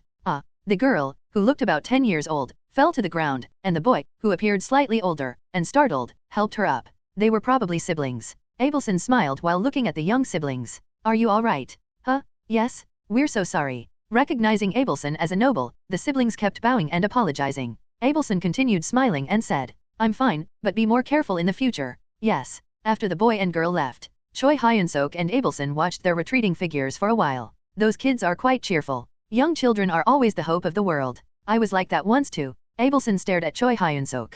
Ahem. Everyone's cute when they're young. Choi Hyun-seok cleared his throat unnecessarily and continued. By the way, Lady Alien, are you alright? The collision seemed quite hard. I'm fine. I'm quite sturdy, you know. Well, considering you knocked out a hero's noggin, I suppose I shouldn't worry. Noggin. Ah, it means head. Abelson blinked for a moment before turning away. This time she cleared her throat and continued. Ahem, shall we go then? I'm fine. Suddenly, Abelson's face turned pale. Lady Alien? Is something wrong? Choi Hyun-seok asked with a worried expression. Abelson looked up at Choi Hyun-seok with pupils trembling as if an earthquake had struck. The money. What? The money is gone. It was the moment they first experienced the harsh reality of the human world. A dark cloud loomed over the holy empire of Gatran. The death of Asahel Bald, the empire's legend. Unlike other legends who rarely showed themselves in public, the shock was even greater because Asahel Bald was a legend who had built public recognition by frequently appearing before the masses. The empire's star has fallen. In Gratium, the capital of Gatran, Pope Urban IV unusually stood before the public to give a speech. Countless imperial subjects gathered in the square, listening intently. Lord Asahel Bald wielded his sword for an astounding 200 years. He fought against the cruel demon race with only the belief of saving humanity. Though the Pope's voice wasn't particularly loud, it reached everyone clearly. People held their breath, waiting for the Pope's next words. He who lived the most noble life called out God's name until his final moment. Even in the moment of mutual destruction with the worst demon, the grotesque eater, he worried about humanity's future and hoped for humanity's salvation. Gradually, the Pope's voice gained strength. Particularly when saying the word grotesque eater, veins bulged in his neck. Some people, moved by the passionate speech, quietly wiped away their tears. We will not forget. We will remember his sacrifice. Until the day all evil demons fall into the pit of hell. The speech ended with presenting the direction the Holy Empire would take. Most of it was related to demons, and additionally, he mentioned that a statue of Asahel Bald would be erected in the capital, Gratium. At that point, people uniformly clapped and shouted. It was an excellent speech, Your Holiness. After the speech, returning to the prayer room, the Pope met with the bloodhound Kieran Philip. Spare me the flattery. The Pope glared at Kieran with narrowed eyes. What an absurd case this is. A so-called legend dying pathetically due to carelessness. Is there some disease that makes you stupid if you wield a sword for too long? It was scathing criticism. Kieran could only bow his head. The Pope, who had been uncharacteristically fuming, finally calmed down and collected his breath. Hugh, I'm sorry. I know this isn't Lord Kieran's fault. I understand Your Holiness's feelings. Anyway, it's fortunate that we dealt with the grotesque eater. One of the biggest obstacles to our great cause has disappeared. Nevertheless, Hemis was dead. The grotesque eater, who had been synonymous with terror for over 500 years. Her death would cause huge ripples across the continent. Your Holiness, the Drusen Empire has officially dispatched an ambassador. At that moment, Kieran carefully presented a document. After scanning the contents, the Pope frowned. Is it because of Basil Scott's death? Yes. The legend who died this time wasn't just Asahel Bald. Basil Scott, the legend of the Drusen Empire. He too was killed. To be precise, he was killed by Asahel Bald, but the public was told he died during the battle with the grotesque eater. Don't worry about it. Basil Scott was killed by the grotesque eater, and we eliminated that grotesque eater. They keep pressing the issue of why the Holy Maiden and Asahel Bald were there. Our Holy Empire was heading to the battlefield to stop the demons' all-out attack when we happened to discover the battle taking place there. In fact, wasn't our Holy Empire the one that suffered the greatest damage in this all-out war? That's correct. So ignore Drusen's protests. This was planned from the beginning in agreement with the Demon King, to target the Holy Empire of Gatran in this all-out attack. Thanks to this, Gatran became the biggest victim in this war. Moreover, with the legend Asahel Bald dead in Gatran, the protests from the Drusen Empire now were merely groundless, unreasonable demands. By the way, what happened to those two? The Pope changed the subject. The two he mentioned were Abelson Mariette, who was to be the next Holy Maiden, and the traitor hero Choi Hyun-seok. They were like thorns in their throat that needed to be removed. Kieran bowed deeply. We lost them. You lost them. Yes. Just before the demons' all-out attack began, they suddenly disappeared. The Pope's eyes turned fierce for a moment. I'm pretty sure I told you not to take your eyes off them. I'm sorry. I thought they would naturally die by the Demon King's army once the grotesque eater disappeared, but this complicates things. With the grotesque eater, their shield, dead, they naturally thought the Demon King's army would take care of them. If necessary, they could even ask the Demon King directly. All they had to do was confirm their deaths, but things went wrong. Based on past records, they're like sharp-witted rats. It seems they assessed the situation and fled. Find them? The Pope didn't speak at length. Search every corner of the continent to find them, even if you only find their corpses. Understand? Whatever he wanted, he achieved it by any means necessary. The Pope had the power to make that possible. The sun was setting. The hero and the Holy Maiden that the Pope desperately sought, Choi Hyun-seok and Abelson, were crouched next to a carriage, watching the sunset. What should we do now? All their possessions were gone. They had nowhere to sleep and not even enough money for a single meal. In fact, neither of them had eaten even a piece of bread since morning. If there was any silver lining in their misfortune, it was that they could at least drink water created by Rachel's magic. Hero, I feel like my stomach is sticking to my back. Rachel, who slumped on Choi Hyun-seok's shoulder, mumbled. I envy that mutt. To be able to sleep even in this situation. Even in this situation, the shrunken Bobo was still sleeping peacefully in Choi Hyun-seok's arms. Choi Hyun-seok was constantly glaring while stroking Bobo. Those little brats. Next time I catch them, I'll break their fingers. He spat out the words. The young siblings who had bumped into Abelson in the morning. Given the circumstances, it was clear they had stolen the money. Their innocent faces trembling in fear were vivid in his mind. Damn. The more I think about it, the more it pisses me off. Choi Hyun-seok learned what true equality was after coming to this other world. Regardless of gender or age, getting hit hurts, and getting hit a lot means death. That's true equality. I'll teach you what real education is. Though he wasn't planning to kill them just for theft, he intended to show those siblings equally how terrifying the world can be. Ms. Abelson, how long will it take to reach our destination from here? Choi Hyun-seok asked. Their current objective was to meet the king of the Mariette Kingdom. Naturally, their destination was the royal palace of the Mariette Kingdom. It takes about a week by carriage to reach the palace. That's not really a distance we can travel without money. He couldn't help but sigh. The sun would set soon. With nowhere to sleep tonight, he had no idea what to do. How about selling the horse and carriage? Ah, that sounds good. Abelson nodded at Choi Hyun-seok's suggestion. The horse they couldn't even ride anyway. Selling it would fetch a decent amount of money. Especially the carriage, which looked quite luxurious and could probably fetch a good price. We'll sell the horse and carriage, eat first, and stay at the inn for one more day. Tomorrow morning, we'll come out to the street and prepare for backpacking. Yes. While a week by carriage wasn't a short distance, it wasn't impossible to walk either. After all, Choi Hyun-seok and Abelson had physical abilities exceeding ordinary people's. However, one problem remained. But where do we sell these? Where should they sell the horse and carriage? They had no idea about the appropriate price since they knew nothing about the currency value or cost of living in this other world. That's when Rachel, who had been listening beside them, raised her hand. Let's ask the innkeeper. He seemed really kind and friendly.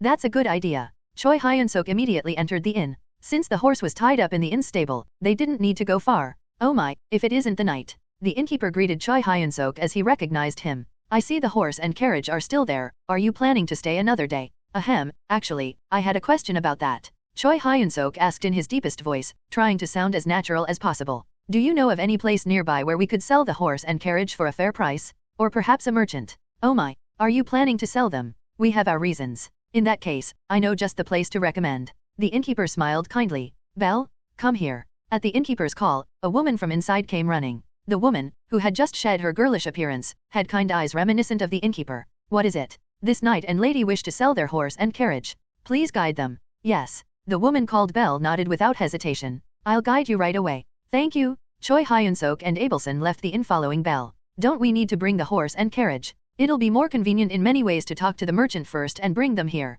I see. Thinking about it, that did seem better. They didn't have much choice anyway, since none of them could handle the horse. Choi Hyun-seok and Abelson followed the woman named Belle for a while. It feels like we're heading somewhere increasingly shady. Or am I imagining it? Choi Hyun-seok's eyes narrowed. Somehow it felt like they were getting farther and farther from the main street. The number of vagrants on the street was gradually increasing. Men who were clearly thugs could be seen here and there. Choi Hyun-seok felt strange as he noticed people sending hostile glances, whether intentionally or not. Is this merchant some kind of former gang boss? No matter how he looked at it, the path seemed too dangerous to be leading to a merchant. Choi Hyun-seok called out to Belle. Are we going the right way? Yes. This is correct. This doesn't seem like a place where a merchant would be. They're not ordinary merchants, they run a mercenary group along with their trading business. They offer the best prices in Kitten for horses and wagons. I see. Choi Hyun-seok accepted this explanation. After all, he didn't know much about how things worked around here. Just then, a strange thought crossed his mind. It would be nice if this was actually a trap. Like in the movies, with thugs jumping out to attack.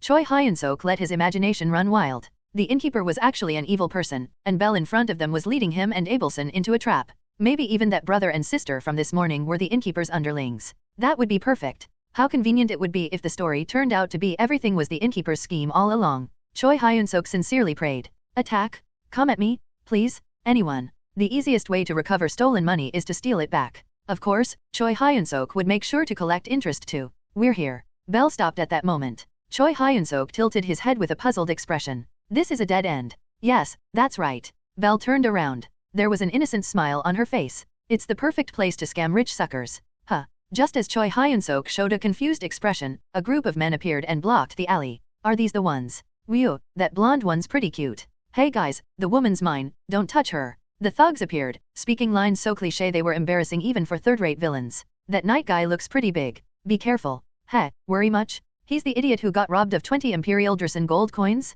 Kahahaha. Ha ha ha. About 20 men laughed and chatted among themselves. They seemed to pay no attention to Abelson and Choi Hyun-seok. Then the girl called Belle shouted sharply. Shut up and get to work. Do you think we get jobs this profitable very often? Alright, why are you yelling? Scary. Our Belle is cute even when she's fierce. Ha ha ha. Playtime's over. Everyone get your tools out. The men pulled out various bladed weapons and smiled cruelly. Choi Hyun-seok had his head bowed and hands clasped together, as if he were praying. Seeing this, the apparent leader burst out laughing. Kahahaha, looking for God? Sorry, but God doesn't help folks like us. He only helps those fancy people up high. Choi Hyun-seok still kept his head bowed. Hey, give it up? Forget it. Guys like him only realize it's all pointless after we show them their own intestines. As the men approached, Choi Hyun-seok finally raised his head. His face bore the brightest smile yet. Thank you so much. 100% pure gratitude. An expression without even a trace of falsehood. Belle, who works at the Warriors Rest Inn, has just turned 16 and completed her coming-of-age ceremony. People think Renouf, the innkeeper, is her father, but the reality is different. Belle is part of a criminal organization, and innkeeper Renouf is an executive in the organization. You could say he is her boss. Kill the man, and capture the woman. She's pretty enough that we could get a good price for her, was Renouf's order. Belle followed without hesitation. It wasn't difficult since she had done similar jobs several times before. The targets were clearly suckers, fools who carelessly flashed their 20 gold pieces and wandered around defenseless. She heard they were nobles from a distant kingdom, but even that wasn't certain. Walking right into danger.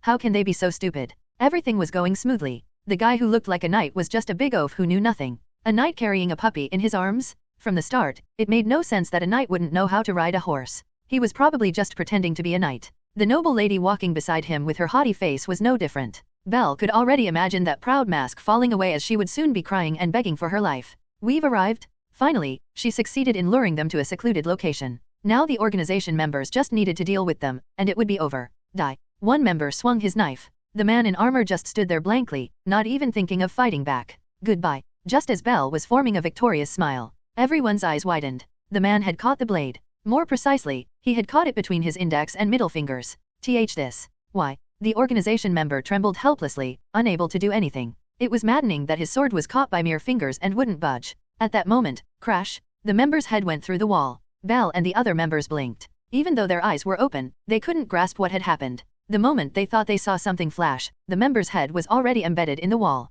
This isn't right. Belle had realized something was wrong. Could a person's head break through a wall? No. Was it even possible to break walls with pure strength in the first place? A knight called a human weapon. This was a level only possible for the real deal, not some random imposter. Crash, crash, crash. The members' heads were consecutively smashed into the wall. The man in crimson armor, the man they thought was a sucker, is actually a knight. And not just some flashy fool, but a true master. You could tell just by his movements. With that level of skill, he could join the official knights of any major territory. This is more boring than I expected. It took less than a minute for all 20 organization members' heads to be embedded in the wall. No, did it even take 30 seconds? Moreover, the knight did all this while still holding the sleeping puppy. Belle stared at the wall with trembling eyes. The sight of all the members with their heads stuck in the wall looked like some kind of performance art. Blood from their broken heads soaked the floor, and Belle's lower body began to feel wet too. Choi Hyun-seok strode toward Belle. Thanks. I'm kind of a moral person, so hitting others makes me a bit uncomfortable. What? Anyway, thanks to you, I could clean this up neatly.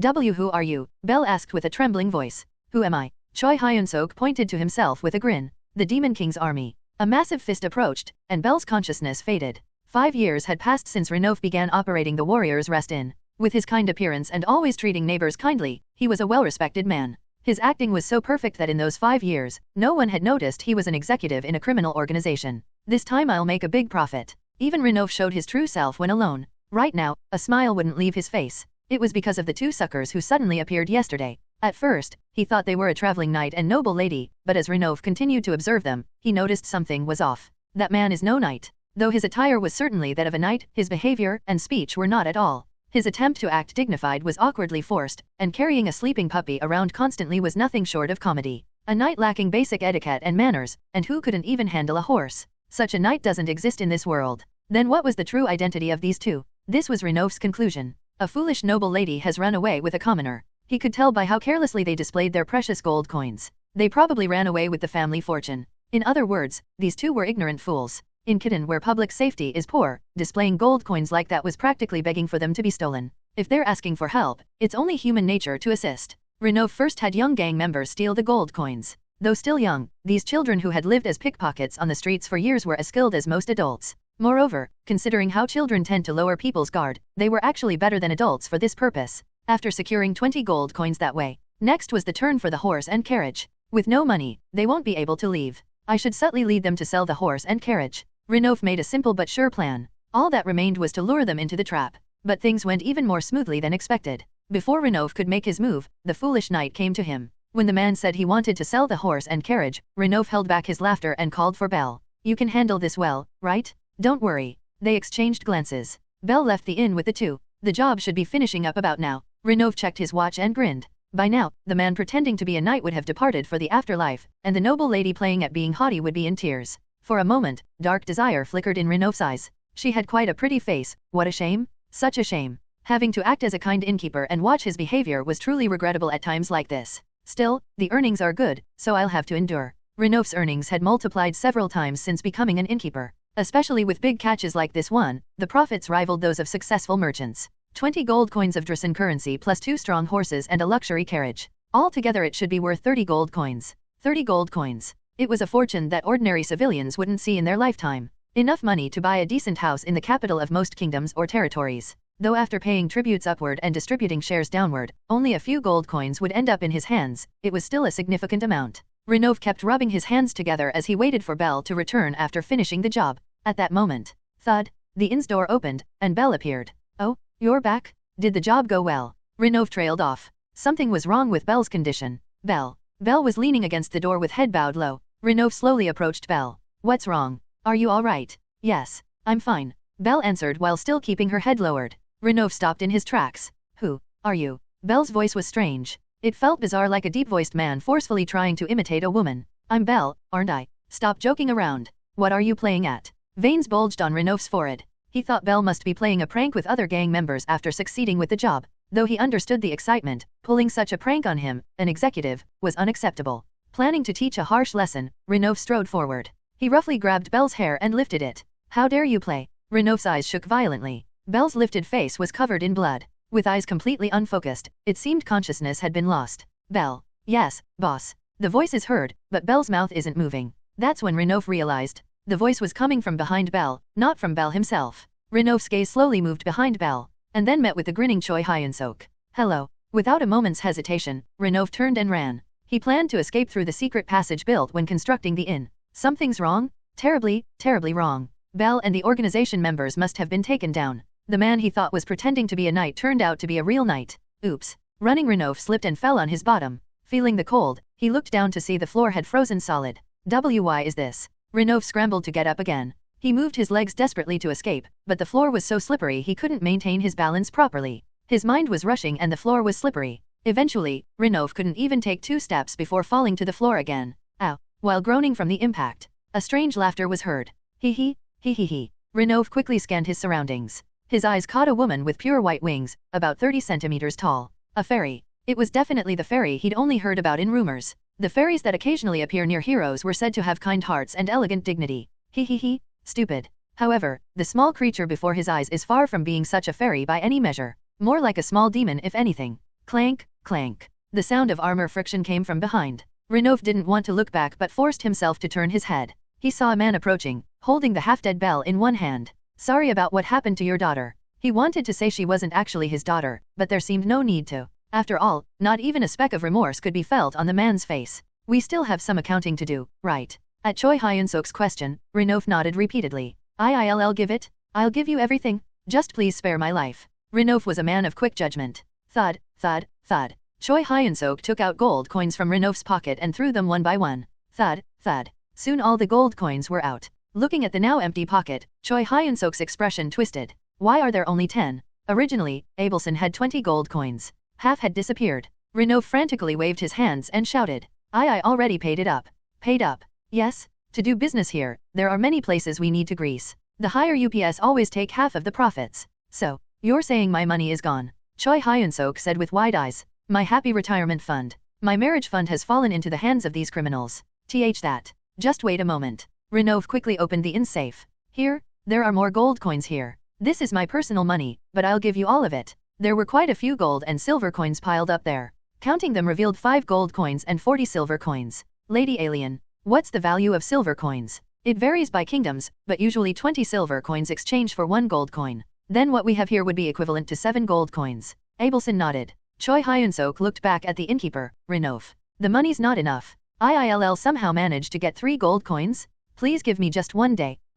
3 gold coins? What are you talking about? Choi Hyun-seok tilted his head. You need to give me 40 gold coins. There are 17 here now, so you need to bring 23 more. What? Renov exclaimed in surprise. Didn't you only have 20 gold coins? That's just the principle. Choi Hyun-seok continued with a grin. 5 gold coins for my mental damages. 5 gold coins for time loss. And my fist got a bit twisted when beating up your organization members earlier. 5 gold coins for that treatment. Lastly, 5 gold coins as interest for lending 20 coins for 1 day. Including the principal, that makes 40 gold coins total, right? Choi Hyun-seok continued while putting the money in his pocket. Like I said, there are 17 here now, so you just need to bring 23 more. Understand? It's simple arithmetic, isn't it? Renov felt dizzy. What kind of absurd logic is this? There is no way he could gather 40 gold coins even if he killed him. Where am I supposed to get that kind of money? Didn't you say you paid it up? Just go get that back. You can figure out the rest yourself. I'll die if I get caught by the higher UPS. You'll die if you don't bring it too.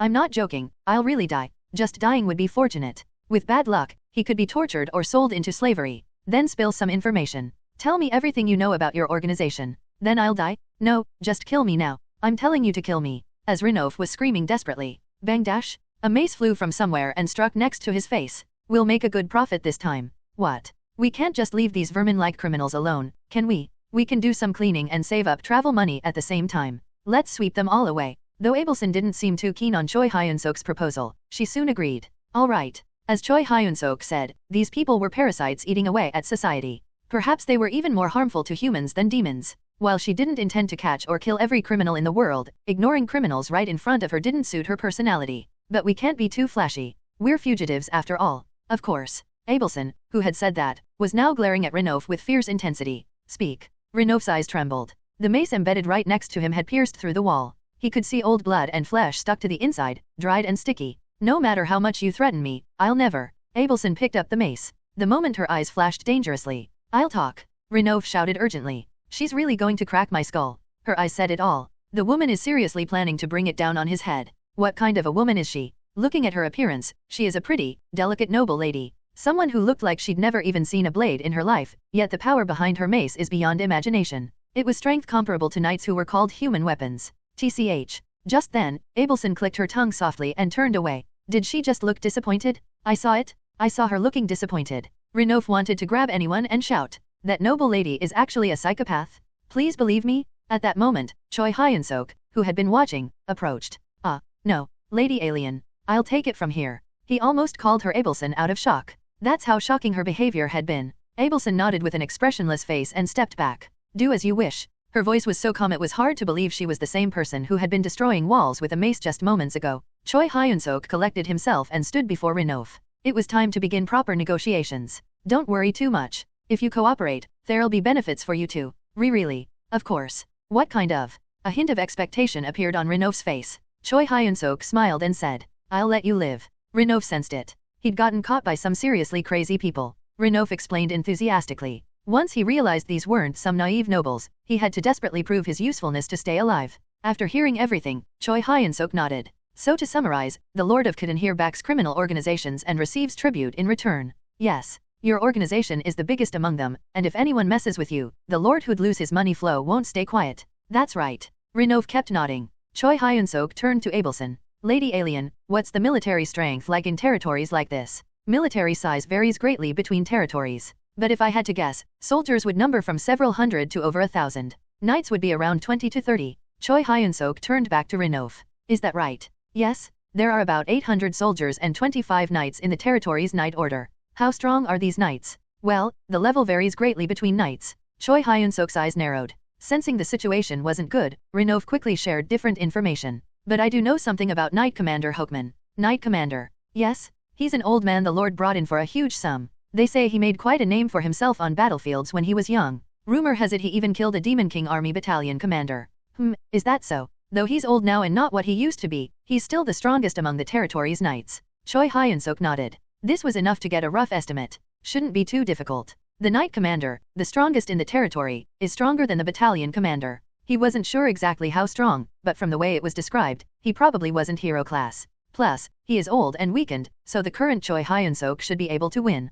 Come to think of it, Hemis said something like that recently. Hemis had said, among all the humans and demons on this continent right now, there weren't more than 1,000 beings stronger than Choi Hyun-seok. It might sound like a lot at first, but considering the total population, it was a tiny minority. In terms of numbers, it's less than 0.0001%. Even those are mostly located near the demon boundary where battles take place. At this level, it would be difficult for Choi Hyun-seok to encounter someone stronger than himself even if he wanted to force such a meeting. The question is how to handle this quietly. Choi Hyun-seok stroked his chin, lost in thought. What he was about to do was close to overthrowing the territory. There was no way to avoid causing a commotion. Although he would be careful not to reveal his identity, no one could predict what unexpected situations might arise if the incident grew larger. Lady Alien, just a moment. Choi Hyun-seok moved to a corner with Abelson. What should we do? This seems like it could get big. If Abelson opposed, Choi Hyun-seok had no intention of pushing forward recklessly. He would just collect some money and quickly leave Khadin. However, Abelson's response was completely unexpected. Kill them all. For a moment, Choi Hyun-seok doubted his ears. Pardon. Ahem. We cannot leave such evildoers be. They must face punishment accordingly. That's right. Though he thought Abelson's personality seemed to have changed somehow, he pushed the thought aside. Once a decision was made, there was no time for other thoughts. He needed to act without hesitation. All right. Shall we go look for the money first? Renouf stopped in front of a tavern. Is this the place? Choi Hyun-seok looked at Renouf with a puzzled expression. When asked to guide them to the organization's base, he had brought them to a decent-looking pub. This is the place. Looks just like a regular pub. There's a secret passage inside that leads underground. That's our organization's headquarters. Choi Hyun-seok nodded and stared intently at Renouf. Renouf also silently stared back at Choi Hyun-seok. After about 10 seconds of exchanging glances, Choi Hyun-seok frowned. What are you doing? Pardon. Shouldn't you lead the way? Understood. Renouf opened the tavern door with a gloomy expression. Just you wait. Though he had to follow orders now, the situation would change soon. Kitten is a city of mercenaries. Naturally, the mercenary guild must be involved with Kitten's largest criminal organization. High-ranking mercenaries are stationed at headquarters. No matter how skilled this knight is, he can't win alone. Given the size of the organization, there were numerous personnel stationed at headquarters. Among them is even a gold-ranked mercenary. No matter how strong the knight behind him is, it wasn't a force he could handle alone. Welcome. Upon entering the store, a man who appeared to be the bartender greeted them. The muscular bald man recognized Renouf and smiled brightly. Oh, isn't it Renouf? Haha, it's been a while. Who are these people behind you? Customers. Renouf nodded at the bald man's question. Yes, they're very important guests. Important guests, you say? At that moment, the bald man's eyes narrowed. Simultaneously, the tavern grew quiet as everyone inside turned their attention to Choi Hyun-seok and Abelson. Then we should give our important guests proper hospitality. Shing dash? Sharp blade sounds rang out from all around the tavern.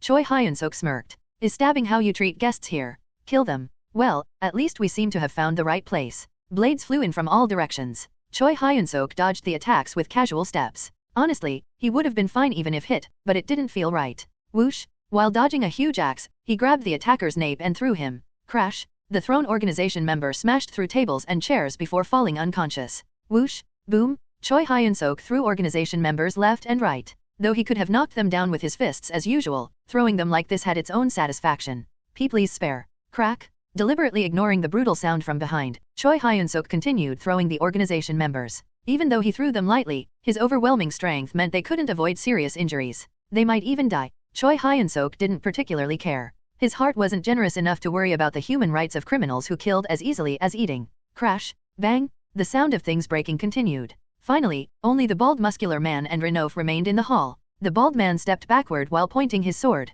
The sword tip trembled like an aspen leaf. Who are you? Do you think you'll get away with this? Do you know who we are? Who else would you be? Just bastard criminals. Choi Hyun-seok walked toward the bald man with heavy steps. I heard there's some passage leading underground here. Where is it? How did you know about? For a moment, the bald man glared at Renouf. Renouf subtly averted his gaze. Renouf? Did you think you'd survive after betraying us? Don't expect to die peacefully. I'll tear you limb from limb. The bald man shouted with a reddened face. Choi Hyun-seok quietly placed his hand on the guy's shoulder. Is this really the time to worry about others? Would you like to guide us willingly? Or after getting beaten up? I can't betray the organization. The bald muscle man shouted desperately. That was his last word.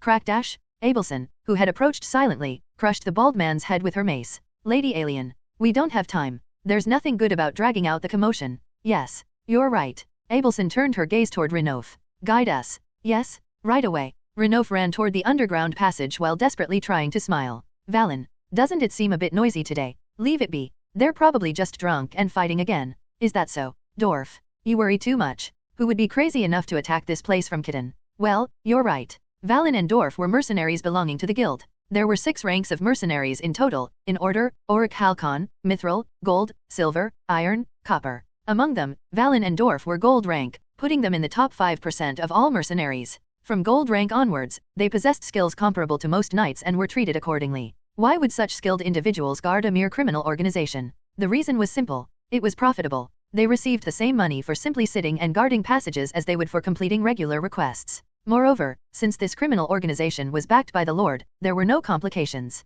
The Lord, criminal organization, mercenary guild. They were all in cahoots, sucking the lifeblood from the city of Kitten. Brother Valen, Brother Dorf. It seems you need to check outside. Besides, mercenaries and criminals got along surprisingly well. Many mercenaries would take any job, legal or illegal, as long as it paid well, so society viewed them as nothing more than well-positioned criminals. What's the matter? Earlier, a group of our guys were taken down. Oh, did you catch that bastard? Well, he came to us directly. What? Just as Valen was blinking in confusion. Bang dash! The door shattered and an organization member came flying through. Following him was a large man wearing reddish armor. Choi Hyun-seok shouted, I'm here to collect my money. The debt-collecting warrior had arrived. I'm here to collect my money. Choi Hyun-seok shouted. It wasn't an illusion that he seemed strangely excited. In fact, Rachel, who was behind him, is very obviously excited. Destroy, destroy, beat them all up. Though she didn't show herself directly due to Choi Hyun-seok's warning, Rachel was enthusiastically cheering. Is it that bastard? Yes. The gold-rank mercenaries, Valen and Dorf, stood up from their seats.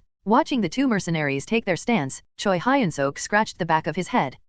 This might be a bit tough. By Demon King's army standards, there were 2 company commander fighters, 5 platoon commander fighters. The rest were regular soldier level, slightly over 30 people, 40 in total. Honestly, if he wanted to, he could sweep them away in an instant. However, it would be a bit difficult to hold Bobo in his arms. Bobo, sleep over there for a while. Choi Hyun-seok put Bobo down in a corner. He was a bit worried about leaving him sleeping, but he figured nothing would happen to Bobo, who is stronger than himself. All right. Choi Hyun-seok stood up and stretched his shoulders. Looking at the organization members surrounding him, he grinned. What are you waiting for? Come at me. Get him. Oh yeah. He knew something was wrong from the start. Yes, he knew things had gone wrong. But isn't this too much? Gak. Help. Kwaya. Run away. Run. Screams and blood are everywhere. Of course, all of it belongs to the organization members. The trusted gold-rank mercenaries fell together with just 1 punch each. Innkeeper Renov closed his eyes. I'm dead. Though the knight said he would spare him, would he? It didn't seem likely he would leave loose ends when the convenient option of killing everyone was available. He would have done the same in that knight's position. What should I do? Should I run? Renov, who was thinking about escaping, shook his head. Running away was impossible. That knight's senses were ghost-like and he would notice and chase immediately. Then the noble lady. Looking at Abelson, he shook his head even faster than before. My head would crack first. Unless you're suicidal, you shouldn't approach that psycho. Even now, the lady smashing organization members' heads with a mace wasn't normal. She's smiling. She's smiling. She was clearly completely insane, grinning with eyes mixed with madness. Her movements were so agile that Renov wasn't confident he could win even in hand-to-hand combat. What should I do? Think, Renov? I can't die like this. At that moment, something caught Renov's eye. That's it. A dog sleeping in the corner. A strange dog that had been sleeping since their first meeting until now. The knight was holding that dog the whole time. There must be a reason. At first, he thought it was just the noble lady's pet. But seeing the knight holding the dog throughout the battle made him change his mind. There must be something about that dog. Otherwise, there's no way he would cherish a mere mutt so much. Hee. You fool. Leaving something important on the floor. Renov roughly picked up the sleeping Bobo from the floor. He planned to use the dog as a hostage and escape on horseback. Since the knight didn't know how to ride a horse, he would never be able to follow. Stop right there. Renov shouted confidently. He glared at Choi Hyun-seok while holding out a hidden knife toward Bobo. Meanwhile, Choi Hyun-seok was still busy beating down the organization members. If you don't want this mutt to die, stop. When he shouted again, Choi Hyun-seok finally turned around. Seeing Renov holding Bobo, his eyes grew round. Thinking his plan had worked, Renov smiled triumphantly. I didn't want to do this. I didn't want to take a mere mutt hostage. Hey, be careful with that. Careful? Careful? Are you afraid I'll kill this dog? Kahaha. That's not it. I was planning to run away, but I changed my mind. If you want this dog to live, get on your knees right now. No, I'm saying be careful. I said get on your knees. At that moment, he felt something squirming in his arms. Naturally, Renov's gaze dropped downward. Are you awake? The dog was looking up at him with clear eyes, having woken up at some point. Kwang. The dog opened its mouth wide. Kwang. The mouth keeps opening wider. The mouth that kept growing soon became so huge that it went beyond Renov's upper body. The last thing Renov remembered was the saliva dripping between the massive tongue and teeth. Chomp. Choi Hyun-seok licked his lips while looking at Renov, whose upper body had been severed. I told you to be careful. Choi Hyun-seok clicked his tongue with a regretful expression. Of course, he wasn't regretful about the death of a criminal. I'll need to find a new guide. He was just annoyed at having to find a new guide. Arkan, the boss of the criminal organization, was sitting alone in his office. This is exactly when a boss should show his dignity. In truth, he could have escaped if he wanted to. There was a secret passage leading to the surface within the headquarters, prepared for emergencies. But he didn't run away. If I run away from here, the organization is finished. Arkan hadn't taken over the organization by force. Outstanding political ability and charisma. His specialty was the art of handling subordinates. If Arkan were to flee while most of his organization members were severely injured, the loyalty and respect his subordinates had for him would hit rock bottom. Such a thing must never happen. It's not like Arkan is just holding out without any countermeasures. They must have come here because they want something in the first place. The intruders who attacked the headquarters must have a purpose. Unless they're insane, there's no reason to suddenly raid a criminal organization, especially one that's backed by the Lord. Since they seem skilled if played right, this crisis could be turned into an opportunity. Arkan thinks. Perhaps he could sweet-talk them into forming new connections. After all, it's quite common for yesterday's enemy to become today's ally. As long as their interests align, new relationships can be established at any time. In this field, there are plenty of people who would even shake hands with the devil if it means getting what they want. And in this underworld, maintaining balance through subtle tightrope walking is Arkan's greatest strength. He resolved to face the intruders with dignity. Bang! Right on cue, the door opened, and the uninvited guest entered. Arkan didn't rise from his seat. He just stared at the uninvited guest with a relaxed attitude. He can't lose the battle of presence. It's important to create negotiations on equal footing while showing the dignity of an organization boss. What an ill-mannered fellow. Didn't anyone teach you how to knock? Arkan said. Choi Hyun-seok blinked for a while, staring at Arkan. What? Knocking is basic courtesy. Choi Hyun-seok approached the door. Knock knock. Crash dash? After lightly tapping it, the door was completely destroyed. Better. Ahem. Arkan realized that the enemy was not as easy as he thought. If I lose control of the flow, it's over. He must want something too. I need to draw that out. You. Who sent you? What? Behind our organization is the Lord. Plus, we're connected to the mercenary guild. Suddenly, Choi Hyun-seok cut him off and shouted in irritation. Again? Again with the same words. Blah blah blah blah. I'm sick of it. He extends his fist irritably. Crack dash? Arkan's head was smashed straight into the wall. Did you all graduate from some criminal training school or something? How many people are going to say the exact same thing? At least take turns with your repertoire. Such lack of creativity. Tisk. Disappointed by the criminal organization's uniformity, Choi Hyun-seok shook his head and turned around. Where's the boss? I seem to have come quite deep, but why do I keep running into these small fries? He asked while looking at the newly caught organization member for directions. Don't try to waste time and quickly guide me to your organization's boss. Don't tell me they've already fled. Well, that. The organization member pointed at the boss who was embedded in the wall. That person is the boss. That guy was the boss. Yes. Choi Hyun-seok placed his hand on his forehead. You should have said that from the beginning. If he had introduced himself as the boss from the start, he would have at least listened to a few words. Come to think of it, he was a bit fresher than his subordinates. The random request to knock was rather novel nonsense. Sigh. Hero, what were you thinking when you did this? Well, since the repertoire kept being the same as before, I naturally thought he wasn't the boss. Choi Hyun-seok carefully pulled the boss's head out of the wall. I wonder if this can be healed. Blood and chunks were dripping from the crushed and punctured head. Anyone could see that treatment would be difficult, but Choi Hyun-seok didn't give up hope. After all, Abelson, who was once the continent's next holy maiden, is here. Would it be possible? Abelson shook her head at Choi Hyun-seok's question. I can't revive someone who's already dead.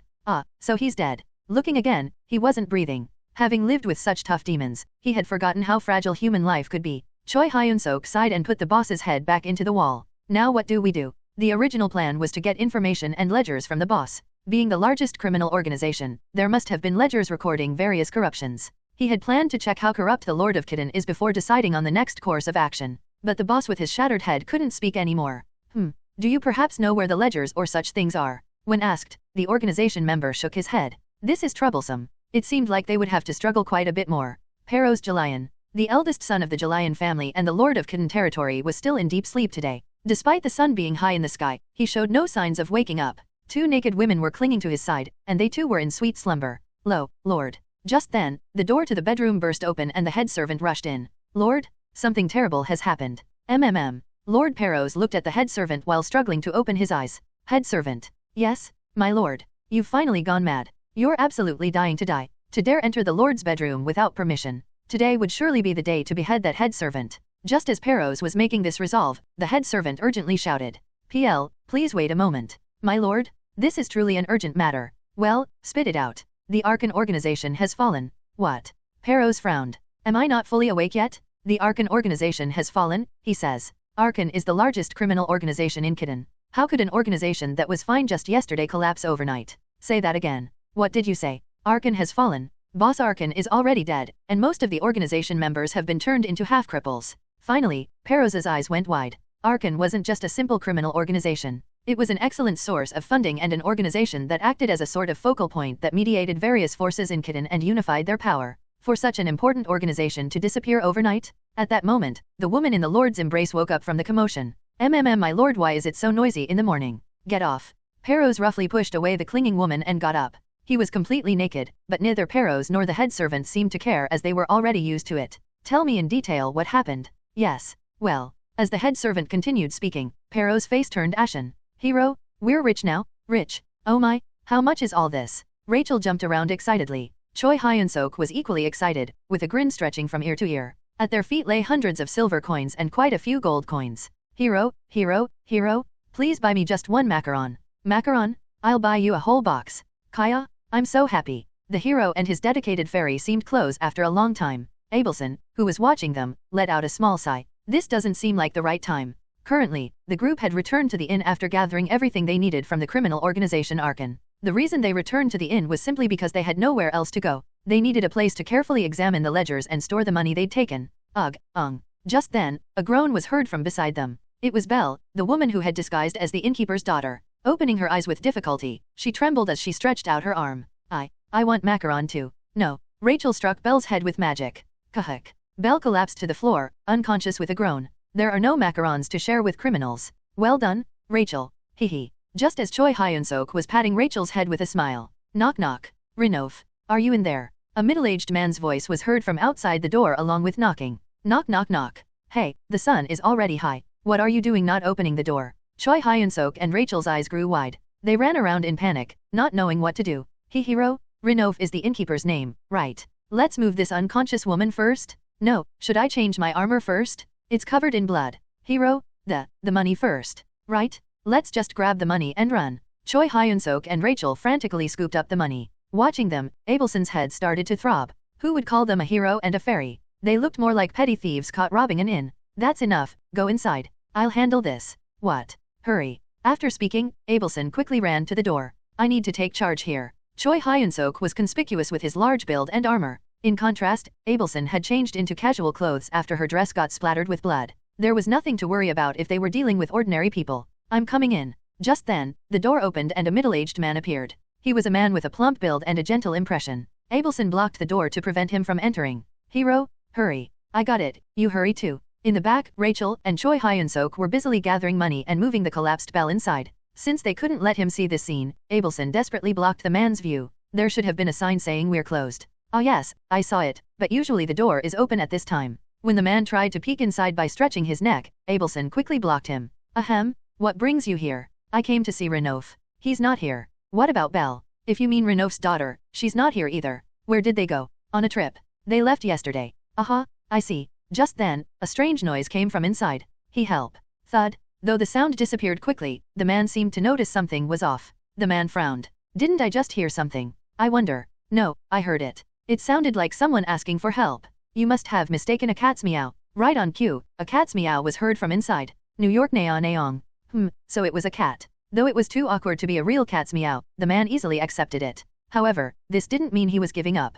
The man was quite persistent. May I come in for a moment? I told you we're closed. The man pushed the door forcefully. Abelson didn't yield and blocked the door. Since she originally had physical abilities on par with a decent knight, she wouldn't lose in terms of strength. Ahem, I want to have tea. You see, I usually have tea with Renouf every morning. I'm not Renouf, so please ask when he returns. Ah, I see. The man made an embarrassed expression at Abelson's cold response. By the way, who are you? I haven't seen you around this neighborhood. Are you new? I came from Renouf's hometown. Aha, so will you be running the inn from now on? The man's barrage of questions showed no signs of stopping. Abelson let out a sigh. I'm sorry, but could you please leave now? I'm tired as I just arrived at dawn. Ah, I see. My apologies. The man scratched the back of his head and turned around. Just as Abelson was about to close the door, the man poked his head back in. Oh, by the way, where was Renouf's hometown? That friend has never once talked about his hometown. Abelson tightly gripped the mace hidden behind her back. Right now, I want to rest. She glared at the man with a voice dripping with ice.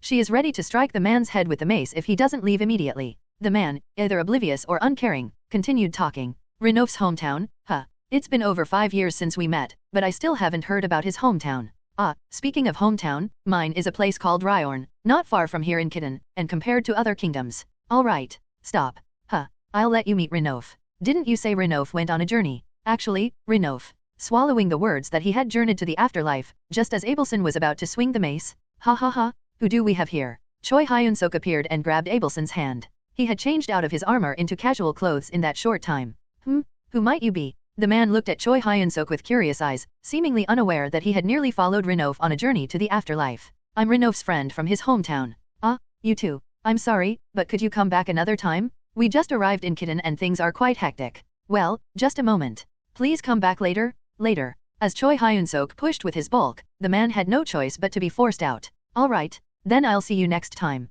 Bang dash. Choi Hyun-seok answered by roughly closing the door. He let out a tired sigh. Whew, how can someone talk so much? He really doesn't let his mouth rest for a moment. Rachel also appeared and shook her head. Though Rachel was quite skilled at chatting herself, she felt it would be difficult to match that man. Wonder if he's gone yet. Choi Hyun-seok slightly opened the door to check outside. He's still watching. The man was still looking at the inn with lingering eyes. Oh, Matthew? It's been so long. Have you been well? He then started chatting with a passerby, continuing his conversation. I've been well. By the way, how's business these days? Our shop hasn't had many customers lately. Choi Hyun-seok finally let out a sigh of relief. He had worried that the chatterbox might have caught wind of something, but it seemed he just needed someone to talk to. What's that now? Just then, a group of people caught Choi Hyun-seok's eye. Soldiers. And a knight. About 10 people in armor were walking down the main street. At the front was someone wearing particularly elaborate armor, likely a knight. They're quite skilled. Just from their refined gait and magic power, it was clear they were highly capable. They continued walking while scanning their surroundings, as if searching for something. Choi Hyun-seok instinctively sensed that being discovered by them would not end well. At that moment, oh, isn't it Sir Hokman? The chatty man from earlier greeted the knight. Choi Hyun-seok's brow furrowed. Hokman, wasn't that the name of the knight commander? The skilled warrior whom the kitten's lord had brought in for a large sum. His name was said to be Hokman. Come to think of it, he's quite old. I didn't notice at all because of his presence. Looking closely, the man appeared to be in his 60s. His confident gait and bearing had masked his age. What brings Sir Hokman here? We're searching for a case suspect. Has something serious happened? I was just thinking the village atmosphere seemed unsettling today as I was walking around here and there. I apologize, but I'm on official duty, so let's save the casual chat for another time. Yes, of course. Haha. Hokman cut off the man's chatter decisively, seemingly having experienced it before. Hey, have you seen any outsiders around here? Maybe a blonde woman, or a large man. You must mean Renof's friends. Renof's friends. Yes, I know them well. Speaking of Renof, he's been running that inn called the Warrior's Rest for 5 years now. We're close enough to share tea and chat every morning. But today, Choi Hyun-seok put his hand to his forehead. Sigh. He should have just let Abelson hit him on the head earlier. It was too late for regrets now. I need to leave this place quickly. Right now that chatterbox is only holding up Hokman, but who knows how long that would last. Seeing the irritation already rising on his face, he probably wouldn't hold out much longer. Ms. Abelson, we need to leave right now. Just as Choi Hyun-seok turned to speak. Wait a moment. The door burst open roughly as Hokman barged in. Oh no. Choi Hyun-seok raised his arms to take a stance, and Abelson also gripped her mace tightly. It was a tense situation where a fight could break out at any moment. That's when Hokman raised his arms to show he had no intention to fight. Wait, I didn't come here to fight. I want to have a conversation with you folks. A conversation. More precisely, I should say it's a request. Choi Hyun-seok and Abelson looked at Hokman with disbelieving eyes. What could he mean by making a request to people he just met? That's when Hokman opened his mouth with a grave expression. Take care of the Lord. Choi Hyun-seok kept blinking his eyes. What did you just say? The Lord of Kidden. I asked you to take care of Peros Jalayan. Choi Hyun-seok stared intently at Hokman.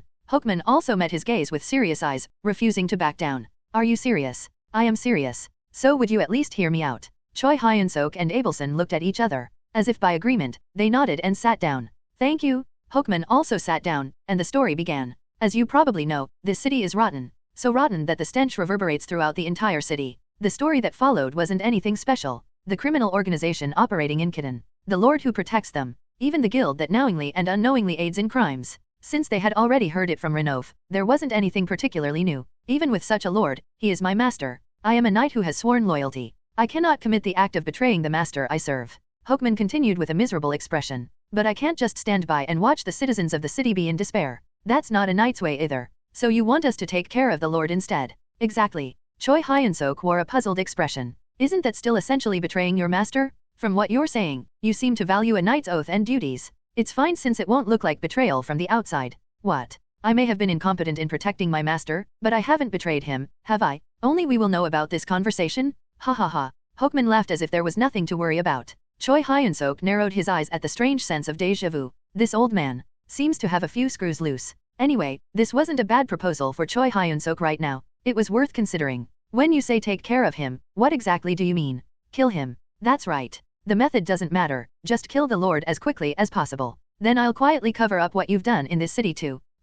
Choi Hyun-seok and Abelson looked at each other. They seemed to be contemplating what to do. Please, innocent citizens of Kidden are dying? Only you can save Kidden. Just as Hokman was pleading again. Ding! A system alert sounded. Hero quest. Finally, it's time for you to do something heroic. Defeat the corrupt lord and save Kidden from its despair. However, you must remember this. Evil exists everywhere. Objective, eliminate Lord Peros Jalayan. Additional objective, remove the axis of evil operating in Kidden. Reward, massive experience points and 1000 hero points. After checking the hero quest, Choi Hyun-seok nodded.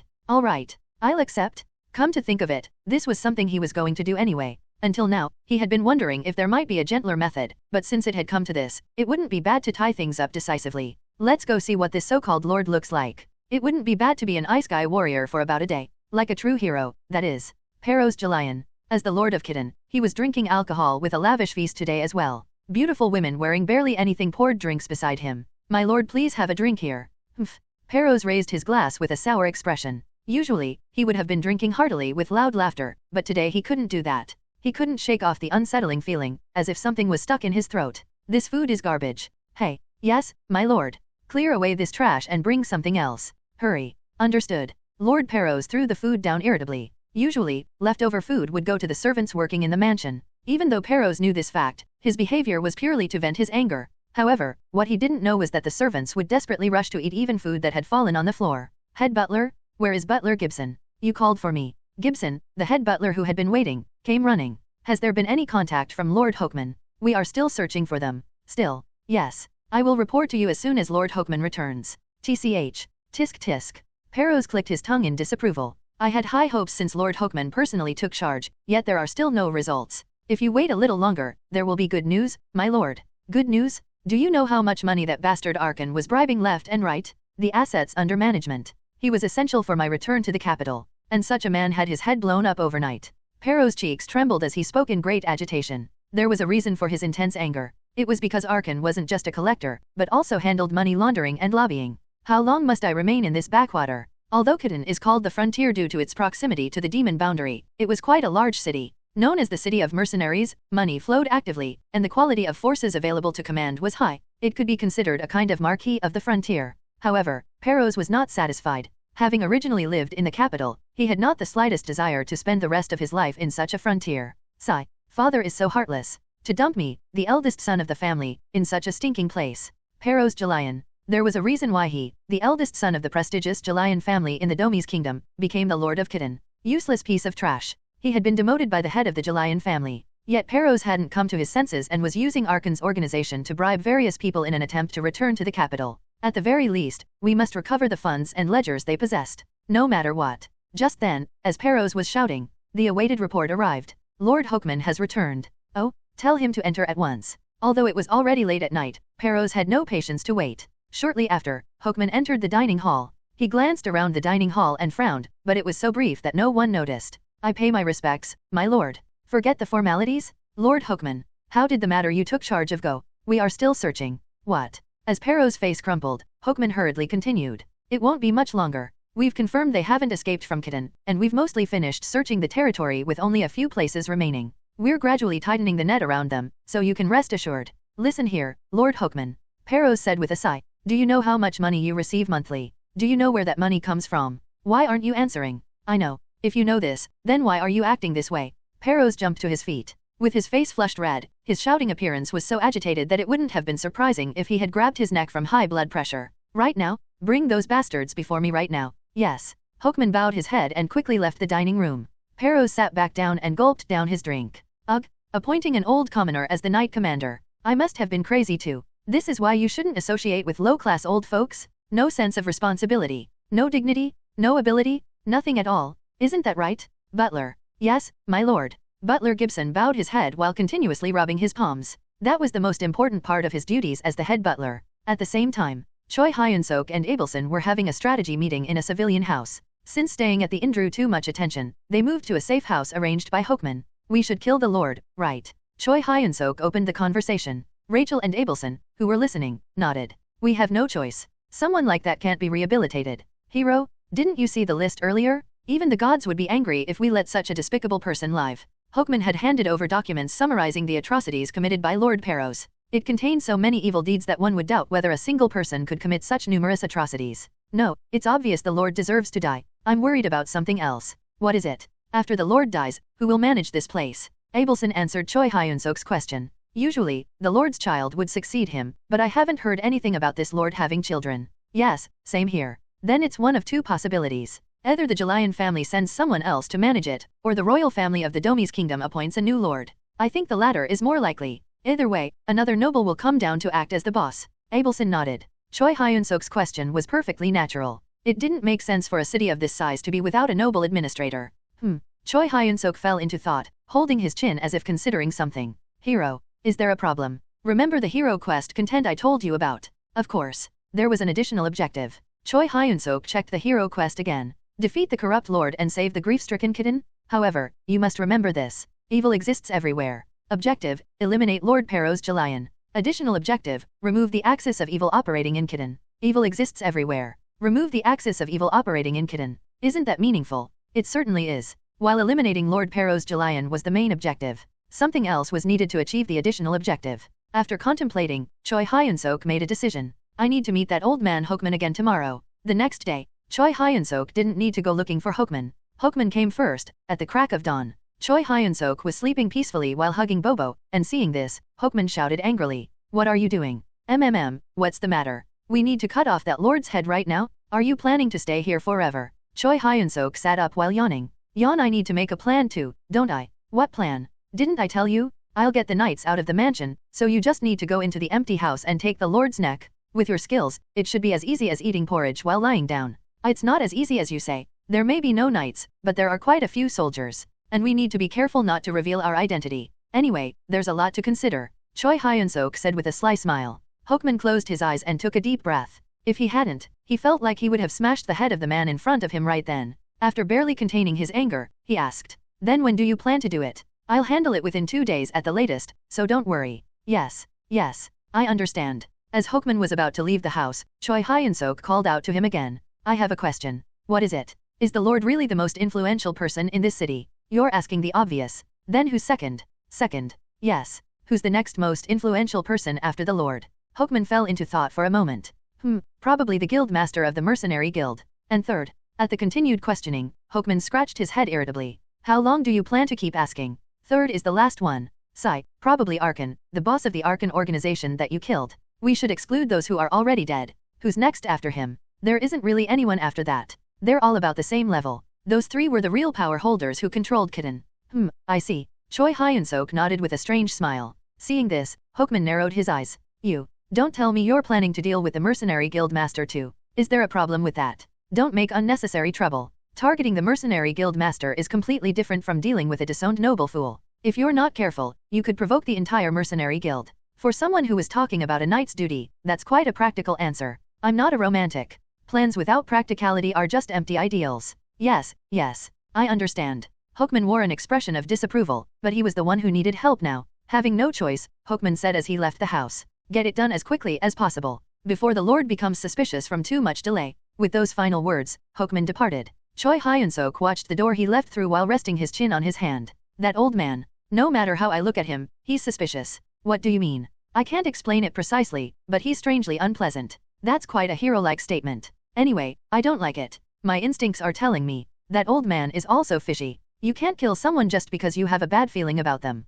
Of course not. What am I, a psychopath? Going around killing anyone? Rachel stared intently at Choi Hyun-seok. What's with that irreverent look? It's nothing. Anyway, we need more information. Simply taking the Lord's head won't be satisfying. Dealing with Lord Peros Jalion wouldn't be that difficult. To be honest, it would have been possible even without Hokman's help. The aftermath might be a bit troublesome, but taking the Lord's life itself isn't a difficult task. However, Choi Hyun-seok couldn't be satisfied with just that. Nothing would change even if we did that anyway. What would change if the Lord is replaced in an already corrupted city? Presumably, nothing would be different. Even if the new Lord is a decent person, the established system would likely corrupt them too. If we're going to do this, we should uproot it completely. Choi Hyun-seok was thinking of properly overthrowing everything. Crash dash? A sharp noise rang out as the wine glass shattered. Blood trickled down the servant's forehead, and he couldn't open his eyes, perhaps due to the shattered glass. Though help was needed, no one stepped forward. Everyone kept their heads down, busy reading the atmosphere. That's because the one who threw the wine glass was none other than Kitten's lord, Peros Jalion.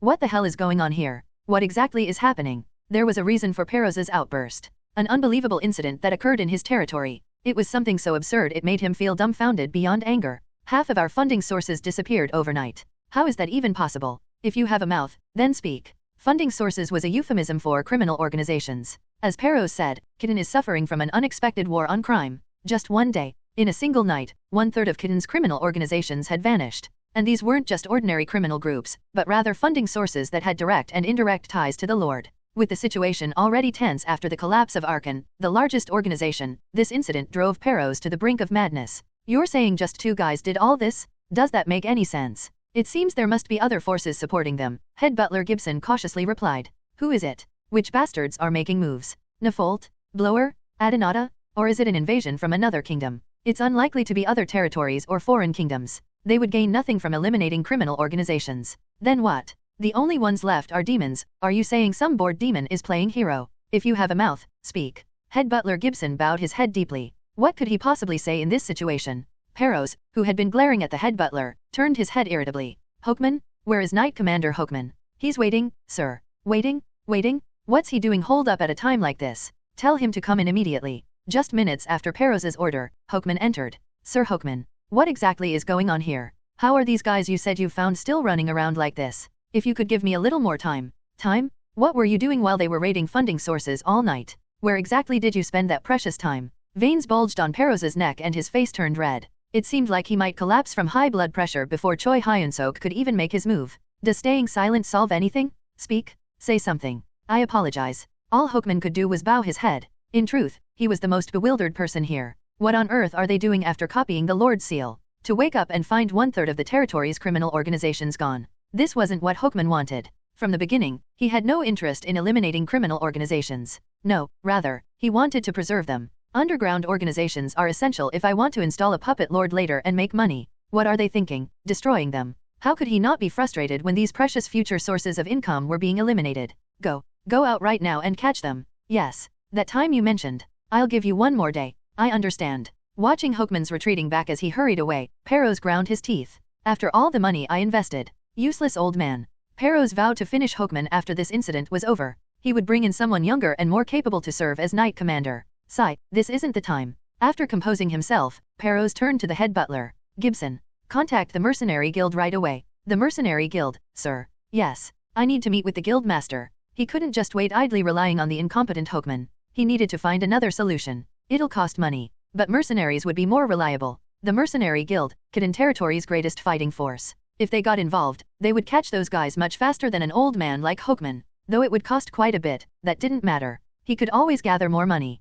Once this situation was resolved, he would raise taxes and rebuild the criminal organizations. On an even larger scale than before, then he would be able to make much more money than now. For now, catching them is the priority. Perros muttered with gleaming eyes. Don't think you'll die peacefully. His face, filled with venom, resembled that of a poisonous toad. Wow, these guys had quite a stash. A bright smile bloomed on Choi Hyun-seok's face. The money they'd collected while sweeping away criminal organizations overnight exceeded expectations. Hero, we're really going to be filthy rich at this rate. Kahihi, rich indeed. Hero, when are you going to buy me macarons? Just wait a bit. I'll buy you a house made of macarons. Kia, Hero is the best. Choi Hyun-seok and Rachel were unprecedentedly excited. After leaving the Demon King's army, they were a hero and dedicated fairy with peak job satisfaction.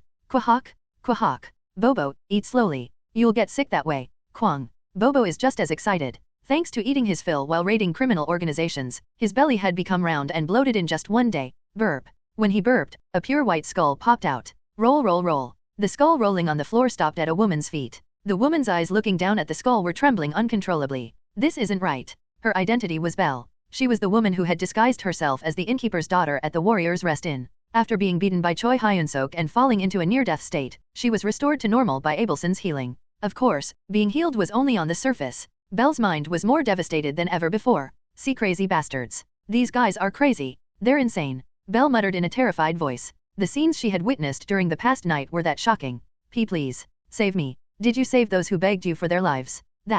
Don't hold a grudge. That's just how the world works, fool. Crack. Another one dies. No matter how many times you see it, it's hard to get used to the sight of a head being crushed by just a punch. It was so surreal that it felt like this might not be reality but a dream. Looks like we're done cleaning up here. Shall we move on? The mastermind behind all this, hero Choi Hyun-seok, was unfazed. His trained mental fortitude and physical strength were at such a level that he could watch gore movies with intestines spilling out while happily eating tripe. It is a level of mental strength that couldn't be achieved by just running around in some criminal organization. After all, what more could be said about someone who came from a group where, when comrades died, they'll still make dinner? Hero, won't they catch up to us now? I wonder. It's still morning, so we might be able to hit one more place. If the tail gets too long, it'll get stepped on. Well, Ms. Abelson must be getting tired too. At Choi Hyun-seok's words, Abelson shook her head. Don't worry about me. What? Are you sure? We've been running around all night. My condition is perfect, Abelson said with a bright smile. It was too radiant a smile for someone holding a mace and covered in blood. Let's gather the money first. We'll decide whether to hit another place on our way out. Yes. Choi Hyun-seok and Rachel collected the scattered money. Belle. Why yes. How did it go with placing someone in the mercenary guild? Suddenly, Choi Hyun-seok called out to Belle. Belle is a woman who has been involved with criminal organizations since childhood. Thanks to that, she knew very well how the underground of this city operated. It was all thanks to Belle's help that Choi Hyun-seok could target only organizations connected to the Lord in such a short time. Choi Hyun-seok had given Belle a new order, to plant an informant in the mercenary guild. It was successful. Oh, in such a short time? You're quite capable. It was because the amount was so large. Belle answered honestly. Rather than her own ability, it was because Choi Hyun-seok had given her too much money. How could it fail when he scattered 20 gold coins just to monitor the mercenary guild's movements? Indeed, money makes the world go round. Choi Hyun-seok smiled contentedly. Through his experiences in this other world, Choi Hyun-seok realized a few things. In the Demon King's army, fists could solve everything. In human society, money can solve everything. Perhaps it meant that people were the same everywhere. It was both amusing and bitter that the truth of money can do anything was the same whether on Earth or in this other world. If we've gathered everything, let's get out of here. Finally, after collecting all the money, the group hurried outside. At that moment, they encountered a group of guards. There they are. Catch them. Choi Hyun-seok immediately turned and ran. Run, don't kill the guards. Take this. Rachel sprinkled ice on the ground. Whoa, what's this? Ouch. The guards who were chasing urgently slipped and fell. Rachel hopped around watching their predicament. Hee, hero, this is so fun. That's enough, hurry up and come. Though his words seemed harsh on the surface, the hero's face bore a warm smile like that of a guardian fairy. The streets were desolate. Armed soldiers watched their surroundings with fierce eyes at various points along the main road. The residents shrunk back, afraid of getting caught in any trouble. Even the mercenaries, who usually strut around proudly, were hardly seen. Thanks to that, the streets were quiet, but it was a silence like the calm before a storm. A tense atmosphere enveloped Kitten. I don't understand. Moldby, the head of the mercenary guild, was looking down at the streets with furrowed brows. What were they thinking when they did this? Moldby also knew well what had happened in Kitten. Although they were criminals working in the shadows, he couldn't have been unaware when hundreds were killed or injured in just one day.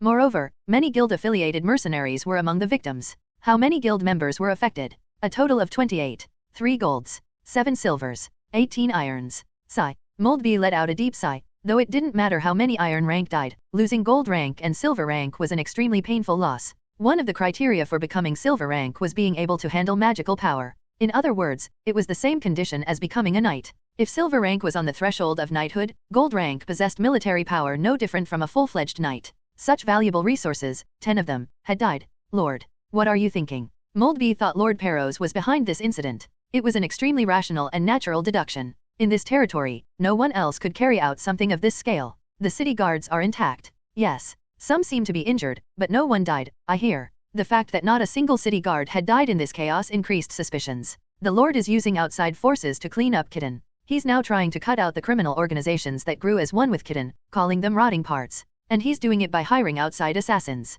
This was no different from putting a noose around one's own neck. Honestly, Moldby didn't want to care what happened to the Lord, but he couldn't help it. It seemed the mercenary guild was also included in the rotting parts the Lord was trying to cut out. Has the Lord truly gone mad?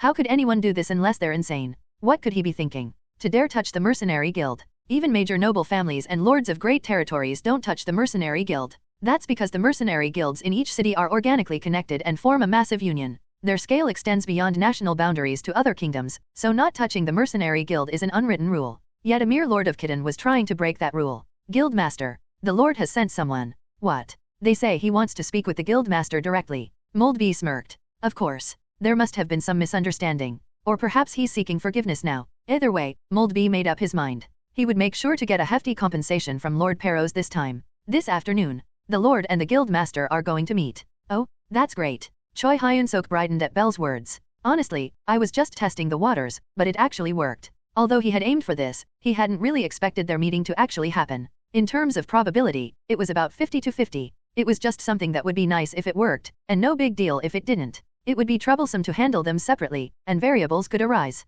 It's best to handle them in one place if possible. The ultimate goal was to deal with both the mercenary guild master and the Lord. The surest way to do this was to handle them both in one place. If handled separately, the survivor might become vigilant, and if either of them managed to escape, it would make things complicated in many ways. Now, this next part is also important. Choi Hyun-seok stroked his chin with a peculiar smile. Rachel, who was beside him, tilted her head. Why? What else is left? Of course. Since things have come to this, shouldn't we seek more fun? No, more safety. Safety. Yes. We need to recruit an actor. Everyone's attention focused on the mention of recruiting an actor. They looked curious about what this pseudo-hero was planning to do next. Let me explain the current situation. Choi Hyun-seok drew a circle with his pen and wrote Lord inside it. This circle is the Lord. These two branches below are his subordinates. Below the Lord, he wrote criminal organization and guards on two separate branches. And I'm taking down the criminal organization that's the Lord's source of funding. Choi Hyun-seok marked an X on the branch labeled a criminal organization. The angry Lord wants to catch me using his soldiers, but he absolutely can't. Why? Because those guys weren't on the Lord's side to begin with. Next to the criminal organization, guards referred to the regular troops including the castle guards. On top of that, he wrote the name of the Knight Commander Hokman. From what I can see, Hokman holds the actual military power in the castle. How could they catch me when Hokman is hiding me? That's right. Now, in this situation, what options does the Lord have? This time, Choi Hyun-seok drew a triangle a bit away. He wrote Mercenary Guild there. The Mercenary Guild, the largest military force in Kidon. This is the only option.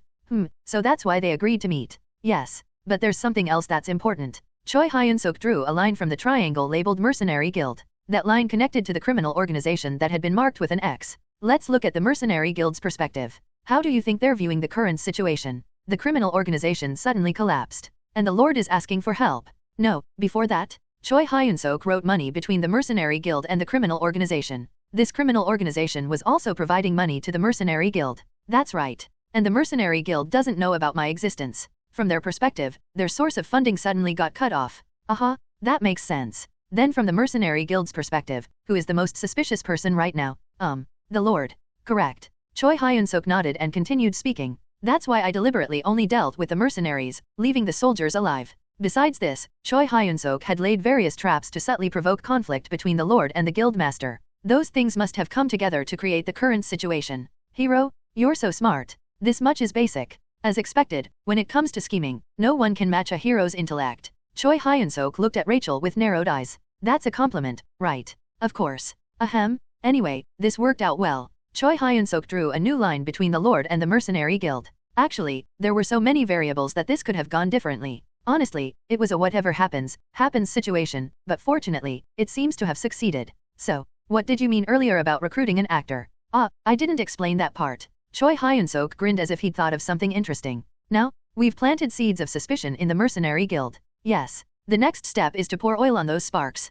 Using that actor. That's right. Choi Hyun-seok opened the safe. Inside were hundreds of gold coins piled up. We have plenty of ammunition. Then he looked at Belle. We have a well-connected scout. Finally, he pointed to himself. And we have me, the master of negotiations, so preparations are practically complete. Oh, shall we get moving then? It'll be busy since time is tight. This sounds fun. At Rachel's words, Choi Hyun-seok rubbed his hands together with an evil smile. You can look forward to it. It's going to be incredibly fun. Malicious ideas were endlessly springing forth in his mind. This son of a... Knight Commander Hokman cursed and struck the table. Crack. The table made of thick wood cracked, and the documents on top were scattered everywhere. That bastard dares to try to use me. This morning, after getting cursed out by the Lord, Hokman immediately went to find Choi Hyun-seok. I told you to kill the Lord, so what have you been doing instead? I'll do it soon, why are you being like this? Even when Hokman pressed him, Choi Hyun-seok maintained a relaxed attitude throughout. At this rate, I'll have no choice but to get rid of you. Think carefully. Oh, then you won't be safe either. You see, I have quite a loose tongue. Do you have any evidence that I plotted treason? You're just a criminal running your mouth without proof. I'm the commander of the knights. Who do you think the Lord will believe? At that moment, Choi Hyun-seok snapped his fingers. Simultaneously, voices began to play in the air. We must cut off the Lord's neck. Do you plan to stay here forever? I'll get the knights out of the mansion, so you just need to go into the empty house and take the Lord's life. It was clearly Hokman's voice. Besides this, Choi Hyun-seok had much more evidence. We're already in the same boat, so don't get any unnecessary thoughts. Looking at Choi Hyun-seok's vile smile, Hokman thought, should I kill them all right here? But he soon gave up the idea. He knew well that their abilities were extraordinary. There was no need to risk danger when he only needed to endure a little longer. We need to handle this quickly. We'll definitely take care of it today, so don't worry. After meeting Choi Hyun-seok, when Hokman returned to his office fuming, another piece of bad news was waiting for him. The Lord is meeting with the Guildmaster. Yes, it's in an hour. TCH? Prepare the soldiers. They said an escort is needed because the Lord and the Mercenary Guildmaster must meet. A mercenary guild at a time like this? Well, they're certainly experts at doing unnecessary things. It's rare for the Lord and Mercenary Guildmaster to meet. It's because of external attention. Since the Mercenary Guild is such a large military force, every move they make is bound to be sensitively received. Political issues from higher UPS are involved as well, of course. Anyway, for various reasons, it's best if the Lord and the Mercenary Guildmaster don't meet. But if they must meet, they do so secretly. Just like now, Select escort personnel from the knights, and have soldiers restrict access to the area. Understood. I should get moving too. Due to matters of face and the sensitive timing, thorough protection was essential. Hoekman, the knight's commander and the territory's greatest military power, also had to move to protect the lord. Move quietly. Shortly after, the lord and knights, disguised in civilian clothes, left the castle. Their destination was a high-class tavern not far from the lord's mansion. Originally, they planned to invite the guild master to the mansion, but due to his adamant refusal, this location was reluctantly chosen. It's been a while, Guild Master Moldby. Greetings, Lord. Lord Perros and Guild Master Moldby met in a tense atmosphere. Each was accompanied by about 15 guards, but the mercenary guild side had particularly fierce looks in their eyes. Hoekman carefully observed the mercenary side. They look even more unpleasant than usual today. Knights and mercenaries were never on good terms to begin with, but to show such open hostility at such an important meeting, it was incomprehensible behavior, even for the uncouth mercenaries. Meanwhile, the conversation between the lord and guild master continued. As the guild master knows, the city's atmosphere has been ominous these past few days. Indeed, I came to discuss something related to that. As they were talking quietly, suddenly the door burst open. The man who entered was covered in blood and appeared to be a mercenary by his attire. He shouted, "The guild is under attack." What? The city guards are attacking us. That's nonsense. At that moment, a flying sword from somewhere pierced a mercenary's neck. You bastards. Beat them all. And so began a chaotic fight between mercenaries and knights that would disturb the area for a while. Bran is originally a completely ordinary citizen. Though he lost his parents to war, he lived an honest life running a shop with his younger sister. The reason he became a mercenary was because of Lord Perros. Nora.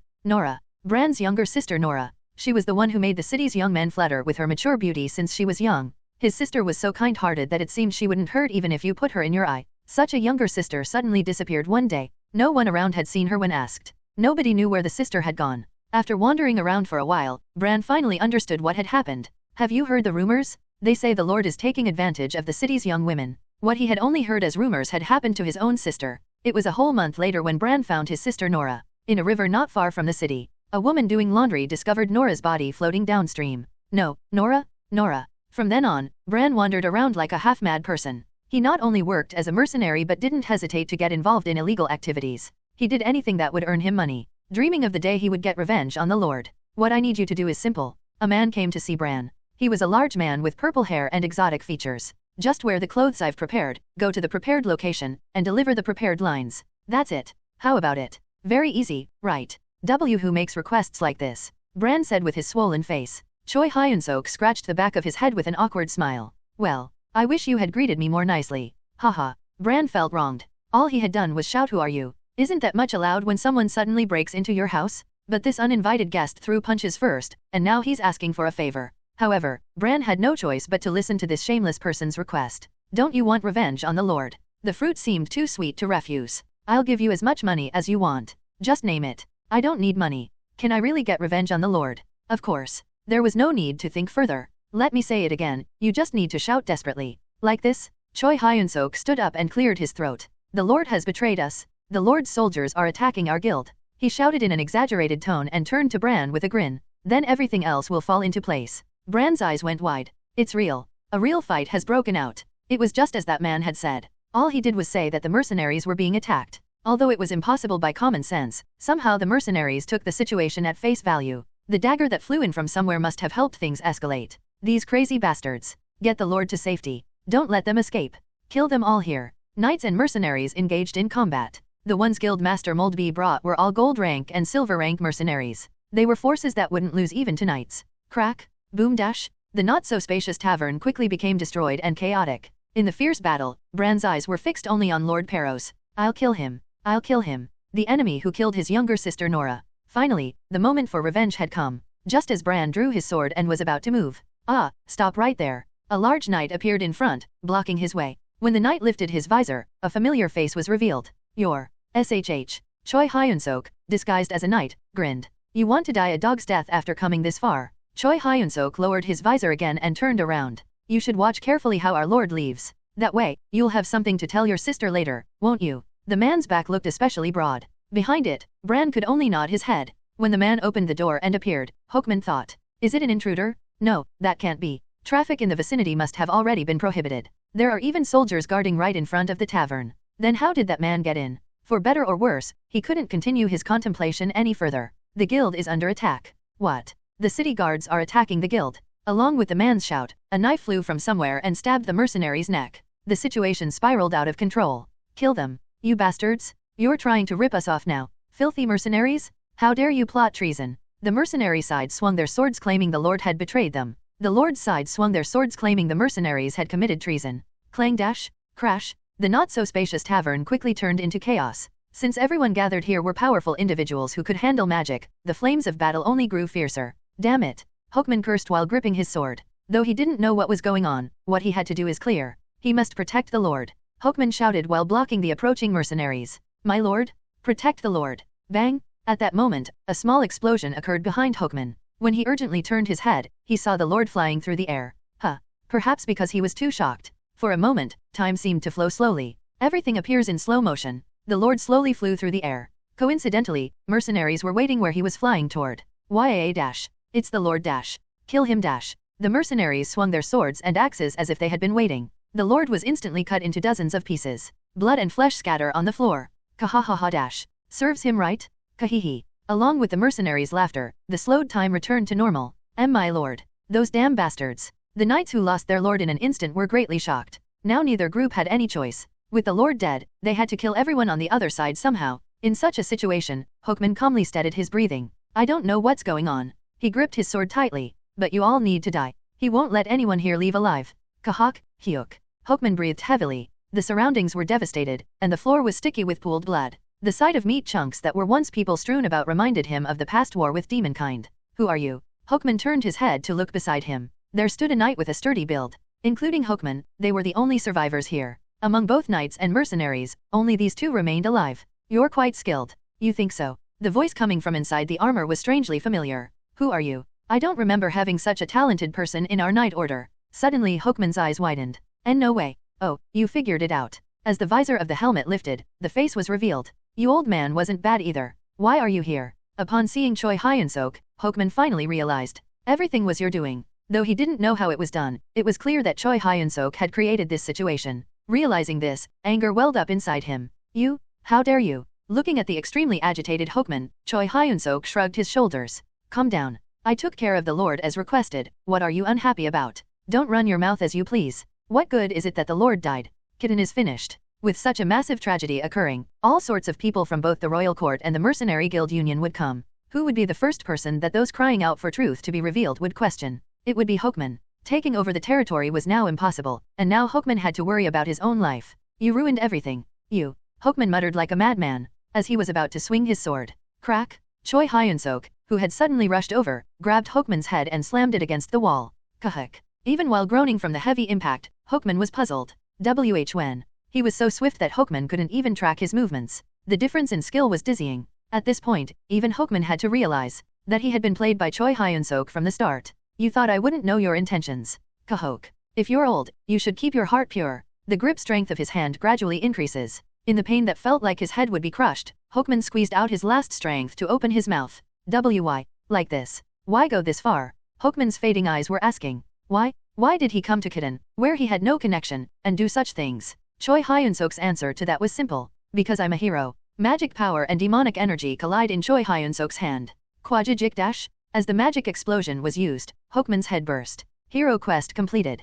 Gained 1000 hero points. Gained massive experience. Level up. Level up. Level up. Additional objective elimination of evil forces operating in Kitten has been achieved nearly perfectly. Existing rewards are doubled. Gained additional 1000 hero points. Gained massive experience. Level up. Level up. Level up. Amidst countless alerts, Choi Hyun-seok smiled contentedly. This is why I'm a hero. Choi Hyun-seok and Abelson quickly left Kitten. Having caused such a big incident, they needed to leave before drawing attention. Will you be alright? Yes. I'm used to walking. They got rid of the horse and carriage. Since they didn't know how to drive anyway, walking seemed better than hiring a coachman. Choi Hyun-seok bought a magic backpack from the hero shop and set out on his journey with the necessary items packed inside. Hero, why did you leave all the money behind? On the way out of Kitten, Rachel shouted with her cheeks puffed up. Rachel, being too greedy usually leads to trouble. Even so, there was no need to only take 20 gold coins. You could have taken at least a few more. As Rachel said, Choi Hyun-seok only took 20 gold coins that originally belonged to the group. He threw the rest at the tavern where the Lord and the mercenary guild master had fought. Tut tut, this hero has his deep reasons, so just accept it. TCH. Choi Hyun-seok didn't leave the money behind without thought. I can't leave traces of my presence there. You never know when the Holy Empire's trackers might follow. In this situation, he didn't want to take even the slightest risk. The money he left behind would serve as an excellent smoke screen for outsiders. The Lord and the Mercenary Guild fight over money obtained from clearing out criminal organizations? Though it sounds like a third-rate scenario, these cheap stories usually work better. This amount of money is enough. We also have money from selling the horse and carriage. That's true, but Rachel still seemed to regret the gold coins left behind. That's when Choi Hyun-seok grinned and pulled something out from his chest. Here. Rachel's eyes went wide as she received the item. Macarons. I bought one while packing travel items earlier. Hero. Rachel looked up with tears welling in her eyes. Feeling awkward for no reason, Choi Hyun-seok scratched the bridge of his nose. What are you waiting for? Don't you want to eat it? I'll eat it right away. Rachel smiled brightly while holding a macaron bigger than her head.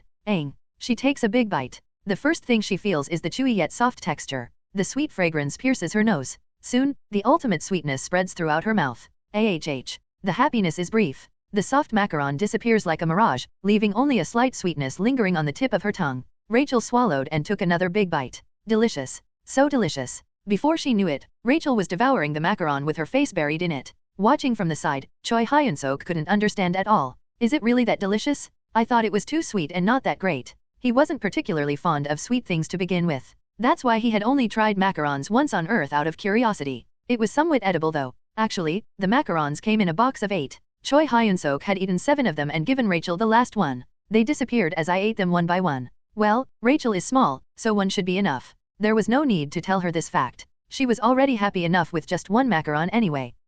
It's so delicious. An unprecedented incident occurred in Kitten. The Lord and the Mercenary Guild Master perished after a dispute. An investigator from the Kingdom of Domes came down to uncover the details of the incident. The Mercenary Guild Master is dead. What nonsense is this? The Mercenary Guild Union wouldn't stay quiet either. Their executives barged into Kitten, saying they needed to know the truth. Thanks to this, head butler Gibson was having a terrible time. How did things end up like this? In fact, Gibson was at the center of all these events. He was the one who had originally planned to seize the territory by instigating Knight Commander Hookman. How long are we going to just watch the Lord's tyranny? Perros has a young son. We'll put him up as the Lord and control everything from behind. Hookman, who was in charge of the territory's military power. Gibson, who was in charge of the territory's internal affairs. If the two of them joined forces, it was entirely possible. I'll leave the Lord's handling to Sir Hookman. Don't worry. It won't take long. After getting confirmation from Hookman like that. Until just a few days ago, he had heard things were going well. And now this is the result that finally came out. Where's all that confidence from before? What am I supposed to do when everyone's dead? The Lord and the Territorial Knights, as well as the Mercenary Guild Master and Core Mercenaries, were all wiped out in an instant. Rumors quickly spread that the Lord and Guild Master had fought during this dirty deal. The incident had already grown too big to cover up. Thanks to this, Gibson's life was also in danger. They would keep him alive for now to handle the investigation and stabilize the territory. But what would happen once things settled down? Gibson thought he wouldn't meet a good end, at least. I need to leave Kitten quickly. Either go down to some countryside or perhaps hold out at the demon boundary for a few years. He planned to disappear until people forgot about him. If necessary, he could live in exile in another kingdom. He had secretly saved up quite a bit of money, so he wouldn't lack materially. Creak dash. Just then, the door opened behind him. Gibson sighed without turning around. Sigh. I told you I've already said everything I know, didn't I? Step. The person who opened the door approaches. It's inconsiderate to do this at this hour. Do you know how hard it is to handle this chaotic territory's internal affairs alone? Gibson turned around while shouting irritably.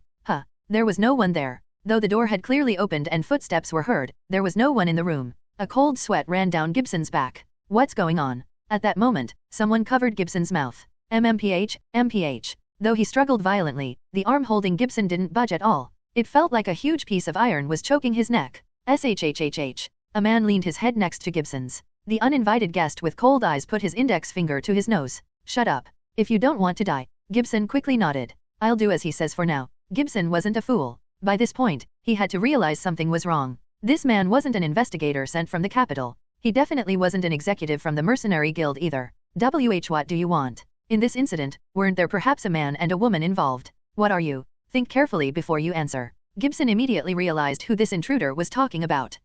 There were some mysterious people who were eliminating the territory's criminal organizations. SHHH. When the man glared with cold eyes, Gibson lowered his voice. I don't know who they are, but it's true that some man and woman turned the territory upside down. Do you know their physical descriptions? That much. Is there anyone else who knows about them besides you? There shouldn't be anyone. I see. Suddenly, the man's hand tightened. Crack dash. Gibson's head was twisted nearly 360 degrees in an instant, and he died right there. On the road to the capital of the Mariette Kingdom, traveling on foot was more comfortable than expected. The cool breeze blew in, cooling off their sweat, and the occasional encounters on the road helped ease their loneliness. Just like now, hand over everything you've got and we'll spare your life. Wait, that woman beside him, she's quite a beauty. Oh, the boss would love her. Choi Hyun-seok sighed as he looked at the men blocking the road. This is getting tedious. How many groups of bandits had they encountered now? At first, these encounters weren't so bad. It gave them a sense of adventure, and there was some satisfaction in serving justice. But even fun things get old after a while.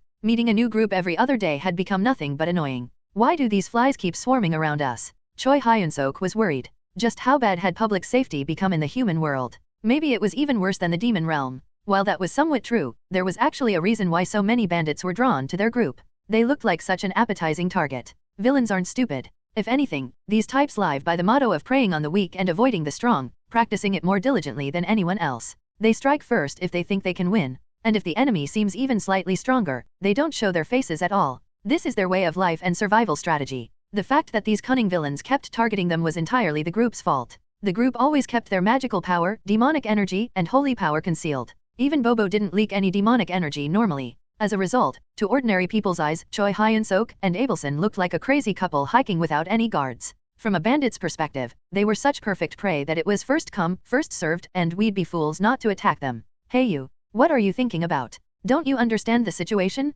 If you want to live, hand over everything you've got. Forget it. Let's just kill them and take everything. Choi Hyun-seok shook his head at their words. Even the script is always the same. You're not mass-produced products, you know. What annoyed Choi Hyun-seok most was this predictable development. Even if they appeared frequently, it wouldn't have been this boring if there was some variety. Whether they were robbers, mountain bandits, or thieves, they all acted like they came from the same factory, making them uninteresting to deal with. This bastard. What's he saying? Are you looking down on us? Hey, don't think you're all that just because you're big. You'll die just the same when stabbed. Got it. He'd heard similar lines 2 or 3 times already. Choi Hyun-seok frowned while scratching the back of his head. What should I do? He had 2 main options. 1. Beat these guys up and leave. 2. Storm their hideout and destroy everything. He wanted to go with the first option to avoid escalating things, but there was a problem. They might end up with pursuers on their tail. There had been times when they had to turn back and destroy a bandit hideout because the bandits kept pursuing them for revenge. This is quite the dilemma. Choi Hyun-seok closed his eyes completely, lost in thought. The mountain bandits couldn't help but get angry at being ignored right in front of them. You bastard. Just kill him. As the enemies charged forward with their weapons, Choi Hyun-seok didn't move. No, he didn't need to. Crack. A brutal sound rang out. What? Kill her? Kill that crazy bitch. You insane woman. After a few curses. Crack, crack, crack. More crushing sounds. When he opened his eyes, he saw men lying face down with their heads crushed. Done already. Yes. There was no need to keep such people alive. Abelson said while wiping blood from her face. Won't we have pursuers? We'll deal with that when it happens. Right. Yes. Choi Hyun-seok nodded glumly. Abelson had become increasingly frightening lately. At first, she was just a strong child swinging a mace, but now she had reached the level of a trained street thug. Considering only a few days had passed since she first held a weapon, it was a natural talent. I'm not sure if it's just my imagination, but her movements seem faster too. It wasn't just her technique that improved, her physical abilities seemed to have gotten stronger as well. Choi Hyun-seok put on his combat power meter after a long time to check Abelson. Combat power, 78,936. It's increased quite a bit from before. Her previous combat power was around early 70,000. Now it is in the late 70,000s, meaning it had increased by at least 5,000. Just then, Abelson tilted her head as she looked at Choi Hyun-seok. What's that? This is called a combat power meter. Choi Hyun-seok explained briefly as he took off the meter. Abelson, showing rare interest, nodded. That's fascinating. It measures and quantifies physical ability, magical power, and demonic energy. Most heroes probably have one. They're not that expensive. So what's my reading? About 78,000. Abelson stood still for a moment. It seemed she was trying to gauge what level 78,000 might be. To put it roughly, in terms of the Demon King's army, it's somewhere between a battalion commander and a regiment commander. Actually, I wanted to ask something related to this. Since the topic came up, Choi Hyun-seok decided to ask what he was curious about. Why is Ms. Abelson's combat power so high? It's true that Abelson's physical abilities are exceptional. However, that's only in comparison to ordinary people. It's definitely not at a level that would exceed 70,000. Even a company commander from the Demon King's army would be faster and stronger than Abelson. From Choi Hyun-seok's perspective, her combat power was around 20,000 or lower. Maybe it's because of your holy power. Holy power. Yes. After all, you were the next holy maiden. In terms of holy power alone, she's among the top in the entire continent. Ah, that makes sense. After hearing this, the answer was so simple he wondered why he hadn't thought of it before. Abelson's overwhelming holy power. That must be the foundation of her high combat power. Lately, I feel like I'm getting close to a wall. If there's some kind of trigger, I might be able to grow more. Is that so? Yes. In the past, whenever I had this feeling, my holy power would increase significantly. Even though her holy power was already tremendous, she's saying it could grow even more. For Choi Hyun-seok, who had to struggle like a dog just to grow a little, it was quite enviable. This must be why people in the 21st century kept emphasizing the importance of genetic luck and being born with a silver spoon. Come to think of it, how much is Bobo? Speaking of genetics, you can't leave out Bobo. Since he had the measuring device out, Choi Hyun-seok decided to check Bobo as well. Crunch, chomp chomp. Bobo was busy eating the corpses of the bandits. The sight of an adorable puppy voraciously eating corpses had a somewhat grotesque feel to it. Wasn't Bobo's last measured combat power around 150,000? Choi Hyun-seok looked at the cute Bobo with his measuring device. Combat power, 198,520. Huh? He rubbed his eyes and checked the measuring device again. Combat power, 198,520. It showed the same number even after checking again. It can't be broken, right? He couldn't understand it. How could combat power increase by nearly 50,000 in just a few days? Although Bobo had been growing stronger rapidly before, it wasn't to this extent. Could it be because of Hemis? Before leaving the Demon King's army, Reborn had fed something to Bobo, saying it was from Hemis. Thanks to that, Bobo was able to become this small, and if other abilities had increased along with that process, it would make sense. At this level, we don't have to worry about getting beaten up anywhere. Even if a human hero came, wouldn't Bobo be able to handle them alone? While it was reassuring, it was also concerning. If he causes trouble, it would be hard to clean up. Although he thought he might be able to control Bobo now that he himself had become quite strong, it seemed like it would still take a lot more time. Just then, Rachel approached him. Hero, should I check yours too?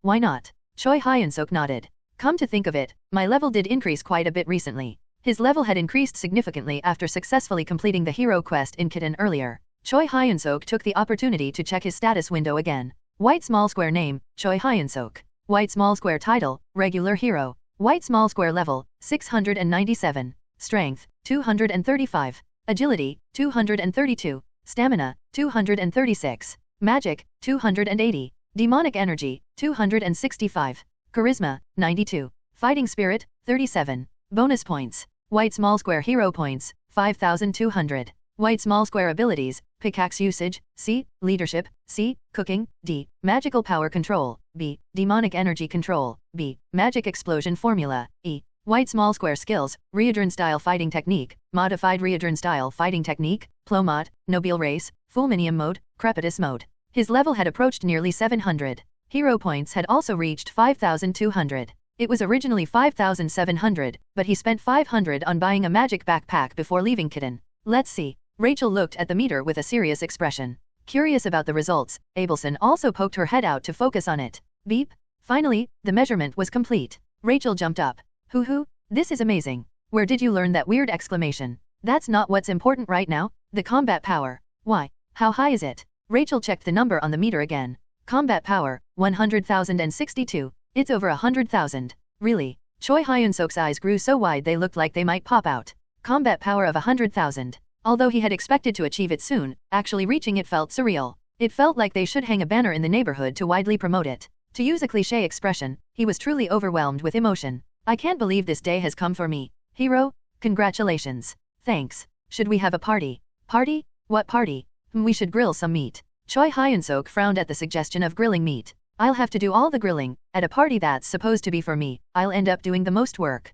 Don't worry about such minor details. The party and meat are what's important. What nonsense? Are you just using my celebration as an excuse because you want to have fun? I suppose you could see it that way. Rachel put her hands on her hips and struck a confident pose. Is it a crime to want to have fun? This is really... Why was she acting like this? Did she hit her head somewhere on the way here? Choi Hyun-seok stopped talking to Rachel. Instead, he decided to grill the meat. Bring the firewood. Yay. Actually, Choi Hyun-seok wanted to eat meat too. We're running low on supplies. Shouldn't we stop somewhere to restock? Abelson nodded at Choi Hyun-seok's question. It's about time we took a break to recover from fatigue too. They had been traveling and camping out for nearly a week. Not only had they not been able to properly wash, but most of the food they brought had spoiled, so they needed to resupply. The superior magic backpack bought from the hero shop could hold many items, but unlike an inventory, it didn't have preservation capabilities. Therefore, food items needed to be regularly replaced with fresh ones. They couldn't just eat preserved foods like dried meat throughout their journey. According to the map, there's a village in this direction.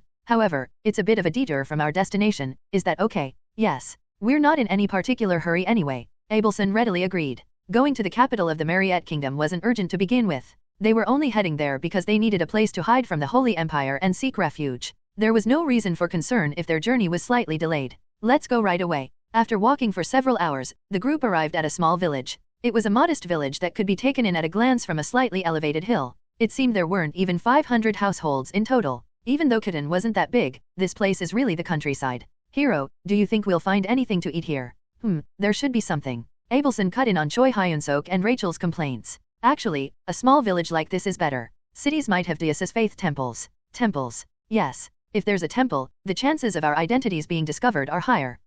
The kingdom of Domes has relatively little influence from the Deus's faith, so there was no temple in Kitten. But usually, cities of that size almost always have temples. I see. Choi Hyun-seok nodded and thought. Maybe Hemi's leaving us in Kitten was considerate of this. There are almost no cities that are near the demon boundary, maintaining a decent size, without having temples. Rather than the group being lucky to end up in Kitten, it's more likely that Hemis had found such a city in advance and sent them there. But Abelson. Yes. Do you have something on your mind? Your expression doesn't look good. Choi Hyun-seok stared at her face. Although Abelson was usually expressionless, she seemed particularly gloomy today. It's nothing. Is that so? Although it seemed like something was bothering her, if she didn't want to talk about it, there was no need to pry. If she says it's nothing, it should be fine. Choi Hyun-seok cleared his mind and moved his body. Well, shall we go in? Hero, let's eat something delicious. Yeah, let's wash up first. He was already smiling at the thought of washing up after so long and lying down in a bed. Entering the village wasn't particularly difficult. Although the people guarding the entrance had a harsh demeanor, they let us in right away when we said we were travelers. It didn't seem to be a place particularly hostile to outsiders. It's quiet here. Yes. The village is peaceful and quiet, just as it appeared from the outside. People walked at a leisurely pace, and there were hardly any armed individuals in sight. Children could be seen playing innocently here and there. Compared to Kitten, it's like heaven on earth. Most small villages in remote areas have this kind of atmosphere. Either a noble appointed by the Lord manages the village or a chief elected from within the village. Which means there are fewer people at the top to suck their blood. That's right. It was a bitter reality. As you go into cities, buildings get taller and people's living standards seem to improve, but that's not the whole picture. The stronger the light, the darker the shadow. The larger the city, the more squalid its dark places become. However, in small villages like this, there weren't really any dark places to speak of. Everyone was practically neighbors, which allowed for a relatively peaceful atmosphere. Excuse me, but is there an inn where we could stay for a day? You must be outsiders. Yes. If you follow this road straight ahead, you'll find an inn. It's the only inn in the village, so you'll find it quickly. Thank you. The group was able to reach the inn after asking for directions from a passing resident. Welcome. When they opened the door and entered, the innkeeper greeted them with a hearty laugh. I see you're travelers from outside. Yes. Haha. Coming all the way to this rural place. You must have quite the wanderlust. Choi Hyun-seok smiled at the innkeeper's good-natured joke. How much for one night? 3 copper per night. 1 copper for basic meals. If you want a hot water bath, that's an additional copper. Choi Hyun-seok took out his money pouch from his backpack. Copper coins are bronze coins. 50 bronze coins make 1 silver coin. Currently, Choi Hyun-seok has most of his money in gold coins. Though it varies by kingdom, the basic currency system is as follows. 1 gold equals 20 silver. 1 silver equals 50 copper. 1 gold equals 1,000 copper. In other words, 1 gold coin can be exchanged for 1,000 copper coins. Change. Need change. Fortunately, he found a few silver coins in the corner of his pouch. Choi Hyun-seok took out 1 silver coin and held it out. Here you go. How many rooms would you like? 1 or 2? Choi Hyun-seok glanced at Abelson. Her expressionless face and eyes seemed to say, what on earth are you hesitating about? T2 rooms, please. Haha. That night, even at this late hour, Abelson couldn't go to bed. Despite having a hot shower after a long time and eating a hearty dinner, somehow she wasn't feeling good. Her chest felt too tight. Is this really okay? Actually, she had a worry. A worry she couldn't tell others about. I promised to follow God's will and carry out justice. At first, she thought like this. She didn't enjoy swinging the mace. She only enjoyed the fact that she was carrying out justice with her own hands. Though she made such excuses, deep down she knew. I need to be honest. I should admit it. The beginning of solving any problem is recognizing and accepting that there is a problem. I enjoy swinging the mace. She enjoys swinging the mace. More precisely, smashing things with the mace gave her an exhilarating thrill. Among those things, crushing skulls was the best. Can I say I'm following justice while exercising such ruthless violence? Was I evil all along? Her worries continued late into the night. Her chest felt tighter and tighter. Finally, Abelson got up from the bed. Creak. Carefully opening the door, she went down the stairs and stepped outside the inn.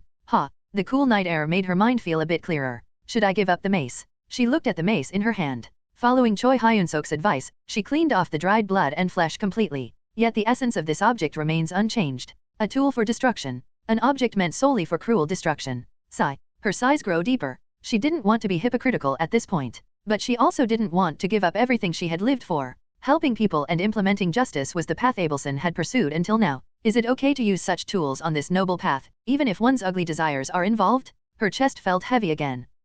For a moment, Abelson's expression was slightly distorted. Why does my chest feel so tight? It felt like something was completely blocked. Though she thought it was just due to her worries, it was more serious than expected. Come to think of it, something felt off since entering the village. A strangely unpleasant feeling. Despite it being a peaceful village, Abelson couldn't shake off the uncomfortable feeling in her chest. Why is this? At that moment, she sensed faint demonic energy not far away. Who is it? It's not Choi Hyun-seok or Bobo. Their demonic energy control is excellent, so even Abelson couldn't sense it unless she deliberately looked for it. Besides, the direction it was coming from was different. After briefly considering whether to wake Choi Hyun-seok, Abelson shook her head. If it's demonic energy, I can handle it. Abelson's foundation is holy power. Against enemies using demonic energy, she could fully utilize her specialty. She quickly ran toward the direction where she sensed the demonic energy. It's there. Finally arriving at an alley. Just around the corner was where she sensed the demonic energy. Abelson entered the alley without hesitation. A demon. What she saw was a well-built man. The demonic energy was flowing from him.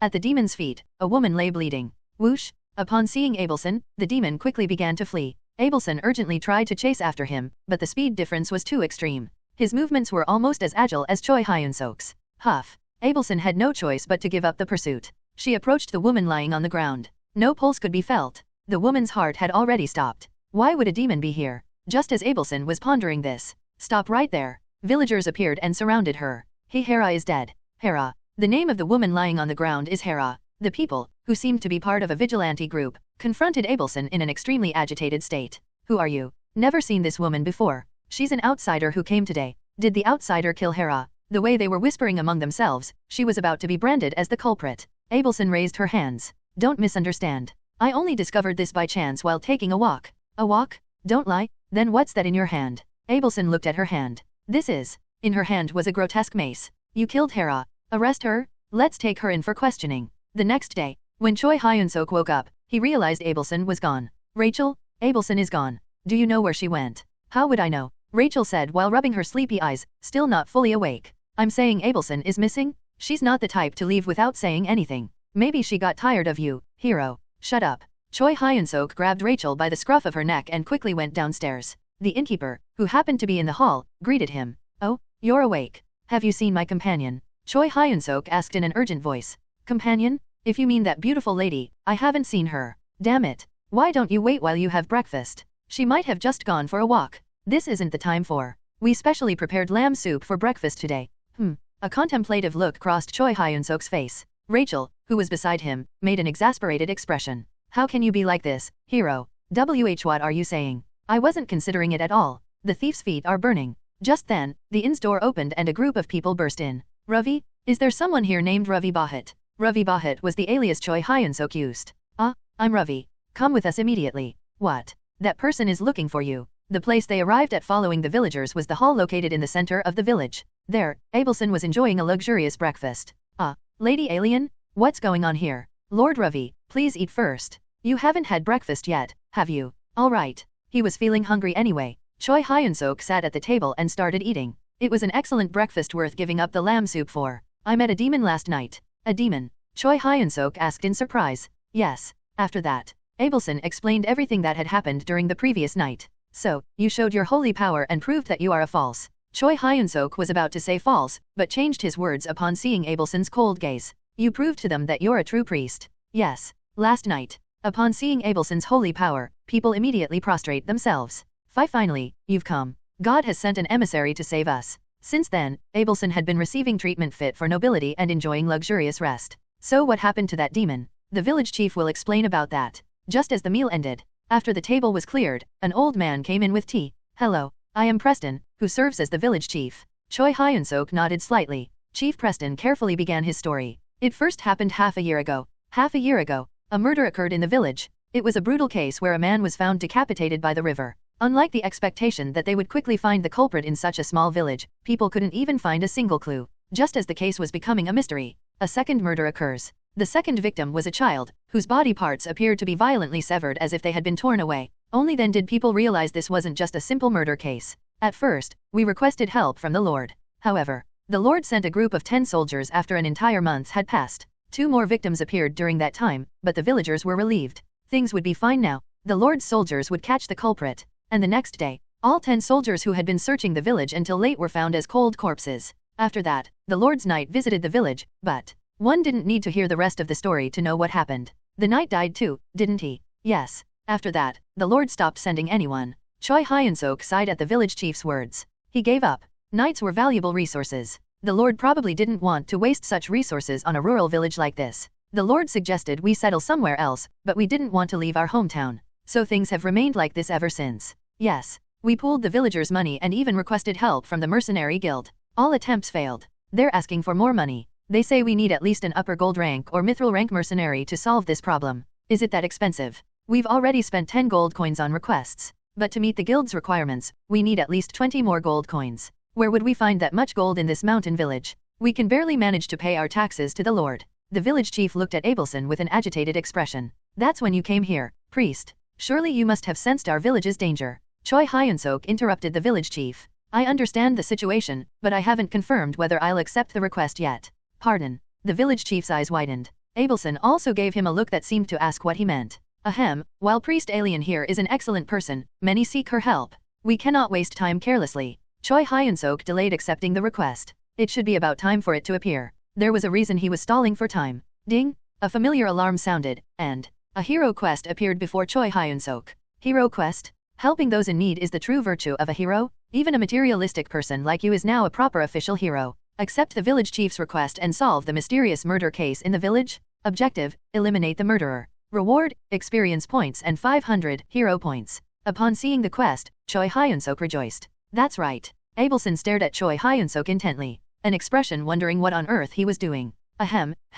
Excuse my brief interruption. Choi Hyun-seok put on a serious expression and spoke. The divine being just spoke to me. They tell me to help you all. Abelson's expression became even more distorted. A funeral was held for Hera, a woman killed by a demon. Rain poured down. Hera's father, Dorfman, held his dead daughter's body and wept bitterly. Choi Hyun-seok, who had been watching the scene, turned away. Let's go. He had come to check if there might be any clues on Hera's body but didn't find anything particularly special. There was no need to stay longer in this uncomfortable place. Just then, he heard whispers from beside him. Still, Dorfman is fortunate. At least he recovered his daughter's body intact. Hey, you shouldn't say such things. Did I say something wrong? I couldn't even find my son's head when he died last month. What about the others? Well, it's somewhat fortunate that he can at least bury his daughter in such a complete state. While listening to their conversation, Choi Hyun-seok stroked his chin. Ms. Abelson, is there a reason why only this woman's body was left intact? Probably because I discovered it midway. That could be. You also said this was the first time we learned the killer was a demon. Until now, no one had witnessed the murders. They occurred late at night, and even if someone happened to witness the murder, they wouldn't survive as witnesses. In other words, Abelson is the first to witness the killer and survive. The reason the body was intact was probably because they couldn't finish properly after being discovered by Abelson. She spoke with a gloomy expression. It's unfortunate. If we had known earlier that the culprit was a demon, the Lord or the Deus's faith wouldn't have neglected this situation. Shouldn't they have cared even if it wasn't a demon? I heard over 30 residents died in 6 months. Death is a familiar thing. They probably thought there's no need to step in for something this minor. I see. Choi Hyun-seok let out a light sigh. Well, the weight of life would be different here. In South Korea, everyone can pursue a stable life and enjoy medical welfare benefits. That's why death doesn't feel so close. In contrast, death lurks everywhere in this land. It's not just because of the war with demons. The social climate and legal system disregard human life, specifically the lives of the lower class. Poor medical technology and infrastructure, unsanitary living conditions, insufficient nutrition, terrible public safety, and so on. The environment made death inevitable in every aspect. Though magic exists, it doesn't seem common enough for rural people to benefit from it. Magic, especially healing using holy power, can cure any wound or disease. However, for ordinary civilians, it's just a far-off tale. Magic that exists in their world is positioned high above. As a society with a class system, the gap between classes was inevitably much worse than on Earth. Anyway, we need to catch and punish that demon quickly. Yes. So I've been wondering about something. Choi Hyun-seok continued with a serious expression. Do you remember what level that creature from yesterday was? Level. Yes. Roughly how strong you think it might be, though I couldn't properly assess since it was concealing its demonic energy. Judging by its movements, it seemed at least battalion commander level. Choi Hyun-seok nodded at the mention of the battalion commander level. That makes sense, you'd need to be at least that strong to silently take down a knight. But here's the thing. His brow furrowed. Do you understand what its objective might be? Objective. If it's a Demon King's army battalion commander, they could turn this village into a wasteland anytime. Actually, even a company commander could do it. There aren't proper soldiers here. Just some shabby wooden fences and residents acting as vigilantes. Honestly, they'd struggle to hold off even a single platoon commander from the Demon King's army. Isn't it strange? Why spend 6 months slowly killing villagers? What could be the reason? You're right. Abelson also nodded in agreement. As Choi Hyun-seok said, the demon's behavior was very strange. Suddenly, Abelson's eyes widened. I just realized something. The demonic energy is unusually dense in this village. Dense demonic energy. Yes. I was wondering why my chest felt heavy. I think it was because of the demonic energy. There are always traces of magic power and demonic energy floating in the atmosphere. The density varies slightly by region, and generally, in areas not controlled by the Demon King's army, the density of demonic energy is significantly lower. However, this village is different. The density here is similar to what it was in the Black Giant Star. No, it feels even denser than back then. No wonder I've been feeling good since coming here. Must be because of the demonic energy. Kwang. Bobo, who is nestled in Choi Hyun-seok's arms, barked energetically. It seemed like he was expressing agreement. Abelson's eyes wavered slightly as she watched the two of them. Is he really a hero? A hero whose condition improves with demonic energy. Although she understood the circumstances, she couldn't help but feel a sense of disconnect. But isn't it problematic if the demonic energy is dense? Or would others notice? Unless someone has highly developed spiritual sensitivity, they wouldn't know. Even high-level priests would have difficulty detecting it. I see. Also, dense demonic energy in the atmosphere doesn't cause immediate problems. Though in the long term, it could be harmful. This phenomenon was similar to fine dust in a way. People don't think it's strange when there's a bit more fine dust in the air. Most wouldn't even notice. It doesn't immediately affect health or endanger life. However, since it's harmful to humans, there's a high probability of problems arising in the long term. Though rare, there are naturally occurring areas with dense demonic energy. Does this place seem like one of those cases? No. If it were, a village couldn't have been established here in the first place. Then it means that demon is up to something. We'll have to figure out what from now on. A demon killing people. A village with increasingly dense demonic energy. Something was definitely going on, but they couldn't tell what it was. They said he usually shows up once a week, but we can't just wait around. Choi Hyun-seok looked up at the sky. The sun wasn't visible due to the rain. Even though it's raining, let's look around. There might be traces or a base of operations nearby. Yes. If you think it might be dangerous, Miss Abelson, you can stay at the inn. No, it's fine. Since we're dealing with a demon, I'm confident I can hold out at least until Mr. Choi Hyun-seok arrives. Abelson said with a confident expression. Her combat power is approximately 80,000. Most of that came from holy power. Most demons would burn up just from exposure to her overwhelming holy power. Alright. Then let's meet back at the inn around evening. That evening, the group gathered again at the inn. After taking a quick bath and coming down to the first floor, they saw several villagers sitting and having dinner. This place, being the village's only inn, also served as a restaurant. Choi Hyun-seok and Abelson found a suitable spot to sit and began talking. Did you find anything? Nothing at all. I didn't discover anything unusual either. Despite searching around the village all day, they found nothing special. Well, visibility was poor today because of the rain. Let's look again tomorrow if the weather clears up. Yes. For now, let's fill our stomachs. They were quite hungry after walking around all day. Just then, the food arrived. Choi Hyun-seok took a somewhat hard piece of bread and dipped it deeply in the soup. This is actually pretty decent once you get used to it. As they say, hunger is the best sauce. The bread that had seemed bland before now tasted quite good. Choi Hyun-seok then picked up his beer mug and brought it to his lips. At that moment, he overheard a conversation from the next table. Hey, did you hear? A hero has come to our village. PFFFFFF. Choi Hyun-seok spat out the beer he was drinking. Cough, cough. When he looked up after coughing, his eyes met with Abelson's cold expression. Her face, hair, and clothes were all soaked in beer. Choi Hyun-seok's eyes trembled uncontrollably. That. It's okay. It was an accident. I said it's okay. I'm sorry. How many times do I have to say it's okay? That. First, that horrifying thing in your hand.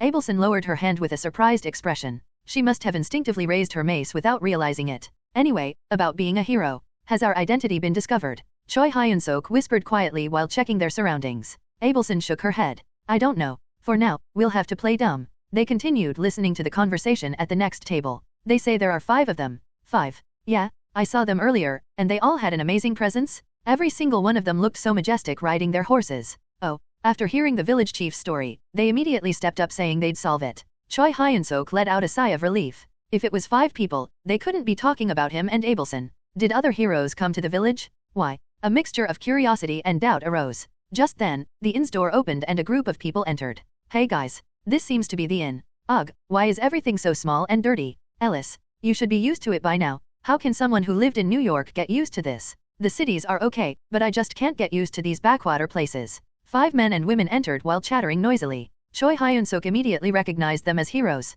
They were wearing brilliant armor and weapons that screamed I'm a hero. 4 men and 1 woman. The woman is Caucasian, and among the men, there is 1 Caucasian, 1 Asian, 1 who appears to be from the Middle East and 1 black man. Very global. Choi Hyun-seok quickly scanned them with just his eyes. Combat power at battalion commander level. Judging by their magical power, they weren't much different from battalion commander level. One of the Caucasian men was slightly above average, but even he wasn't beyond battalion commander level. I hope this passes quietly. Choi Hyun-seok slightly turned his head, not wanting to reveal that he was a hero here. Ms. Abelson is fine, I'm the problem. Abelson was originally a local resident. Though she is exceptionally beautiful, there is nothing to connect her to being a hero. Choi Hyun-seok looked down to check his attire. Normal clothes worn by locals. Though he is large in build, he had dyed his hair, so he didn't particularly stand out. Reddish hair is common in this area. If I just hide my face and control my magical power and demonic energy well, it should be fine. He suppressed his magical power and demonic energy even further. Unless someone was deliberately trying to detect it, they probably wouldn't notice.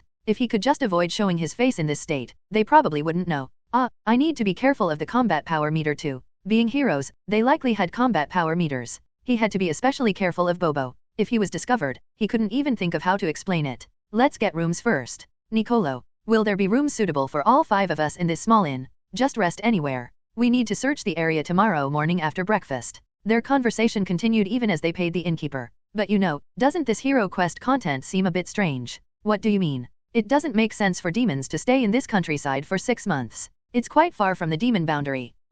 Is that so? Sang-min, what do you think? You're good at this kind of overthinking. Choi Hyun-seok unconsciously looked at the man called Sang-min. It was a reflexive response to suddenly hearing a Korean name. At that moment, the man called Sang-min also looked at Choi Hyun-seok, and their eyes met. Oh, no way. Sang-min's eyes grew wide enough to pop out. Choi Hyun-seok instinctively sensed something was wrong, but it was already too late. Aren't you the fighting champion, Mr. Choi Hyun-seok? Ha, damn. Sang-min's eyes sparkled like a girl who had met a superstar. Mr. Choi Hyun-seok? You're Mr. Choi Hyun-seok, right? And no, you've got the wrong person. Choi Hyun-seok waved his hand with an uncomfortable expression. However, after hearing his voice, Sang-min clapped and jumped up. It is you? Wow, how could I meet a Korean person here? And to think it's Mr. Choi Hyun-seok of all people, what a coincidence. Ha, do you know me? Is there any Korean who doesn't know Mr. Choi Hyun-seok? The MMA superstar? The strongest man in the world? Every time you had a match, I was boasting with national pride. Ha ha ha. Sang-min shouted with boisterous laughter. The commotion drew other heroes from behind. Sang-min, what's going on? Who's that guy? It's Choi Hyun-seok? Don't you know? The WFC heavyweight champion. A fighting champion. So he's a hero then. I think I've heard of him. Something about being a legendary champion, saw it on the internet. Regardless of his companion's chatter, Sang-min's gaze remained fixed on Choi Hyun-seok. Mr. Choi Hyun-seok? How did your match go? Pardon. Your 4th title defense match. Suddenly, Sang-min lowered his head with a dark expression. I came here the day before your match. If it weren't for that damn traffic accident, I could have watched the whole thing. Haha. The title defense ended successfully. I won 7 straight defenses after that without losing. As expected of the undefeated legend. Then after the 7th defense. At Sang-min's question, Choi Hyun-seok pointed his finger downward. Understanding the meaning, Sang-min rolled his eyes. I'm sorry. It's fine. We're all in the same boat here. But how did it happen? Got hit by a truck while crossing the crosswalk. Damn it. So even the strongest man in the world can't beat a truck. I'm only human after all. The atmosphere between them becomes solemn for a moment. As Choi Hyun-seok said, even a fighting champion is merely human. No one can overcome the reincarnation truck. At that moment, a white man from behind stepped forward and extended his hand. I'm Nicolo. From Italy. Yes. I'm Choi Hyun-seok. Choi Hyun-seok shook his hand. Nicolo nodded with a gentle smile. May I call you Seok? Korean names are hard to pronounce. Well, whatever works for you. Then, Seok. Did you perhaps receive a quest here too? Yes, I did. Choi Hyun-seok nodded. He figured there was no need to hide anything about the quest since they all knew they were heroes after all. I see. This competition seems unavoidable then. Choi Hyun-seok's brows furrowed at the word competition. What do you mean? As you know, hero quests are most efficient when shared among 5 people. Choi Hyun-seok kept his mouth shut. Efficiency in hero quests? He had just learned that hero quests could even be shared. Nicolo, taking the silence as agreement, continued. We've always completed quests with optimal efficiency as a group of 5. We don't want to lower our efficiency by taking in 2 strangers here. I understand. Abelson isn't a hero, but Choi Hyun-seok lets them assume what they want. Nicolo continued. Just to let you know, our party's average combat power is 50,000. I'm the highest at just over 60,000 and I've even received the regular hero title. All in less than 3 years. Nicolo was suddenly bragging. Choi Hyun-seok kept listening, curious to see where this was going. We've successfully completed 50 hero quests so far. Never failed once. So I suggest you don't waste your time and look for another quest. Soak. The way he said soak at the end sounded exactly like the English word suck, which made it quite unpleasant. Suck was often used as a curse word, after all. Is reaching 60,000 in 3 years something to brag about? Choi Hyun-seok pondered for a moment. Was this idiot actually bragging? Or was he trying to ask for understanding because he was such a pathetic person? Whatever it is, the important thing is he wants me to give up the quest. Choi Hyun-seok shook his head. Whether their combat power is 50,000 or 100,000. He had no intention whatsoever of giving up a quest he received first. This is my only means of leveling up these days. After leaving the Demon King's army, finding ways to get stronger wasn't easy. The training was difficult since they had to keep moving. With no other opportunities for leveling up, hero quests were his only source of growth. Sorry, but I have no intention of giving up the quest, so look elsewhere. Ha, this is why with Asians. Just as something unpleasant was about to come out of Nicolo's mouth, Sang-min quickly intervened. Haha, Mr. Choi Hyun-seok, could I perhaps know what your combat power is? Though his intention to prevent his companion's slip of the tongue was obvious, Choi Hyun-seok decided to go along with it since he didn't want to create conflict either.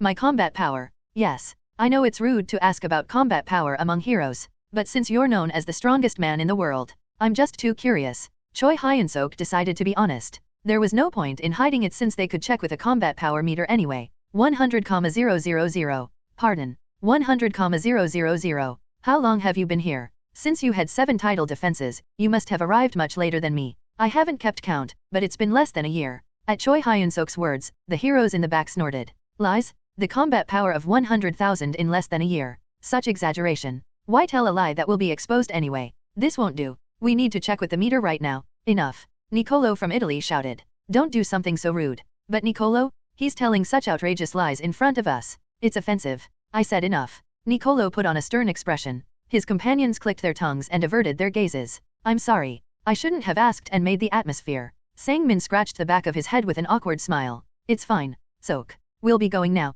This hero quest is primarily about finding the culprit, so even we with our lower combat power have a chance. Nicolo withdrew with a strange smile. This competition should be interesting. Think whatever you want. Haha, well then, the hero party disappeared to the 2nd floor. Even as they moved away, comments could be heard about how 100,000 combat power was impossible, and how the champion only had pride. Are they frogs in a well? Though it wasn't pleasant, the conversation had been quite informative. Choi Hyun-seok learned several things. Hero quests can be shared and are most efficient with 5 people. Multiple hero quests can arise from a single incident. Asking about or carelessly measuring someone's combat power is considered rude among heroes. Lastly, the normal growth rate for heroes isn't very fast. All valuable information for someone like me who doesn't know much about this field. You might think it's trivial information, but for Choi Hyun-seok who didn't know even such basic common sense, it was valuable. Mr. Choi Hyun-seok, you must have been a famous person in your previous world. Abelson spoke to him. Choi Hyun-seok smiled wryly. I was a fighter. A fighter. Yes, I made a living by fighting others in arenas for money. Ah, so you were a famous gladiator. I didn't use swords, but I suppose it was similar. Abelson nodded as if she understood. At that moment, Rachel poked her head out from Choi Hyun-seok's arms. By the way, hero, are you going to let those rude guys get away with it? What's wrong with you now? It's irritating. Then what should I do? Beat them up because they're irritating? Kill them? Am I some kind of psychopath? Huh, you weren't. Choi Hyun-seok strongly pinched Rachel's cheek. You're dead. I was just kidding. Tisk. He clicked his tongue once and let go of Rachel. We just need to complete the quest and leave this village. Though he didn't like that his name was revealed, there was nothing he could do about it. He couldn't forcibly silence them either. Let's resume the search tomorrow. Choi Hyun-seok just focuses on doing his work diligently, as he always has. The hero party gathered again after going up to the 2nd floor. Alice, the only woman in the party, spoke first. Do you believe what that guy said? Everyone's attention turned to her words. He said his combat power reached 100,000 in less than a year. Is that even possible? Leave it be. It's just bragging. If you're that curious, check it secretly with a combat power meter later.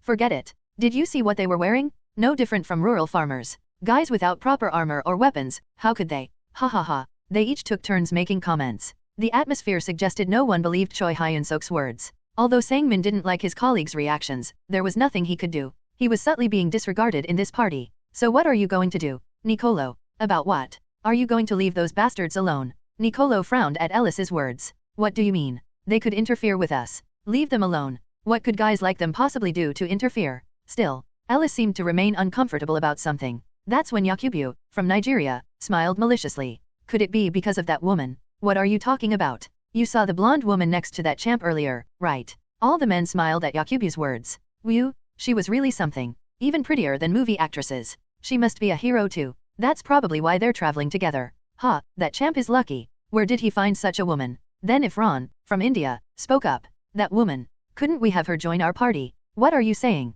We agreed to always move as 5 people. No, just because we bring her along doesn't mean we have to share quests. This world still has systems like slavery and... His companions were startled at the mention of slavery. You piece of trash. Even that's going too far. Ugh, stop saying such disgusting things. Haha, it's just a joke, just a joke. If Ron backed off, waving his hands at his companion's opposition. That's enough, everyone. Nicolo, sitting in his chair, stood up and wrapped up the situation. Let's rest for today. We'll need to move diligently starting tomorrow. The next day, the group was again focused on searching the forest around the village. Oh ho, Bobo. Stay still. Kwang. Bobo, who was in Choi Hyun-seok's arms, barked loudly at his words. He had made a baby carrier using a cloth to carry Bobo like a baby. He couldn't keep carrying him in his arms forever. Sigh. Being a father to a child that wasn't meant to be in my destiny. Choi Hyun-seok wasn't doing this by choice either. If he had his way, he'd put Bobo down on the ground and tell it to follow, but he couldn't do that. Who knows what kind of accident might happen if I let it loose. He had to always hold Bobo in his arms and stay vigilant, as it might suddenly turn violent and devour something. Guess it's about time to head back. Choi Hyun-seok looked up at the sky with a face like a regretful old man. The forest was beginning to turn red with the burning sunset. The sadness of having to return without results today was brief. I should grill some meat. His mood quickly improved at the thought of dinner. His steps toward the village were light. Ms. Abelson. A moment later, he ran into Abelson returning to the village entrance. Did you have any results? Abelson shook her head with a sad face. It seemed she had come up empty-handed as well. Don't be too disappointed. If we keep looking, something will turn up. Yes. Speaking of which, I'm thinking of having meat for dinner tonight. What do you think? Suddenly Abelson's head whipped around. She stared at Choi Hyun-seok with sparkling eyes that made it hard to believe she was the same person who had been depressed just moments ago. Then she suddenly blushed and gave a fake cough. Ahem, if Mr. Choi Hyun-seok wants to. It was too late to pretend now that everything was obvious. Still, since her behavior was quite cute, Choi Hyun-seok decided to play along. Let's head back to the inn and shower first. Yes. Just as they started walking. What's this? Suddenly Abelson's expression hardened, and she started running without warning. Ms. Abelson. What's wrong? I sense demonic energy, though it's weak. Screams could be heard from people in the distance.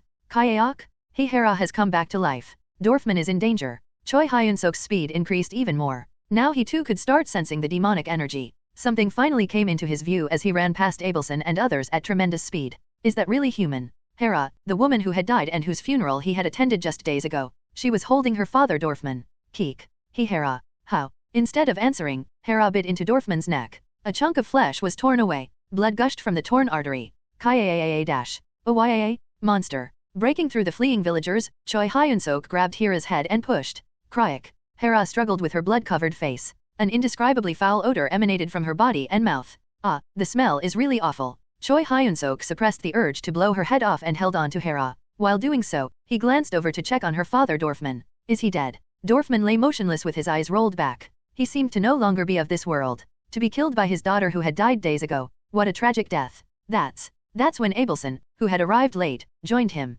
She looked at Hera and seemed to notice something, showing a surprised expression. Kraya, what's going on? Wasn't this woman definitely dead? Choi Hyun-seok asked while pinning down the struggling Hera. It's probably necromancy. Necromancy? What's that? Magic that uses the dead and their souls. There are records of some demons using it. Even though I'm seeing it for the first time in person. Even as they conversed, Hera continued to shriek and thrash about. Watching her rampage, Choi Hyun-seok started to worry. It reminded him of zombies that often appear in movies. If you get bitten, does it spread? Like, I won't turn into like a zombie, right? There are no such records. However, being a decaying corpse, there's a high risk of transmitting various diseases. Ah, that's problematic in its own way. Yes. Even if the wound isn't large, it could be life-threatening if not treated properly. Choi Hyun-seok nodded. We should tie her up somewhere for now. That would be good. We need to investigate properly. Ms. Abelson, could you bring some rope? Choi Hyun-seok said as he moved Hera toward a tree. At that moment, Habak? Hera's head exploded from the magic that came flying from somewhere. Splat? Blood and flesh stuck stubbornly to Choi Hyun-seok's face. Surprisingly, it wasn't hot. The cold, smelly blood made his head even hotter. Are you alright? When he turned his head, he saw Nicolo and his fellow heroes approaching with smirks. It looked urgent, so I helped. Ugh, what is this? Must be contaminated by evil magic. Ew, gross, the smell is terrible. Is it a zombie? A zombie. The hero party chatted while treating Choi Hyun-seok like he was invisible. Choi Hyun-seok looked up at the sky and let out a deep sigh. There's an old saying. If you have 3 characters for endurance, you can avoid murder. It was a very famous proverb. To Choi Hyun-seok, it sounded like this. If you're not going to kill them, there's no need to endure. He loosened up his body slightly and tapped Nicolo's shoulder. Hey, what is it? Be careful not to get killed by accident. Slapdash? Along with a crisp slapping sound, blood sprayed from Nicolo's mouth. What are you doing? Nicolo shouted in confusion. Instead of an answer, what came back was a slap on the other cheek. Slapdash? 2 slaps were enough to make Nicolo snap. Croc? You son of a dash.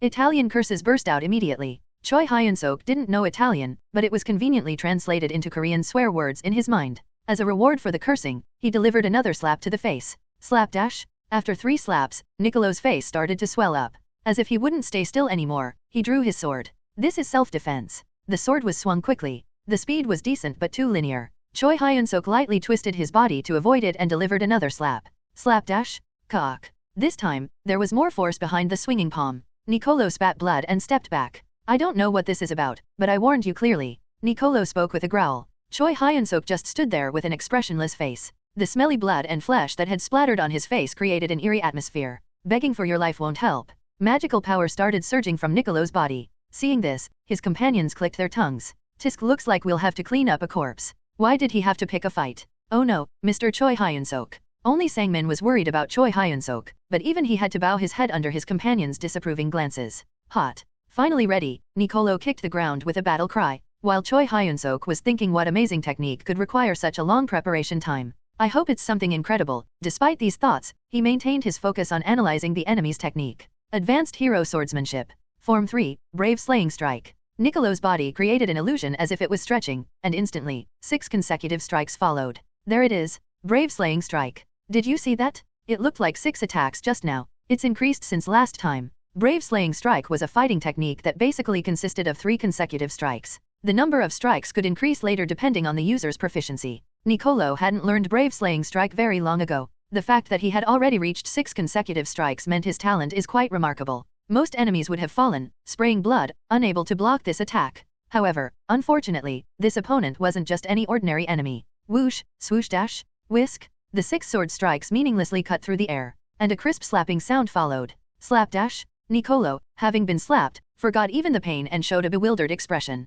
What just? Is that your best? Disappointment was clearly written on Choi Hyun-seok's face. You took all that time to prepare for such a technique. This wasn't Choi Hyun-seok's first time experiencing the fighting technique Brave Slaying Strike. In the past, hero Taylor Andrew, whom he fought in the Beastland Ines Summit, he too had used Brave Slaying Strike. However, the difference in their levels was too stark. Back then, Taylor used the technique without any preparation time. His speed was much faster, and it was 12 consecutive strikes. Moreover, unlike Nicolo before him, who came close to swinging his sword, Taylor's style was to launch sword energy from a distance. When I compare them point by point, it's almost unfair to call them the same technique. Back then, Choi Hyun-seok had barely managed to dodge his attacks by putting in his utmost effort. Compared to that, the fighting technique Nicolo is using now is too easy to avoid. Moreover, he was doing it with pure physical ability, without using magical power or demonic energy. I'm asking if you have anything else to show. What kind of joke is this? I couldn't sense any magical power. How did you dodge the technique? Sigh, let's just stop this. Choi Hyun-seok shook his head.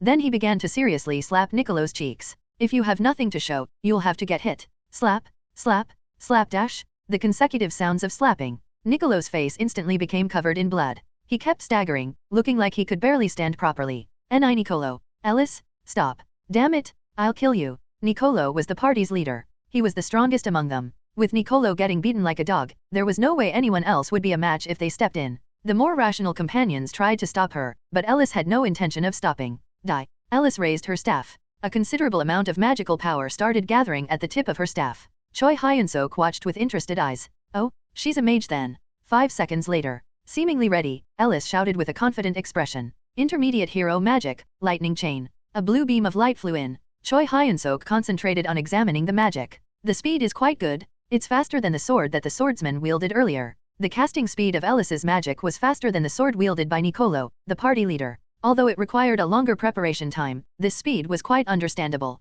The power. I'll have to experience it firsthand. While he could have narrowly dodged it if he wanted to, Choi Hyun-seok deliberately chose to take the hit from the magic. He was curious about the power of magic based on demonic energy, rather than magic that uses holy power. Crack sizzle dash. Blue lightning began to wrap around and flash across Choi Hyun-seok's body. Alice cheered at the fact that her attack had succeeded. Die, just die already, she shouted while spitting, but unfortunately, her wish was impossible to fulfill. It's electrifying but disappointing. It's not that the power is weak. If hit unexpectedly, even Choi Hyun-seok would have been quite shocked by it. However, in a situation where he was aware of it, it was at a level he could easily offset with demonic energy. When it comes to pure power, it's actually inferior to using demonic energy. Choi Hyun-seok focused demonic energy around his arm. Crack, swoosh dash. The lightning chains that had been surrounding him broke and disappeared. Alice's eyes grew so wide they looked like they might pop out. Hey, heroes over there. Got anything else? How is this? This can't be. I asked if you have anything else. This can't be happening. Choi Hyun-seok nodded.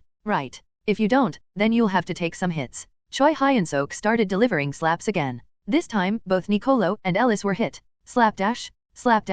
PL please. Spare me. Now Nicolo's facial skin was about to be torn off. His handsome face was so devastatingly damaged that its original form was unrecognizable. Choi Hyun-seok patted Nicolo's shoulder. Don't worry. This much won't kill you. Then he muttered in a small voice probably, at the end. Unfortunately, hearing those words, Nicolo fell even deeper into despair. Choi Hyun-seok ignored this and raised his palm. Well, if they die, they die. At this point, there's no room for guilt. The heroes and champions of humanity who have died by his hands could already fill a truck. Adding a few more people to the truck that's already departed makes no difference. The only thing Choi Hyun-seok worried about was losing his humanity. He just thought that to truly exist as a human while possessing demonic energy, he should perhaps keep a shred of conscience in one corner of his heart. For now, let's focus on the immediate task. Choi Hyun-seok raised his palm. One way or another now is the time to realize justice. Well, let's continue our conversation. Choi Hyun-seok's smirking smile somehow resembled Hemise's. Nicolo, are you okay? Shut up. Nicolo screamed as if having a seizure.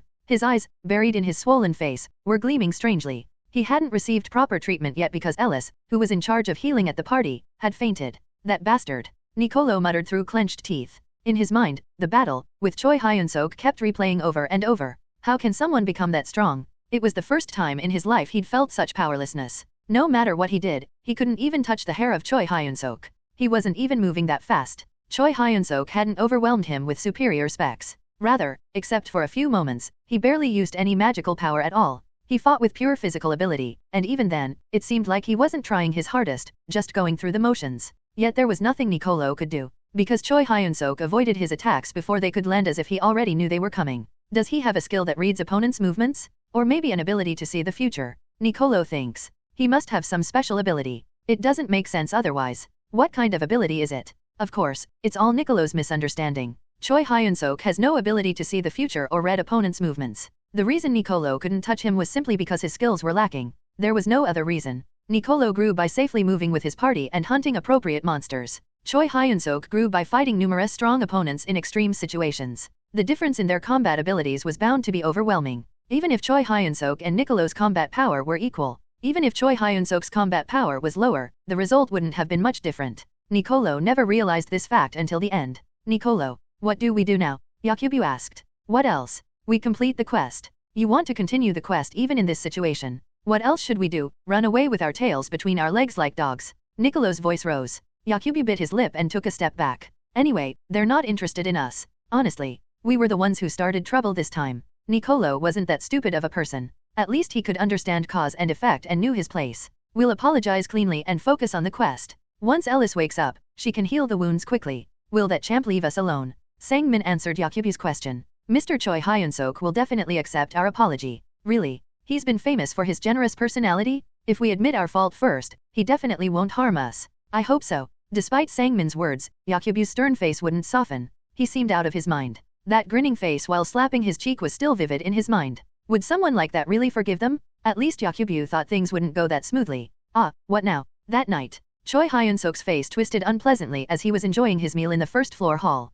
It was because of the 5 heroes gathered before him. We came to apologize. Apologize? Yes. We're sorry about earlier. Nicolo bowed awkwardly, perhaps because his wounds hadn't fully healed. The party members behind him all bowed deeply together. It seemed they had learned this method from Sangmin, the Korean. We'll be careful not to interfere with Mr. Choi Hyun-seok's affairs from now on. Oh, for a moment, Choi Hyun-seok showed an evil smile. So you can pronounce my name properly? After calling me Get Lost. Get Lost, all this time. That was your name, Piccolo. It's Nicolo, right, Piccolo? Know what I've learned in the year or so since coming to this land? That you need to thoroughly stomp on those who try to climb up. Or just kill them. Nicolo, meeting Choi Hyun-seok's eyes, trembled slightly. He's serious. Choi Hyun-seok's eyes were gleaming with strange madness. Those weren't the eyes of a normal person. Cold sweat began running down his back. This isn't a world protected by laws. This is what Nicolo realized during his 3 years in this world. There's no one here crying out for human dignity like in 21st century Earth. Humans enslave other humans. War and murder happen as commonly as eating. Moreover, heroes aren't residents here, and some kingdoms openly reject heroes. They're nothing more than uninvited guests. Though the situation improves somewhat if you belong somewhere or pledge loyalty, Nicolo's party didn't even have that. So if they died, no one would care. In the end, Nicolo could only rely on Choi Hyun-seok's mercy. Is there any reason I should let you live? Killing people isn't right. Huh? Look at this hypocrite. Choi Hyun-seok let out a derisive laugh. You were seriously trying to kill me earlier, weren't you? Was that some righteous justice? Am I some demon? So, come on. Appeal to me about your usefulness. Nicolo kept his mouth shut like a mute who'd eaten honey. Choi Hyun-seok brought his face close to him. Give me a reason why I shouldn't kill you.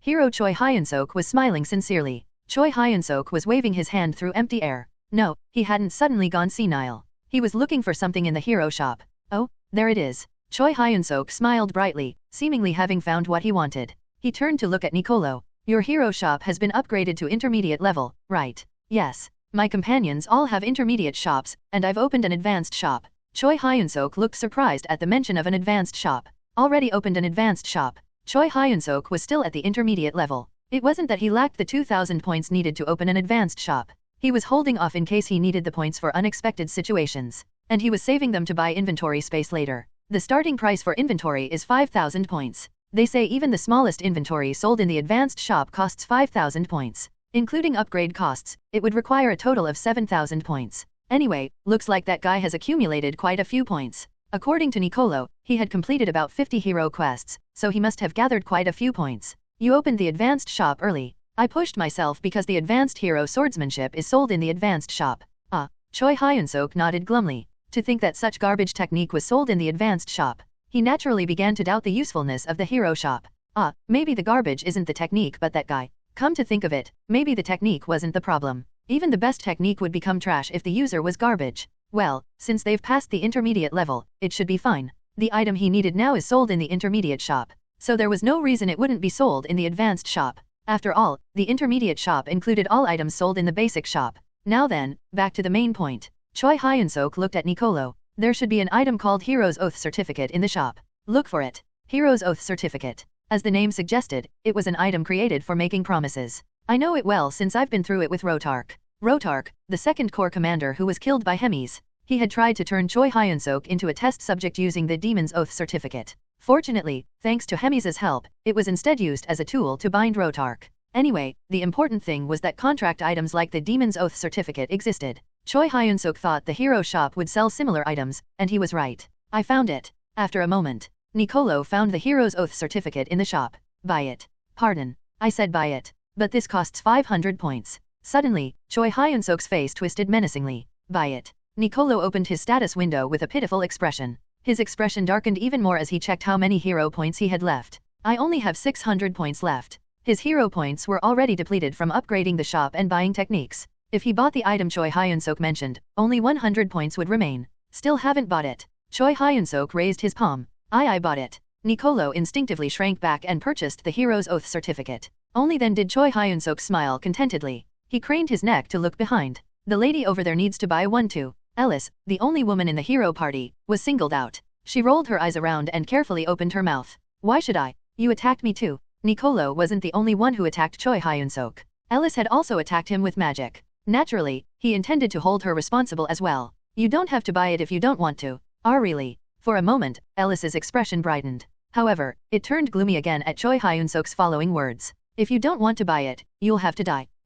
You made me feel my life was threatened. I should get compensation for that, right? So I'll have to kill you and at least get some experience points. Alice's vision went dark. When on earth did that man feel his life was threatened? If anything, she and her companions were the ones who felt their lives were threatened. Moreover, talking about killing another hero for experience points so casually. It was such a devilish idea that even Satan would weep, yet he said it so naturally that it felt surreal. And you call yourself a hero? Curses rose to Ellis's throat. It felt like they would burst out at the slightest touch, but she desperately swallowed them back down. He was the one holding the sword. She had no grounds to complain since she was the one who attacked first with killing intent. Come on, let's not waste time and move quickly. Everyone in the back, purchases one each. Hurry up. Except for you, Sangmin. Why do we have to buy them? Yakubu and Ifran, who suddenly became targets, shouted. The crime of ignoring your colleague's wrongdoing. If you don't like it, there's always the option of becoming experience points. They say the law is far but fists are near. Unfortunately, this world is a bit different. More precisely, it's more extreme. The law has long disappeared, and what's near isn't fists, but death. Fine. All right. Finally, 4 heroes' oath certificates were placed in front of Choi Hyun-seok. From now on, we'll begin a legitimate slave contract based on the hero's oath. The heroes returned to their room with grim expressions after completing the contract. Only Choi Hyun-seok and Abelson remained at the table. Abelson elegantly sipped her beer and looked at Choi Hyun-seok. What are you thinking? Abelson's question came with her usual expressionless face. She wasn't particularly pressing Choi Hyun-seok about his actions, but seemed purely curious about his intentions. Just felt spiteful. Besides, we can use them to search for demon folk. Isn't that good? Choi Hyun-seok didn't have any grand reason for his actions. He just wanted to show these worldly innocent senior heroes how harsh this world really is. Along the way, he could get help finding demon folk and have them run some errands. He planned to use them in various useful ways. This has become troublesome though. Suddenly, Choi Hyun-seok frowned. Did something happen? That woman was our only lead. But her head got blown off. Tisk. She was referring to Hera, who had been dealt with by Nicolo earlier. Abelson nodded in agreement. Necromancy is extremely dangerous. If my prediction is correct, this Hera woman is just the beginning. Do you have any hunches? I've heard that one of the most important elements in necromancy is the demonic energy density in the atmosphere. Then, Choi Hyun-seok's expression turned serious. Currently, this village has an unusually high demonic energy density. The appearance of demon folk and undead in such a village couldn't be coincidental. We're starting to see what that demon folk is after. Yes, they're clearly preparing for large-scale necromancy. The village murders up until now were probably to check the progress of the necromancy. The puzzle pieces were starting to fit together. 6 months of murders, rising demonic energy density, hidden demon folk and undead. Everything was connecting. This is dangerous. Is it possible for this necromancy to affect living people? Like turning normal people into undead? As far as I know, that's impossible. Then what is he after? Is he planning to kill all the villagers and turn them into undead? The most likely possibility is raising the dead who are already buried in this land. Human corpses become skeletons in a few weeks to a few years. But necromancy can create undead even from complete skeletal remains. Even if hundreds of years have passed and not even bones remain. If their vengeful spirits remain, undead can be created. So there's plenty of undead material. Yes. Given how thoroughly they've prepared, they likely selected this location after sufficient research. Is there no way to stop it with holy power? Abelson shook her head. I could burn away the demonic energy density in the air with my holy power, but it would just be a temporary fix. Unless we solve the root cause, demonic energy will eventually gather in this village again. So we can only buy time. Yes. We need to figure out how the demon folk is gathering demonic energy in the village. Sigh. This is giving me a headache. It might be better to just have an all-out battle with the demon folk. Dealing with an enemy who hides and works behind the scenes was unfamiliar and extremely tricky. For now, we should tell the village chief to request help from the Lord and nearby diocese faith temples. Will that be okay? Our identities might be exposed. This isn't the time to worry about that. For an incident of this scale, they'll surely dispatch a large force. When they arrive, we can naturally slip away.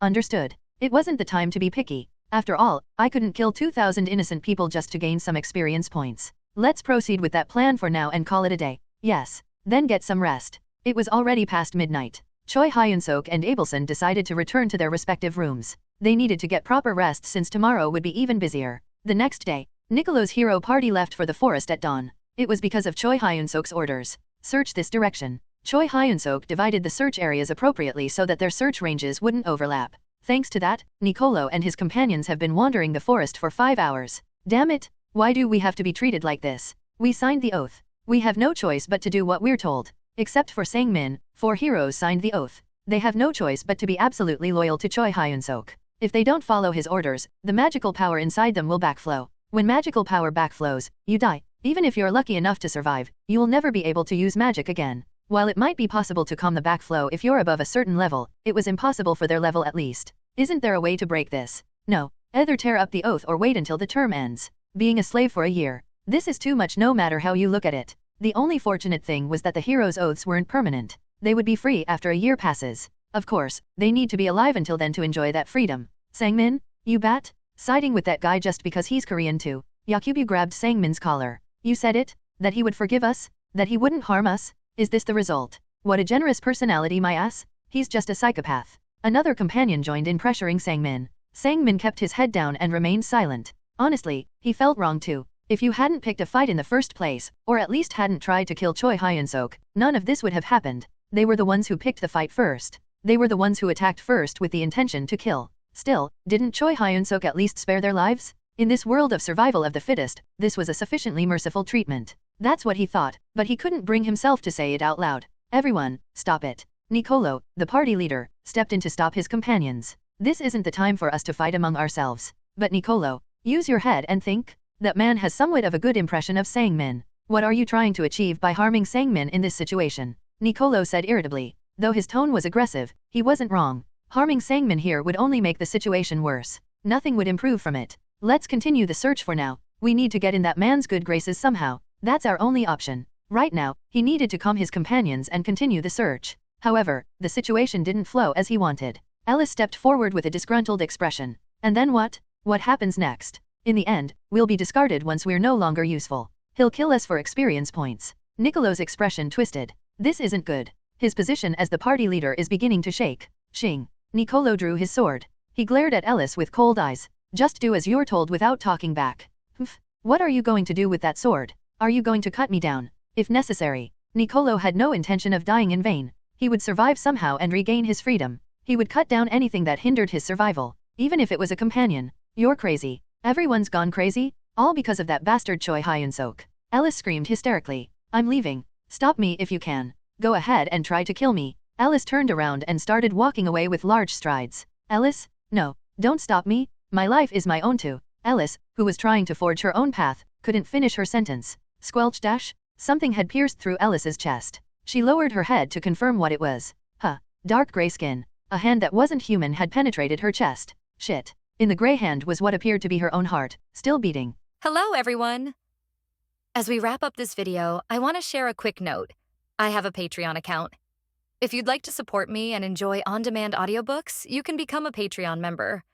Alternatively, you can check out my Google Drive link, which has 500+ novel audiobooks available through my Ko-fi or Patreon shop. I appreciate your support.